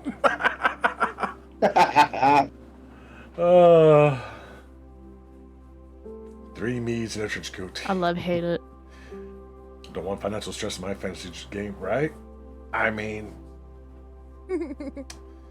Anyway. Fast forward through a few sessions, we are having a blast. He puts in a lot of work in his battle maps and it beats interactions. The players are role-playing and even arguing in character. Things started to come apart here. I expressed to the DM I never played a rogue before and I'm scared I would be useless in combat. He assured me that I wouldn't. In the first 15 combats we had, I counted, every enemy but 2 were resistant or even immune to piercing damage, my only weapon damage type. Every enemy was proficient in perception and saw me hiding. We constantly fought in magical darkness. Enemies had spells that they didn't pay the cost for because they were throwing enemies who always had tons of gold for their spells, but when we searched their bodies, we would only find an occasional silver. Now, I am a firm believer that D&D is a role-playing game more than a combat game. You're incorrect, but you do you. So, though I was frustrated at times, I was still having fun. Months pass, and we eventually hit level 4. We all take feats, and I take Skulker, which gives me blind sight in close range. The DM yanks that away and gives me limited dark vision instead, but justified it with, be lucky you're the only player with dark vision. You did take a feat for it, after all. No, I didn't. Yeah. I took a feat for blind sight. And again, I didn't quit. Throughout this game, I would point out how a certain rule that he came up with on the spot sometimes ruins the fun for the players. The other players would agree, but the DM would just say, tough luck, find another game if you hate it. It was getting a bit much. Okay, the second you hear that line come out, that's generally when you want to take a good hard look at what's going on. The DM puts his rule that allows us to do something to counter it, like making crypto scouts or something. Then there'll be a funny campaign all of overthrowing the DS system. I don't even want to try to wrap my head around crypto. Now, around this time, I had Blades in the Dark game I wanted to run, so I invited the guys to it, and we had a session 0. Very fun, but Alvin several times would argue that he can do a certain thing because it's what I built my character around. It's not that I would stonewall him, he just would argue that he should succeed after failing a dice roll to attempt the very thing he wanted to achieve. Sorry, dude, it's a dice game. The dice will determine if you win or fail when attempting action rolls. The following week, in Alvin's game, we are fighting harpies. Due to a lot of circumstances, my character had a hand they couldn't use, so they couldn't use a crossbow, which is shoot them out of the sky. So, my guy is practically useless. Regardless, I try to swipe at them when they get close. I even hand my crossbow to Evan's character and reload it for him in between rounds. We get very close to death in this combat and try to find somewhere to rest. It was at this time that he made up a new rule saying, oh, you have to make survival rolls to determine the quality of rest. When we are beaten and battered, we'll pay 10 gold out of each of our pathetic coffers just to heal. I told him that this is blatantly just so we have a harder time. There's no fun introduced here. We have never had to make a survival roll for rest before. You're only saying it now because we are closer to death than we've ever been before. This was the end of the session, so we decided to end there. I thought I was a little harsh, so I messaged him saying, I don't hate your game or anything. I just feel like they need to give feedback on aspects that affect me, the player. I like you, and I really like your DM style. He didn't respond tonight, so I went to bed. I woke up to a text from him saying in way more words, you're relieved of duty, soldier. You don't like my game, and it's obvious you don't want to keep playing. If you're not feeling petty, I'm looking forward to playing in your game later this week. I was livid. This wasn't just an injection from a D&D group. I was being dumped by a friend. I asked if this was a bit or if he was serious, and he nonchalantly said, no, Law, if this was a joke, I wouldn't have removed you from the server in Roll20. Word for word, by the way. I checked, and he was right. I was kicked from both. I had months of work and stories dumped to that Discord server in Roll20. I messaged Evan and Isaac, and they had no idea. Alva didn't talk to them at all. I began to argue with him a bit, saying that this is not funny and that the other guys were not in support of this. He said, and I quote from the Discord message, there are ways to levy constructive criticism that are definitely not, that's dumb, why would you do it like that? And even though you get messaging me, I'm having a ton of fun. When we play, it really doesn't feel that way to me. And to be honest with you, me having fun is more important than everyone else having fun. Because I'm the one who puts in the most work for the game. And when we're playing together and these issues come up, it's not fun for me, so I gotta make a change, and I have the right to do that. Wow. Now, I never said that rule is dumb. But if you are perceptive, you'll notice the line where he said that his fun is more important than our fun. I literally laughed aloud when reading that, because realizing I may be dodging a bullet.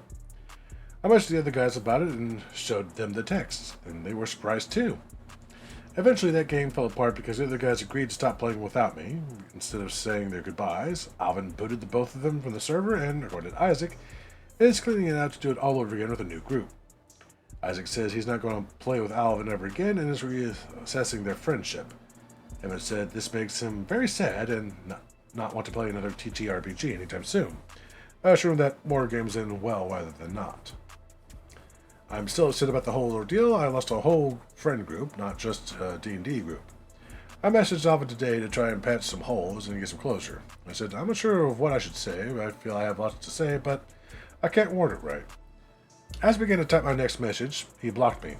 Immediately and suddenly, I messaged Isaac about it, who was currently in a public Discord call with Alvin. And he said that Alvin claimed I was crashing out and sending tons of messages, so here I am, deciding to log it all for everyone else to see. Alvin, if you see this, I have a lot of negative feelings towards you, but I don't want anything less than good stuff for your life. I hope you can grow. No, fuck that dude. Let him be old and alone. Yeah, fuck that guy. Yeah, that was really petty of the DM. Like, what the hell? Especially when he does the exact same whining and crying in someone else's game. It's like, I should be able to do this. It's like, and the thing is, if you introduce that stupid rule of you have to make a survival check to see the quality of rest, I could see the argument for that if it was done at the start of the game. I could see an argument for it. But you're already paying gold. So why? Yeah, and you're charging gold. That's why I was like, Which, again, made no fucking sense. I 100% agree with Unjust. Oh my god. I also want to point out how Unjust put their skunk emote between a hat and shoes. I mean, there are going to be some things I put in the game strictly for my own enjoyment and amusement, but you do it in a way that's still fun for the players, too. There is a way to make all parties happy with that. Like, I once tried to run a low-income game where everyone had very little gold to work with, so they had to be more resourceful, but nothing like this. Dark Side. Yeah, no, that's different. Yeah. Nothing like this. for us, the readers, fuck that guy. Right? Yeah. And they were only going to be spending 10 gold, which means they would only have gotten one hit. Actually, they should have been paying 20 gold to do that. According to his rules at the beginning, it's like, what? Your mistake was not saying no thanks when Alpha presented his homebrew. Yeah, with half of these rules, I'd have been like, no. Like, I'm sorry, you say you want to play a high fantasy game because you got a lot of ideas for it and you want to switch to a high fantasy game, and then you immediately make it so that the players can't partake in high fantasy. Huh? Pretty much. You nerfed magic Right. so hard at the beginning that it makes no fucking sense. I mean, why would you make spells cost 10 gold per spell level and then make sure that material components are always required? Not something you just hand wave and use like an arcane focus or anything and make arcane focus completely useless. But all material components must be used, which means that's even more money you have to sink into this.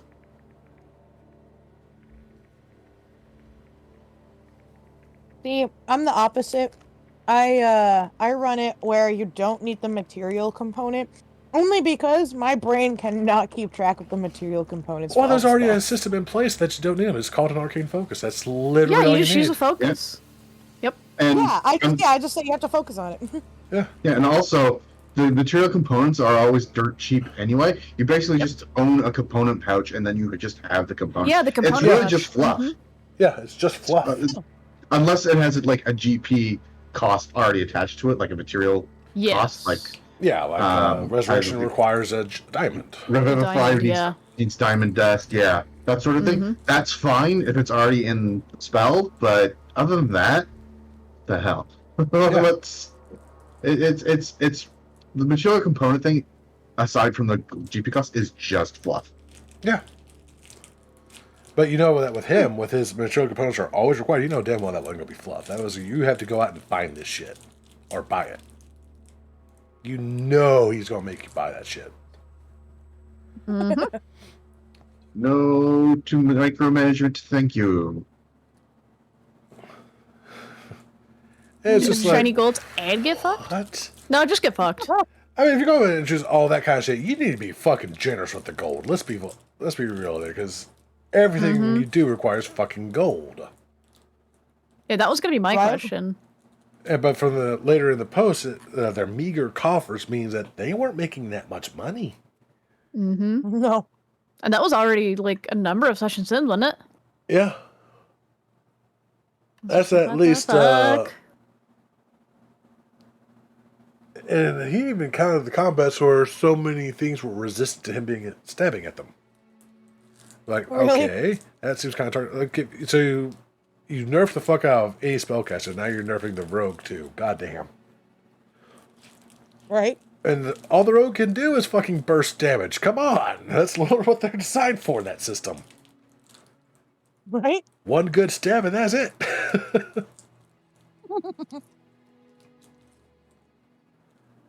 This whole story reads like baby narcissist behavior. Alva doesn't have an outlet to be in a main or position of power over people in his life otherwise.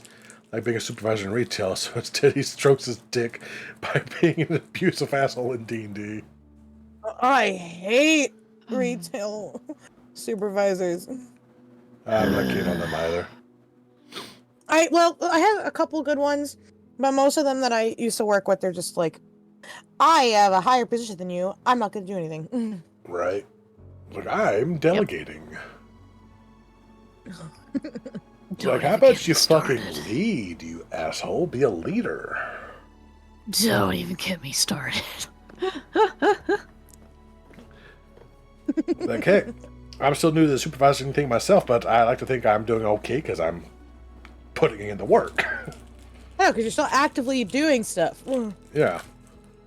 As long as you actually, Oh, good. do work and don't push off stuff onto your underlings. Well, the only thing I You're pushed off fine. my underling yesterday because they were brand new. And it's like, you need to take some That's typing training. lessons. So here, have some typing lessons here and just play through that for part of the night. Because your should typing is learn. pretty bad. I mean, if that's Yeah. actually something that they needed to work on, I mean, that's fine. Yeah, that's about the most I makes did on sense. that one because Everything That's we do also an involves easy task, computers. You need to actually learn that bit. Yes. My Your type- turn, MP. My typing I was gonna say Eve's turn because we missed Eve. That's fine. Remember, mine are palate cleansers mostly, so. Well, if we All want right, a well, palate if you want cleanser, me to- I can put on a really bad one next. Yeah. Well, I can do my my DM kills game post session 0 for asking all the wrong questions. Do it. Do it. It is in the Discord, but I could repost it if you want, Lore. I've got it. Here it is. Let me put that in the chat. Chib, what the hell? I might get fired for doing that, Chip. That's called Pretty Cool Pro. Oh, That's right. not nice. So title one more time. DM kills game post session 0 for asking all the wrong questions. That's in quotations. All right. So I somehow ended up at a gaming hub ran by the guy who was the DM of the previous story that I read. I initially avoided DM text games, but after a while, I saw how well he was running them now, and even the server decided to give them another shot. Well, the game burned down to the ground before long. Shocker. The game's course... I'm actually excited because I kind of want to run a game like this. The game's core concept was a Final Fantasy / Ghibli style, light-hearted post-apocalypse. We were all students of a Magi society of the nation built on the ruins of a former great multi-directional empire. We, players, were entering our senior year and needed to complete a senior adventure. It was like a team-based senior seminar. We, the students, are assigned into groups and went out into the world to find a relic from the former empire. We should be given hints of what the relics and artifacts are out there, but will most likely be fought over by other senior adventure parties. The DM briefly explained this. The DM briefly explained this will be more of an open exploration is what they wrote, but I think it's exploration, and puzzle-based than combat, and required us to take the young hindrance and arcane background. That's why I read it typos and all, just because it makes it funnier. Okay.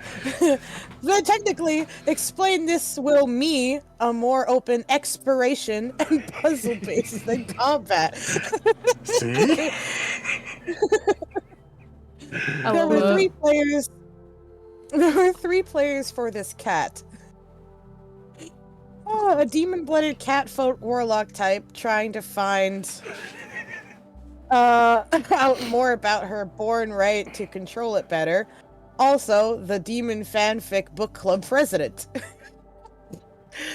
I'm a foreign exchange student from a reptilian Mayan-inspired empire. He was trying to see if the ruins had anything to do with their gods disappearing and seeing how the mammals do their shamanism. And finally, Jester, a bardic theater kid who happens to be a changeling like shapeshifter. No one, not even the party, knew that he wasn't human. That sounds really cool. This sounds like a great setup for a game, but it wasn't meant to be.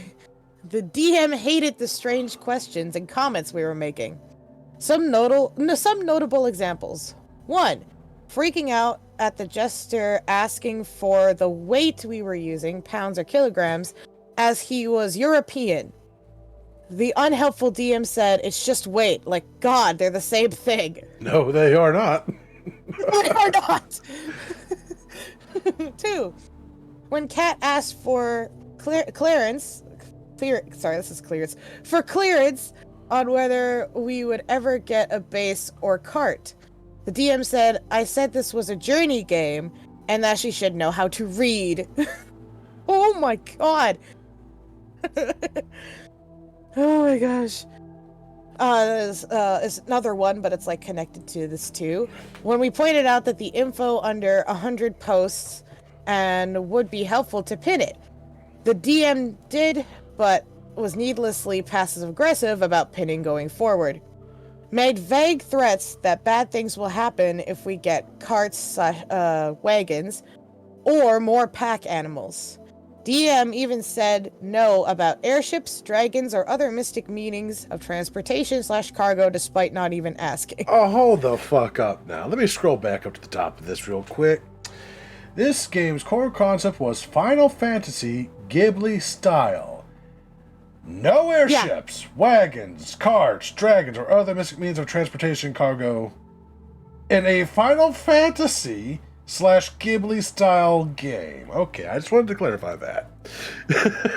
What the fuck? Howl's Moving Castle? Fucking hello? I love Howl's Moving Castle. Also, literally fucking anything to fucking, I forget his name. God damn it. Carry on while I look Look up what his you name. did, Tori. You made Eve Don't say worry. the word fuck 3 times in a row. Damn! 3. Had an issue about us tying character backgrounds together, as I gave you enough backstory already. God, this one again. Oh no. The DM left passive-aggressive comments when we finalized how we know each other. Despite being told that it didn't matter, forbade us from 1. Having the same homeroom, 2. Having favorite professor that he didn't make, which he never got around to make, 3. No practical jokes, as no realistic high school would have or tolerate them. Oh, fuck? The fuck? That Was he shit happens homeschooled? all the time. Every I'm thinking- day. 4. Never meet in or even be in detention. What? 5. Not the head of any official school-approved clubs. And 6. Huh? No significant roles in the student body, gov, plays, or even the other student performances. You couldn't even be in a play? Couldn't even be in a play. You couldn't even What be a is fucking this theater boring kid. shit? What the hell? Sid, by the way. Sid was what I was trying to think of. Hated. So number 4. This is Right, 4 Sid. of like the main points. Hated that we use any JRPG term, as the game was Eastern themed, not a Japime. I need to pause. Anime. Oh my god, I have not I heard need to that pause term in a again. long time. I need to pause again. This game's core concept was Final Fantasy Ghibli style, both of which are Japanese. I want to slap a bitch. I want to slap a bitch so hard. Much more Eastern than that. It literally does it! Oh my god. Oh, Really fucking think both those things were created! Sorry, go on. And no, we couldn't use anime character icons despite all the ref art being inspired by Final Fantasy Tactics and put through an AI art program. Jesus Christ! Fuck all the way off. But wait, there's more! You've actually got Eve raging. It's beautiful. I'm raging too, but hers is a thing of beauty. I'm so mad right now. You and me both, but you more so. If I wasn't already in my horror form, I would have switched to it. Well, yes, but wait, there's more. 5. I asked him about the clarity of some of the fantasy critters and was told there is no photo of them. What more do you... Oh, sorry, there is a photo of them. What more do you want? What? What? When we clarified the question to species, as some of them looked very hybridized, think lizard birds or bat wolves. He called us weird for focusing on that instead of things that matter in the game. What? Some of us were talking or had abilities involving keywords and critters. So, like, obviously you want to clarify. Does this guy just not know how people work? Is this guy a escaped AI that just got fed a bunch of horror stories and, hey, be this style of DM? Oh shit, I just read ahead a little bit, but please go ahead. Oh no! Oh. Keep going, keep going, keep Sorry, going. I forgot the trigger warning. He uses autistic as an insult. Uh-oh. When we asked about the edges, feats, what edges, feats, would fit the character concept, or at least more practical character, as two of the three were new, just not complaints about strange questions, and asked, "Are you all fucking autistic?" Wow. we would all confirm that we all surprisingly are on the spectrum, even showing proof, which the DM would say everyone online says they're autistic. Oh my god. After proof? After proof. Oh my god. Oh yeah, because those little ones underneath, like the 4, 5, 6, those are all supposed to be bullet points. That was an edit. Okay. Okay. So after a month of waiting on the DM, we get a message from the DM in the evening. A good old-fashioned Texan apology, complete with a "bless your heart," as he puts it when published about the non-apology.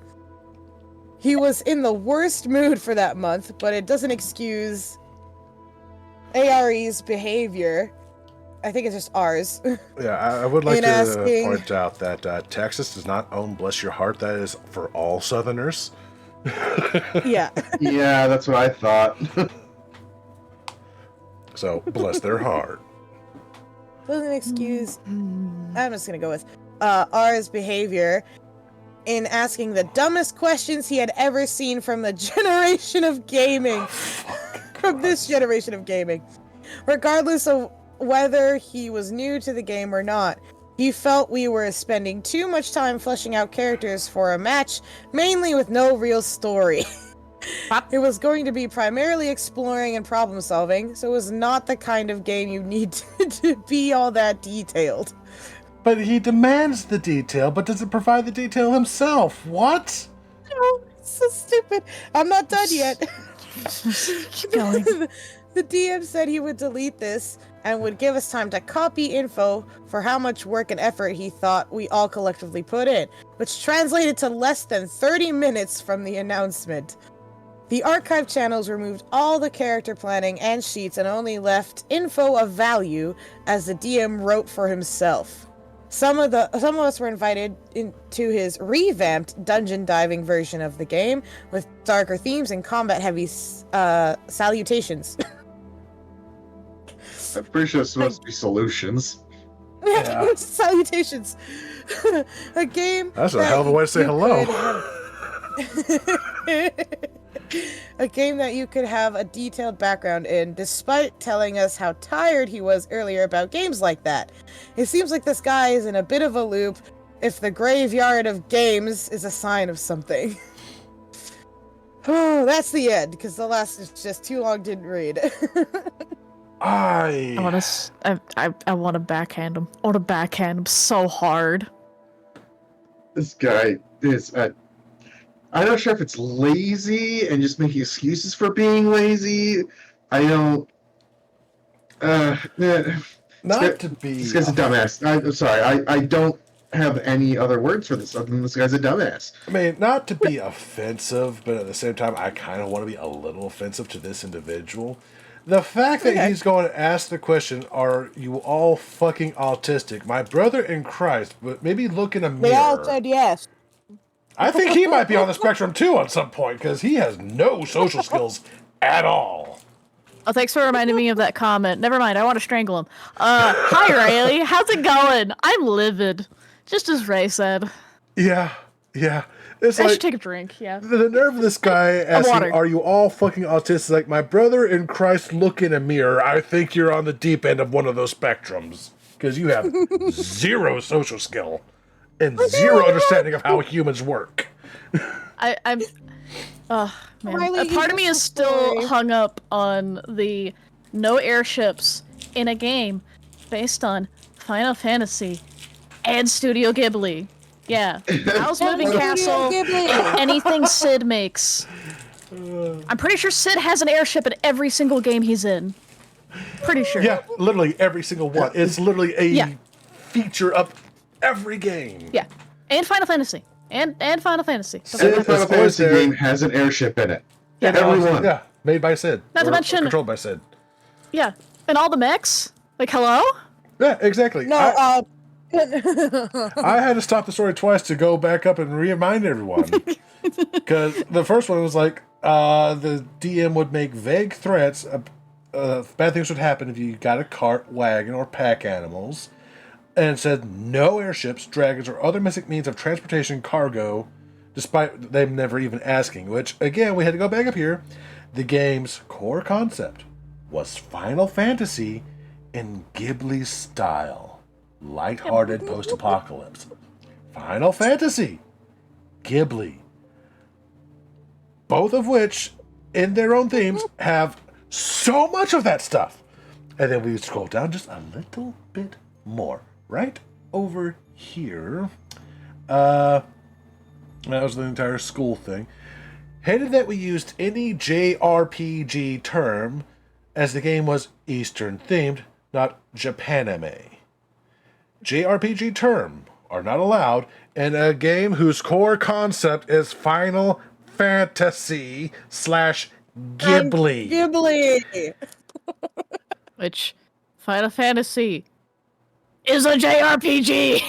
It's one of the biggest, if not possibly the biggest JRPG. Yeah, Also, do you know how pissed off Miyazaki would be it's a hardcore hearing modded about version. the AI generated references?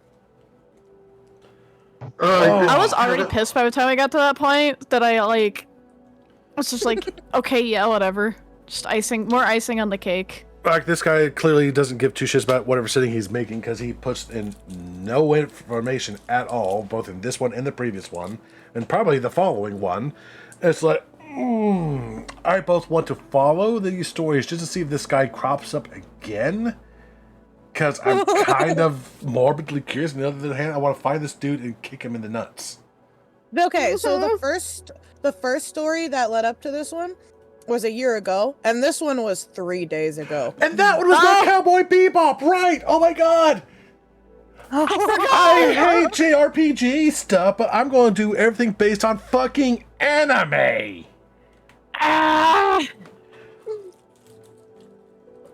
Hold on, let me read this part again right here.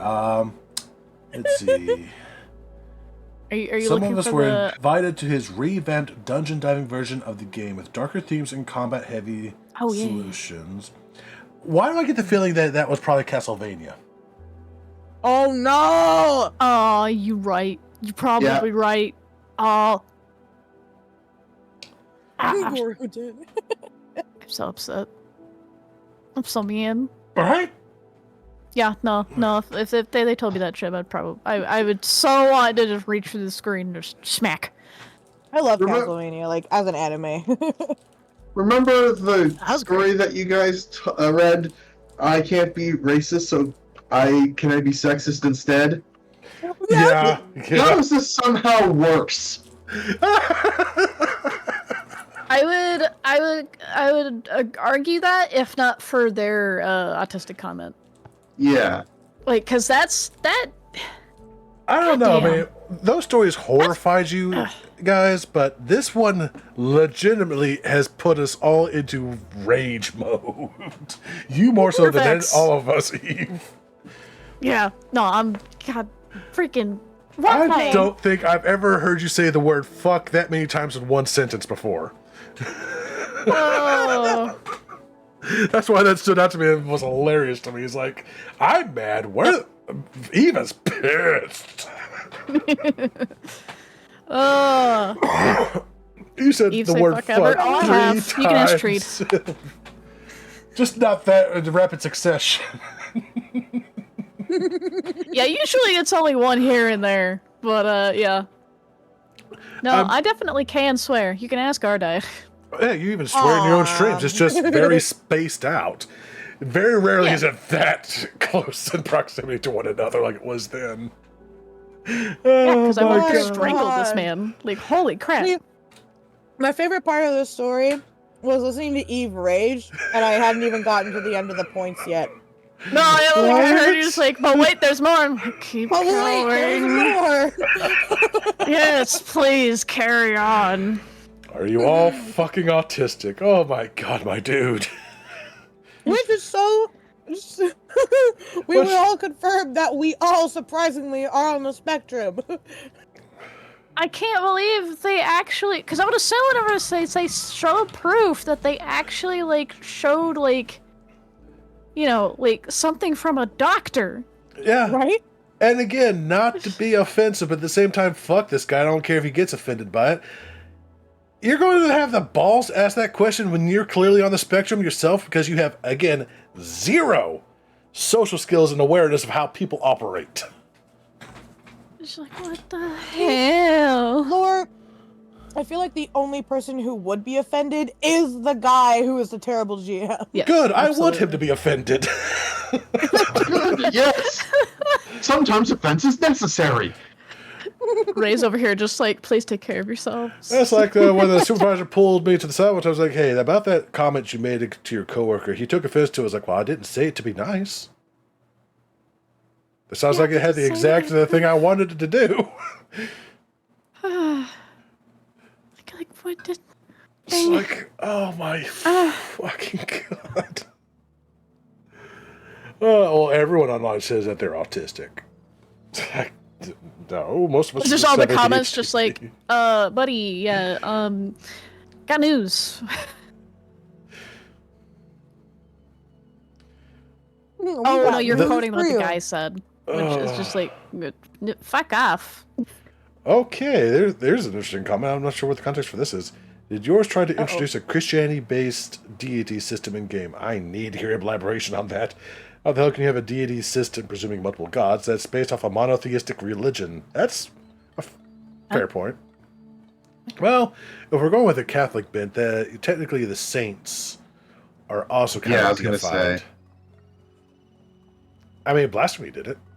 Sorta, kinda. It was very heavily inspired by Catholic themes, I think. Well, it wasn't Catholic. But it felt like it's taking inspiration from Catholicism. Damn. You know what? If this guy is that bad, they should, like, don't want to name drop him for your own safety, but, like, go into the communities and be like, do not go for this dude. Yeah, I mean, they can't name drop him in the Reddit because there are rules against dropping names like that. Yes. So that's why most of them have fake names. Yep, because they were actually required to. I think we did read one where they had to go back and edit them. To be fair, Tolkien managed it. The Valar are essentially archangels to Eru, the creator god, which makes them Maya, and by extension, Gandalf the Wizard's angels. Most makes them literally fallen angels. Tolkien was a Roman Catholic and fairly serious about it. Apparently, he had later regrets about writing orcs as unredeemable. Also, Orthodox Hinduism is,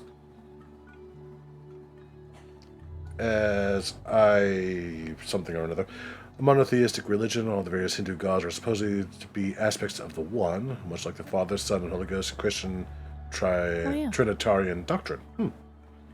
Yep. Okay, yeah, that's fair. I forgot about that. Yeah. Correction, I say I'm probably autistic. Now, I might be autistic, I don't know. I don't think I am. I mean, yeah, that's kind of a thing with, like, there's been leaps and bounds in recent years in, you know, mental health awareness and just, like, mental states. So, like, there's a lot of that going around where it's just, like, people are coming to realize that, you know, everyone's minds are different and unique, and, there are, you know, ways of understanding better, you know, how your mind works, and then kind of, you know, using that to improve yourself. So, NB, I would like to congratulate you, by the way.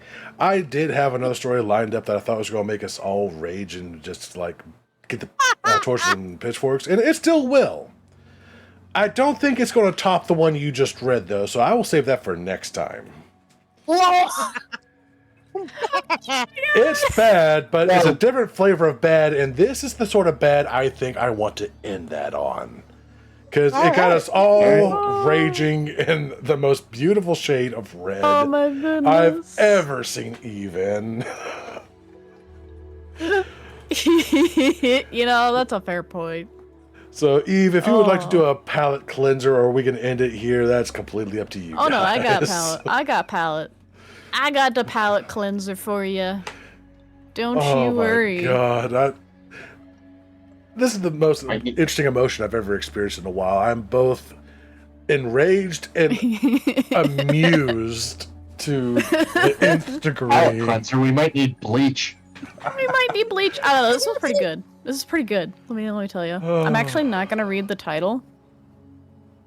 Not sure if I'm autistic. I keep getting a high score in this game. My friends sent about checking it. Yeah, I've been trying to get tickets for that. I got the referral, but I haven't heard in 6 months, so I'm gonna call them. Yeah, I probably Tomorrow. should call them. Alright. For some reason, some places are hard to get a hold of. Yeah. I don't know if they're just busy or what, but I yeah, wouldn't be I've heard surprised about if a that. massive waiting Oh, list. yeah. So. Yeah, I think I'll just stick with my ADHD. I don't want to know if I got anything else besides that right now. That is fair. But yeah. Yeah, ready? Yep. Send me the link. Yeah, I was like, can you send a link? I want to read too. Oh, yeah, that's right. You have to. You'll see the title anyway. I'm silly. But you can tell us the title now before you read it. The Head of Vecna. Oh boy, this feels like a callback to earlier. This is gonna be real funny. Oh. This is an older story, played in AD&D, second ed, that I didn't participate in personally, so pardon me if I don't know all the details. A DM decided to involve two parties in the same adventure. Party B was a band of power gamer murder hobos, while Party G were mostly just power gamers. Where's the palette? Is this really a palette? Yes, it is. Don't worry. 1 second. I gotta knock on my door. 1 second. Oh, okay. I'll pause. It gives me time to drink water. Party Everybody drink bad. water. Party bad versus party good, maybe? That doesn't seem, that description does not seem like much of a distinction.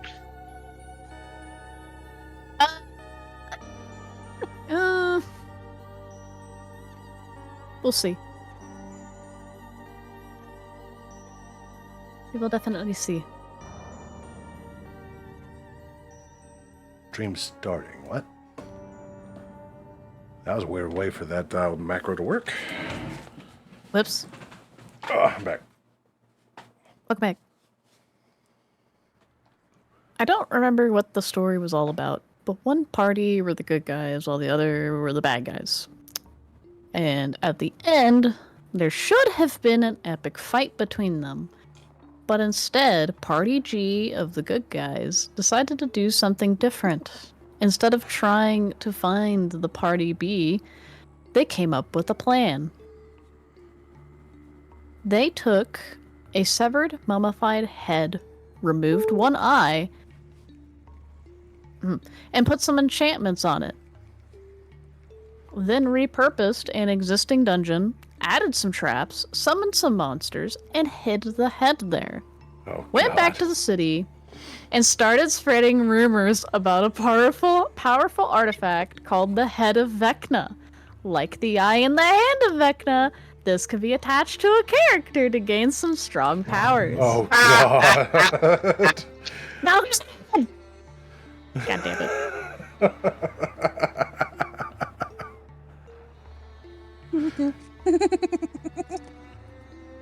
What the fuck?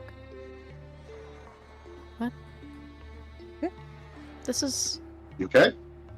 Yeah, this is, but this is not the same one. Ah. No! Can I find the other one? This isn't the full story. Oh, Oh, I think this is it. Hang on, let me double check this. Yeah, sorry. I found the full one. Oddly enough, on a forum, not on Reddit. Huh. Kind of weird. 'Cause I noticed you. Well, I'll explain. I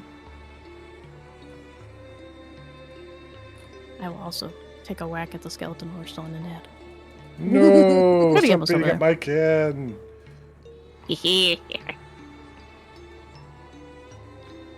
There's a skeleton abuse. Quit it. Okay, that makes sense, because also, I was wondering about the Group G and the Group B thing. I was like, what the fuck is this shit? I don't remember them being labeled as this. I'm glad I realized that pretty early on. Oh, so this is the person that actually ran the game. Yeah, this is the person that actually ran the game. This is the full story. That was just Yay. like a summary. It's just like, what the fuck?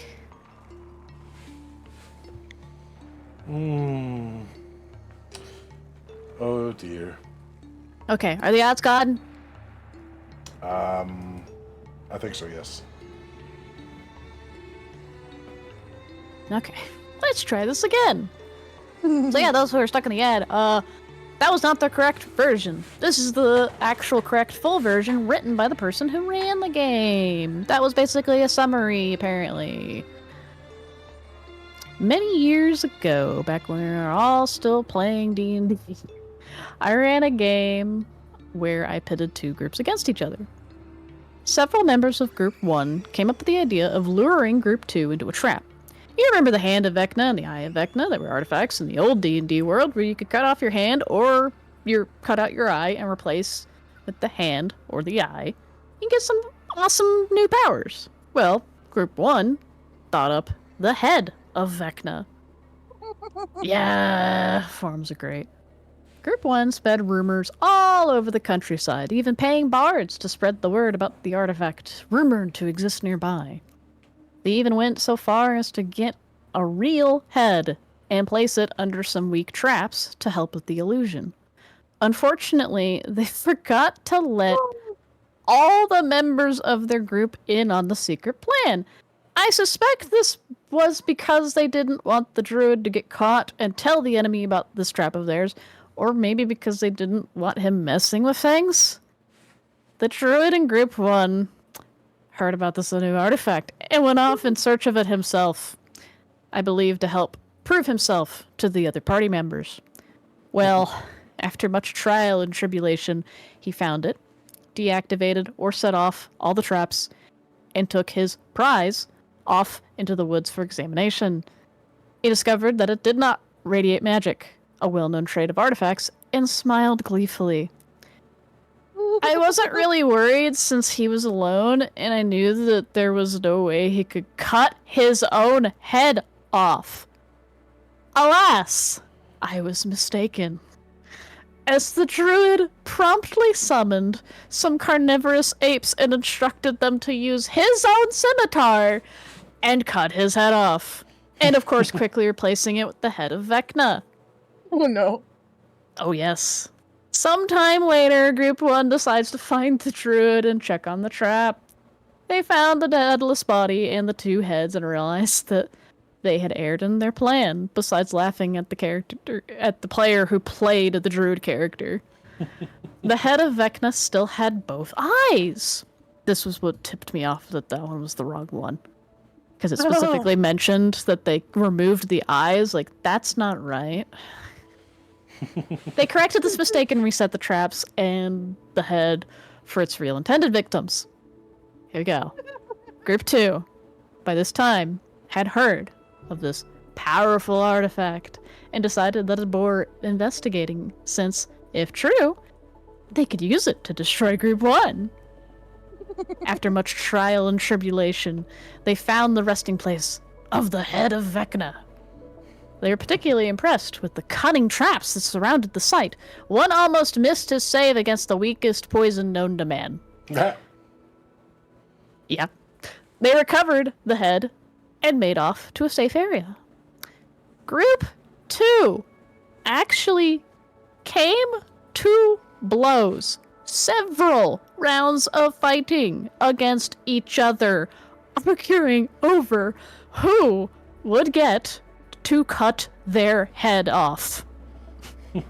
Several greedy players had to be hurt and restrained before it was decided who would be the recipient of the great powers bestowed by the head. The magician was selected, and one of them promptly cut his head off. As the player was lifting the head of Vecna to place it onto the new body, another argument broke out, and they spent several minutes shouting and yelling. Then, finally, they put the head onto the character. Well, of course, the head simply fell off the lifeless body. All members, you're fine, of Group 2 began yelling and screaming at each other and me, and then, on their own, decided that they had let too much time pass between cutting off the head of a hopeful recipient and putting the head of Vecna onto the body. So they did it again, killing another PC.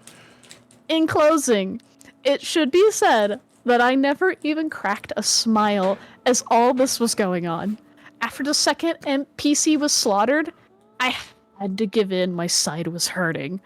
And Group 2 blamed me for all of that. I would happily So take let that that- blame. Let that be a warning to you. Don't let your head get cut off unless you really know what you're doing. Oh my god, that actually reminds me of another very similar story from back when I was new DM. Oh, yeah? Oh my god. It's like they're trying to infiltrate a ball to see if like the count or something was a vampire. You know, one of those classic tales of there's something fishy at this ball. Someone's a monster here. They're trying to figure out how they're going to stick their weapons in. So one of the players asked me, "Wait, how much damage does the short sword do again?" And I said, "Like 1d6." Oh, right, cool. All right, I'm going to sheath this sword into my head and then hide the hilt with a top hat. And I looked at him and I said, "You fucking what now?" All right, I'm going to sheath this sword into my head, because it only does 1d6 damage, and hide the hilt with a top hat. Like, you really want to do that? Yeah, I'm going to do that. Like, you sure about this? Oh, no. Yeah, I'm sure. Are you sure you want to? Yeah, I'm sure I want to do this. Okay. Oh, The rest of you watch as he gets a weird twisted grin on his face, just ear to ear, as he picks up the sword and stabs himself in the head, and he gets about halfway down before he freezes and falls over dead. Oh, it does 1d6 damage. What the fuck do you expect to happen when you stick a sword in your fucking head? That is for a single swing, not shoving it through your skull. Did you know that if you stab someone with a sword, they usually die? Did you guys know that? Yeah. Chat, did you know that? Did you know Is that, that Chat? true? Yeah! It's gotta work by So the you're fifth saying body. So you're saying I can't stab myself with a sword and just run around? Whee! Well, you could. It's Yeah, not for that's long. correct. Yeah, Yeah. yeah, For you, long, yeah. couple minutes tops. Congratulations, you got a new character sheet. Get a new character sheet. Yeah. You respawn and God looks at it and goes, "Fucking really? Put some more points in your intelligence stat next time, okay?" There was this D&D campaign that we tried to get into. I really liked the plot and how the story was gonna go. Because how they started it was the whole thing was going to be based on character backstories. So I was like, oh, sick! Like he built the world, but like a lot of the arcs were gonna be based off the backstory you made for your character. That's awesome. It never got to play, but the whole thing was everybody. For lore purposes, it was you died, but you all got revivified. So you don't remember anything of your past, so you gotta, like, go through the story to figure things out, and, like, you'll slowly start regaining memories. It's not gonna be like, you just forget forever, you don't know anything about your family. I like that. It was a really cool concept. That's a good point, Alex. You can do everything once. Some things you can only do once. Rip. Ripperoni. And I think that's going to be a good stopping point, because I'm hungry. Okay. All right. And the guy goes to swim to bed. So, thank you guys so much for hanging out with us. And thank you to having Chill, us, Envy, Thank and you. Eve hanging out Yeah. with me as well. Let's see who we can Yeah. go raid. Thanks for having me, even though I was late. It was fun. Oh, it's always fun. I always look forward to these chats. You know what? I haven't rated Muff Jedi in a while, and they're playing the first Berserker Kazan, so we'll go say hello to them. Cool. Hell yeah. Oh, gonna miss you guys. Hopefully I'll be streaming more often this week. I was basically being attacked by a bunch of plants that did not seek my consent to join their orgy and forced their seed up my nose. Oh, your allergies. So I was having It's issues kind of with concerned at breathing. first too. Yeah. I made that joke at the start. But No, the plants only didn't, reason why the only reason why I knew that is because of a message in the Discord. So we will go say hello to Muff Jedi, and hopefully I will be streaming again soon and getting back into the swing of things. Thank you guys so much for hanging out with us. You guys take care of yourselves, and we will see you all next time. Bye-bye. Good night, everyone. Bye. Enjoy your Japanimations. What? Enjoy your Japanimations. Japanimations. Japanimations.